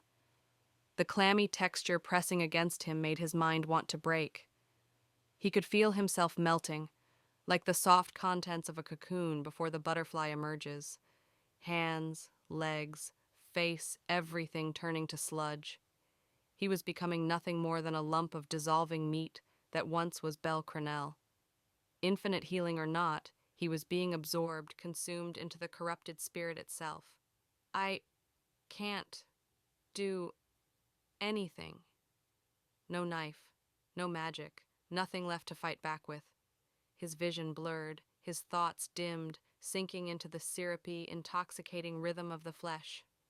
He now understood the prison that had drained the strength of his beloved eyes was this place, this abomination. A laugh slithered through the red void. A hee-hee, foo-foo-foo, ha. Not a lullaby. A laugh of mockery, no, of ecstasy. It was the spirit's gloating over its final victory, or perhaps the moan of joy at finally becoming one with the hero it desired. Nothing will change. There was no escape, no solution. The pulse of destruction throbbed around him, thick, wet, unstoppable. As his awareness faded, Bell finally admitted his power alone wasn't enough. Not by myself. So he reached for another's strength. His trembling hand groped behind him, gripping the dagger he had hidden close to his stomach before being swallowed. The Krozo magic sword. He didn't need to supply it with magic. He didn't need to swing it. The blade his dearest comrade had forged would answer him, no matter the distance, as long as their bond remained. And so, Welf! He screamed his friend's name with every shred of his being. The next instant, the crimson blade blazed to life. Ah! Ah! The flesh prison ignited from within, the same deep red flames as Belle's own eyes. The spirit's seductive laughter twisted into a shriek of hellish agony. The living walls burned and bubbled. The fusion of flesh and soul ripped apart, and the infernal blaze erupted outward like a volcanic torrent of crimson fire. And those left in the great chamber reeled, and the others witnessed it, the corrupted spirit, clinging to the great heart, suddenly twisted in terror. Pressing its belly with trembling hands over the pulsing navel of flesh, it could only scream as like a solar prominence. The great heart erupted in a violent torrent of crimson flame. From below, Beat and Tiona looked up in shock, their faces illuminated in red. Through the crystal oculus, even the gods widened their eyes, the roar of combustion and the spirit's shriek echoing through the massive chamber with ear-splitting force. Once again, the corrupted spirit had misjudged. The white rabbit it had devoured was neither a pitiful meal nor the false hero it once loved, but a living powder keg. Thanks to his active anti-charm flame resistance skill, this reckless act became the worst possible counter for the spirit. Ah! I sue! Gya! Within the blazing great heart, two voices clashed in a grotesque duet of agony, one of defiance, one of torment. Even Belle himself wasn't spared. The heat, the pressure, the pain, everything was tearing him apart. But he didn't stop. Driven by sheer desperation, he clawed and pushed forward, forcing his way through the layers of flesh. He swam through the sea of fire, dove into the sea of flesh and mud. The first he was already used to, he'd done worse to save Tiona. The second, he faced with nothing but raw willpower. If there was ever a time to show the brute strength of a first-class adventurer, it was now. The wall before him was monstrous, over 10 meters thick, a fortress of muscle and sinew. He dug through, tore through, burned through again and again, until, through the smoke and blood and fire, he saw it. That beautiful blue light. He reached out, and at last his hand touched it. Her cheek rested against the cold floor of ice. The crumbling birdcage could no longer hold. Her strength had already faded. She knew that when the cage finally shattered, the surrounding darkness would swallow her whole. That much she understood. Even fear was beyond her now. She couldn't muster the will to call for anyone. Her eyelids began to fall shut, and then something small brushed against her hand. A book. There were books about terrifying dragons, and others about the spirits her mother once read to her long ago. They were like fragments of her heart memories given shape, countless picture books scattered through the void. Her trembling fingers touched one of them. It was a story about brave, mighty heroes like her father once was. Lying there on the frozen floor, she turned a page with what little strength remained. But what awaited her was blank, pure white, like untouched snow, a spread of emptiness, as if the book itself were whispering to her, "There is no hero for you, Isis." Her golden eyes quivered. Tears threatened to spill. But then, the rabbit was coming. Ah.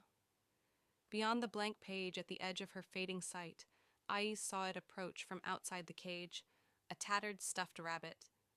Its arm was gone. Its leg was gone. It was electrocuted, blown away, shards of blue ice stabbed into its back. Each time, the rabbit doll fell to the ground. Each time, it staggered and forced its torn body back together, stitching itself through sheer will, then stood again. Step by dragging step, pat, scrape. It came straight toward her. Isis's trembling lips parted. Her own body began to move, as if pulled along by that fragile persistence. Gathering the last of her strength, she crawled forward across the frozen floor. She reached the iron bars of her icy cage, gripped them, and pushed herself up. The patched, button-eyed rabbit limped closer, close enough to touch. But just as she reached out her hand, a red tendril of flesh shot down from above and hooked around its neck. The rabbit was yanked upward, jerking into the black void overhead. Its limp arms and legs swayed as it hung there. From the darkness above came a voice warped and gloating. "No, never. I won't hand it over." Ah. Seeing the rabbit hanging there, ice tears welled up. Hope shattered.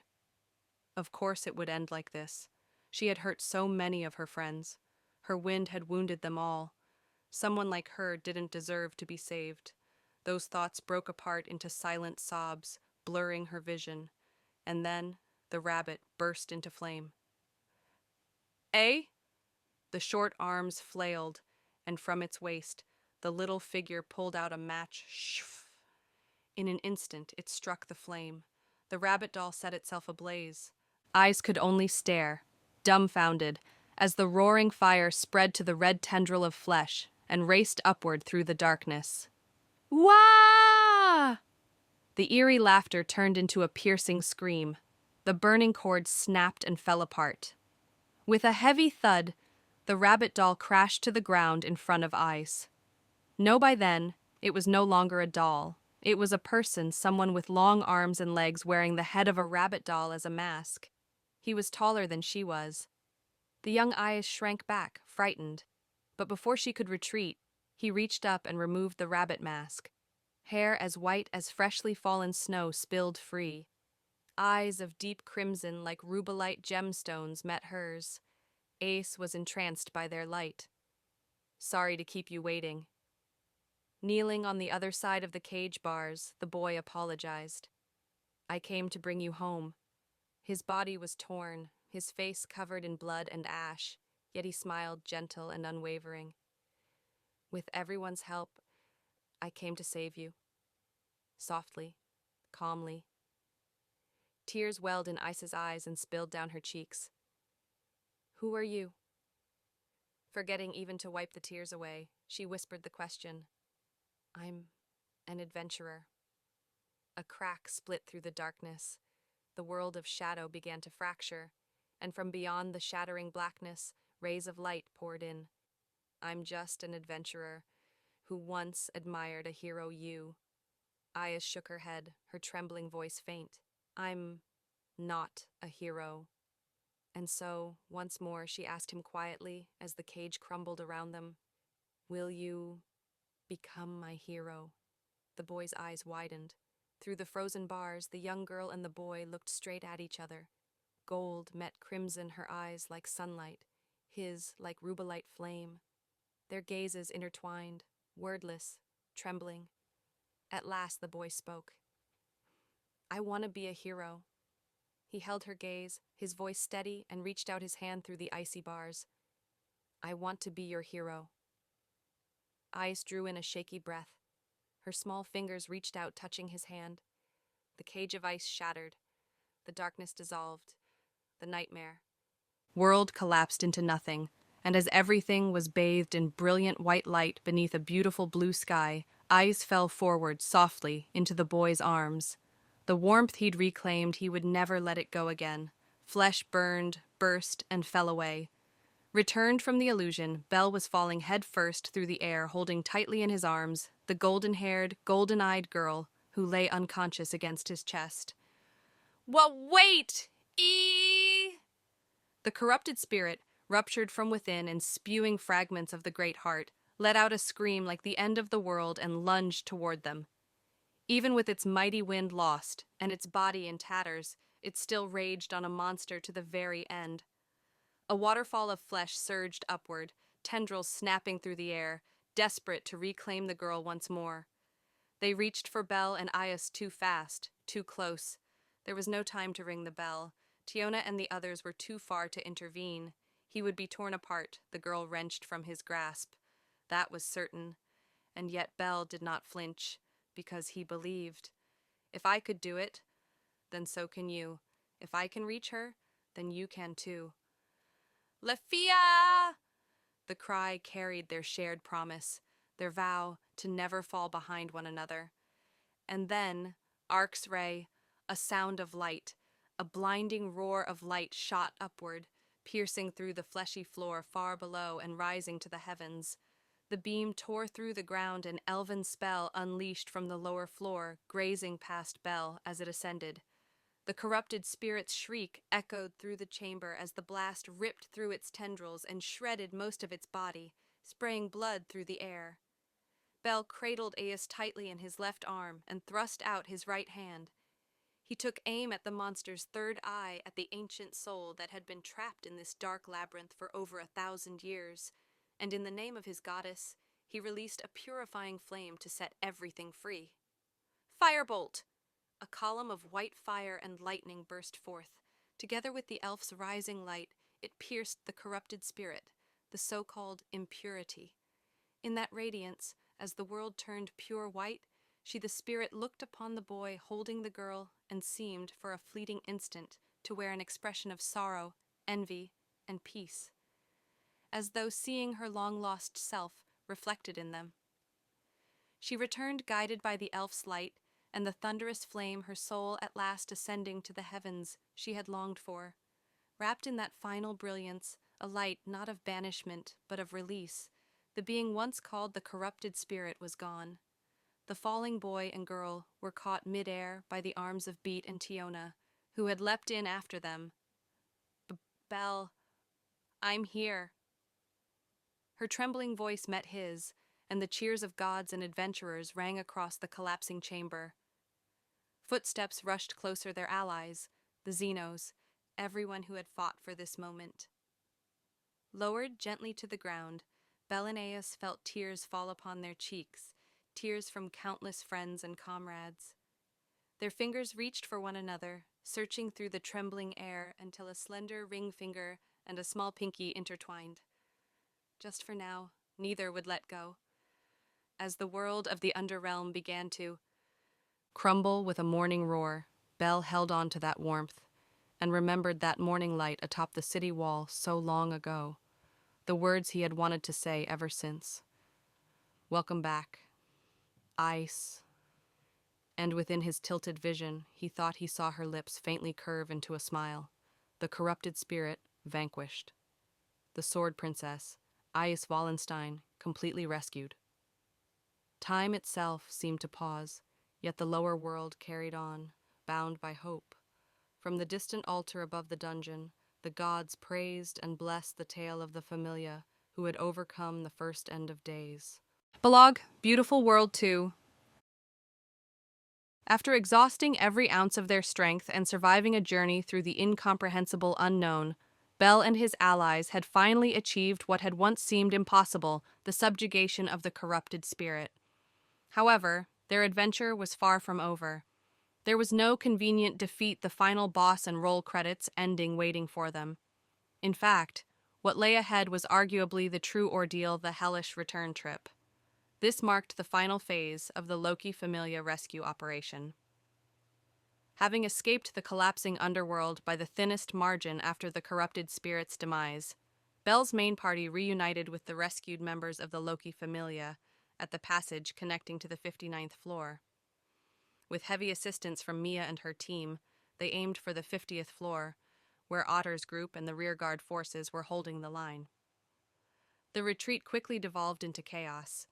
They came under constant sniper fire from the dragon jars, and with Belle unable to benefit from the Vanadis Tevere skill at this point, he was pushed to his absolute limits. Reaching a temporary safe zone on the way, the party received only the barest emergency treatment, most of it administered by the Andrimnir medics, including a dead-eyed, completely burned-out Hythe, before immediately resuming their full-speed escape. It was, to put it plainly, a death marathon. Even Ottar and Leon avoided direct combat, sprinting through the collapsing dungeon with grim resolve, a sight so surreal that Belle began to wonder if he was dreaming. Meanwhile, the Freya Familia, Ganesha Familia, and instructors from the Academy District, who had been constructing the vertical shaft for their ascent, confirmed Belle's party's passage, then began their own withdrawal barely a minute later. The result was a massive, unending exodus of adventurers. Those who had once stood on the roadside cheering the runners were now joining them in the flight for survival. "It's like a nightmare," Heath muttered weakly from where she was being carried on an aide's back, mentally and physically broken from exhaustion. At this point, the Xenos who had aided the expedition split off, heading back toward their hidden enclave rather than joining the retreat. The growing number of adventurers inevitably attracted the dungeon's attention. The upper floors became an outright festival of chaos as hordes of monsters surged toward the mass of retreating humans. The defensive forces guarding the shaft screamed under the pressure, and what began as confusion soon crossed into pure pandemonium. This, of course, meant that the burden on the squad leaders and commanders skyrocketed most notably.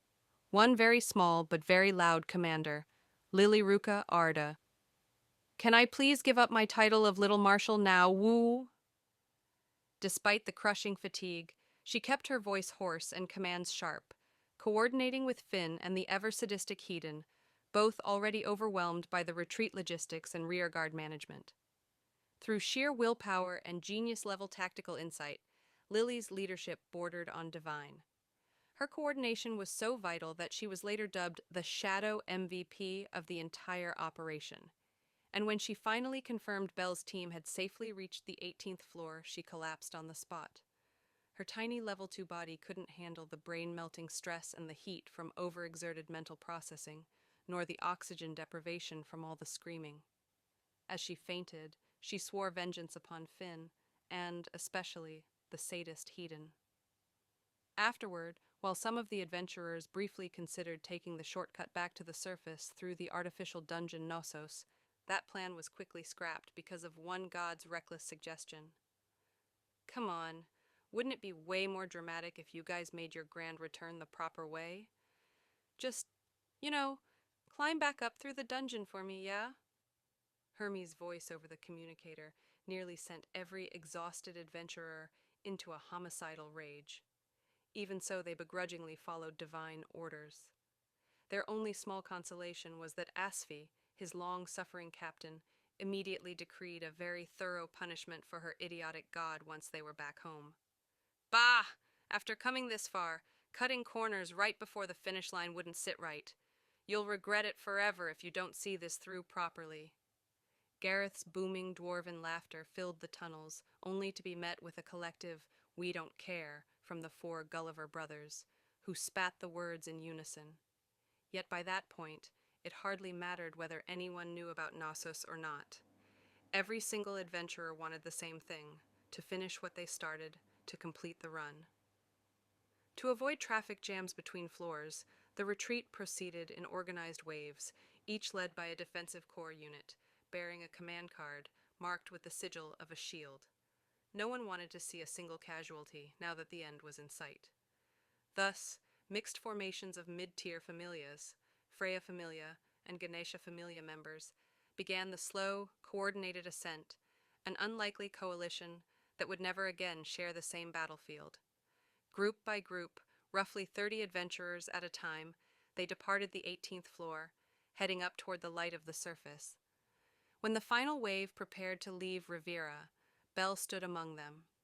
Beside him were the ever-loyal members of Hestia Familia, minus Lily, who was still unconscious after her command burnout, the smith Welf, and his comrades from the Loki Familia, and of course, those who had tended his wounds with tear-streaked faces. Nina, the medics of the 3rd unit, and countless others watched them off as the last party to leave the city of adventurers began their journey home. "Oi, beat? Did it?" "You did it." "Yes, sir." From the 17th floor to the 13th, the 9th, the 5th, whether the dungeon itself was exhausted or simply acknowledging their triumph, no new irregularities appeared. Step by steady step, Belle and the others ascended through each level in silence and relief. "You're not done till you make it back alive, huh? Can't say that phrase has ever hit me this hard before." "Ha ha ha, yeah, same here. Truly, everyone thank you for your hard work." "Haru bit early for that," Ryu chided gently. "Ryu Dono is correct. Come, let's finish strong." That was the exchange the Hestia Familia shared upon reaching the 1st floor. Everyone was battered, filthy, and too drained to even fake a smile, which was precisely why the small ones they managed were so genuine. Belle looked around for eyes. She had yet to awaken, resting in the arms of the royal high elf, surrounded and protected by the members of the Loki Familia. He wished for her safety. More than anyone else, he prayed that she would be all right. "Thank you." He thought he heard it, a whisper on the edge of sound. When he turned his head, he thought he caught sight of them, a golden-haired elf and another in white garments, black hair flowing softly beside her. They smiled his way before vanishing into the light. "Thank you, too," Belle murmured back. The elves' faces brightened with gentle smiles before they drifted away, vanishing ahead. And then he saw it. Light. The glimmer of the surface, the rumbling voices from above. They passed through the great hole, climbed the man-made halls, crossed the gate, and were struck by the blinding radiance of the sun, the blessing of the surface. "Loki Familia! Welcome home! Thank the gods, you're safe. The adventurers and the academy, unbelievable. You did it! The champion, knight of knights, the lion and rabbit of light, Regulus Arni." The cheers of the townsfolk filled Central Park, washing over everyone like a flood of light and relief. After the grim first reports of the rescue operation, despair had gripped the city, but precisely because of that hopelessness, the return of Arario's greatest heroes brought the crowd to tears. People screamed and wept, applauding until their voices broke. Amid the calls for Otar and the others were a few that shouted Belle's new alias, but since the boy had completely forgotten that his title had been updated during the return from the Dragon's Valley, he didn't even realize they were calling for him. At the moment, he had more immediate problems. The goddess's daughter, Horn, flung herself into him hard enough to nearly drive a knife through his stomach, with the force of her hug, knocking him over entirely. Surrounded by wolf whistles and teasing cheers from onlookers, Belle found himself pinned under a furious skirmish led by a tearful Prum and a windswept elf, both newly awake and very emotional. The chaos atop his stomach rivaled the battlefield of the corrupted spirit, and Belle could do nothing but endure until his blacksmith friend finally came to his rescue. But beyond all that, above all else, the sky was blue. The sunlight overhead, nearing its zenith, shone impossibly bright. "I won't apologize," Finn said as he stepped forward before the gathered crowd of citizens, adventurers, and students. "I'm sure there are those who'd rather see an arrogant Prum bow his head, but just for now, let me offer gratitude instead." He raised his voice so all of Arario could hear. "Thank you, City of Heroes. Because of you, we were able to challenge the wish of the lower world. We'll repay this debt at the very ends of the north." A second wave of cheers erupted. The crowd whistled, clapped, and laughed through tears, shouting for him to make good on that promise. One great feat had been accomplished, and for this moment at least, everyone allowed themselves to celebrate. "We're home." 5.5 days since the operation began, Belle's long adventure finally ended. The cold winter wind felt for once like the gentle touch of spring. He breathed in the scent of the surface, basked in the sunlight, and listened to the cheers of the people. Then, closing his eyes, he smiled one last time. Welcome back. Beyond the circle of onlookers, where the crowd opened into a path of light, Hestia and the gathered gods smiled softly, watching over their children who had returned. Joy and excitement still lingered in the air, even as time moved quietly onward. "Oh? Finn, alone today?" When the Prum appeared in her private chamber, Loki glanced up from the parchment she had been glowering at, then carelessly tossed it onto the desk where she had been sitting cross-legged, bottle of wine still in hand. "Yeah." Riveria went to the Hestia Familia's home base. She wanted to express our thanks, along with Gareth and the others. "Shh, I just know that pint-sized brat's gonna be all smug about it. Ugh, makes my skin crawl." Even after the rescue operation, the days that followed were far from peaceful for the Loki Familia.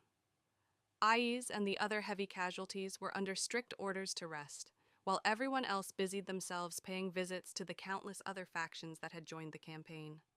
After all, the number of familias involved plus the addition of the Academy had easily surpassed the scale of the Great War Game. Loki herself had already handled the divine diplomacy and reparations between deities, but her followers, led by the ever-upright and honorable High Elf Princess, still insisted on personally making amends and offering thanks. Losses had been suffered. No amount of heroism could erase that. And even if the guild and the city's founding god Uranus had formally decreed the corrupted spirit countermeasure as a top priority mission entrusted solely to the Loki Familia, a public secret, by now it didn't change the fact that they bore the burden of consequence. For the sake of unity in the city of heroes, they faced every accusation and grievance head on, unlike a certain rival familia of the north-dwelling goddess. So then, Loki finally asked, her usual drawl slipping away, "What's this about?" "You.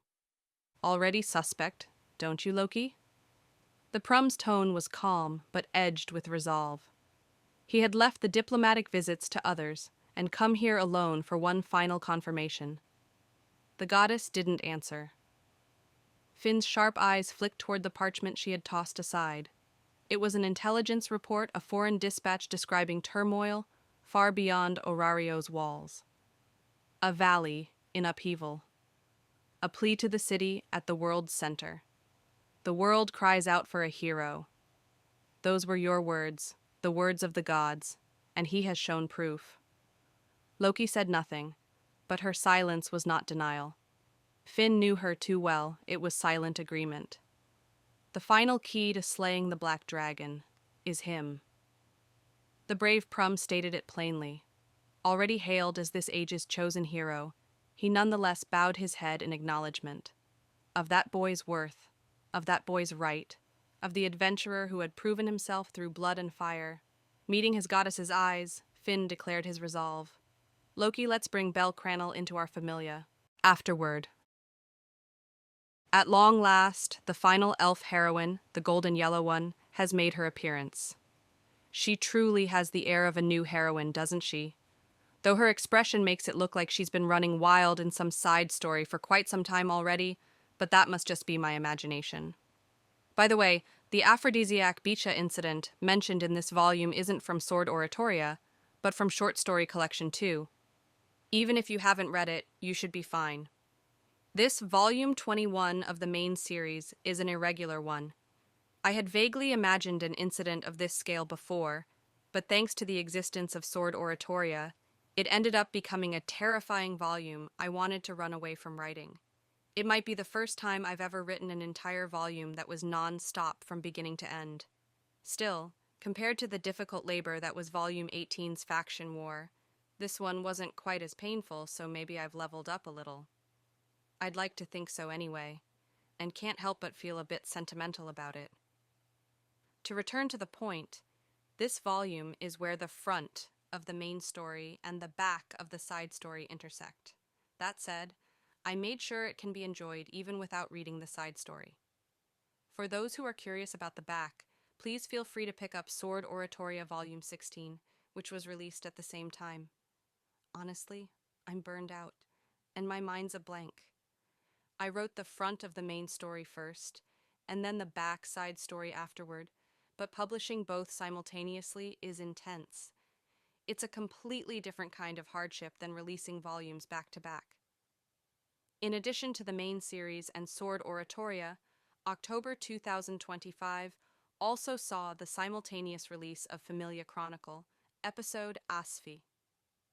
Doing proofreading checks for 3 books at once made my brain go pan-paka-pan, total overload. It really was rough.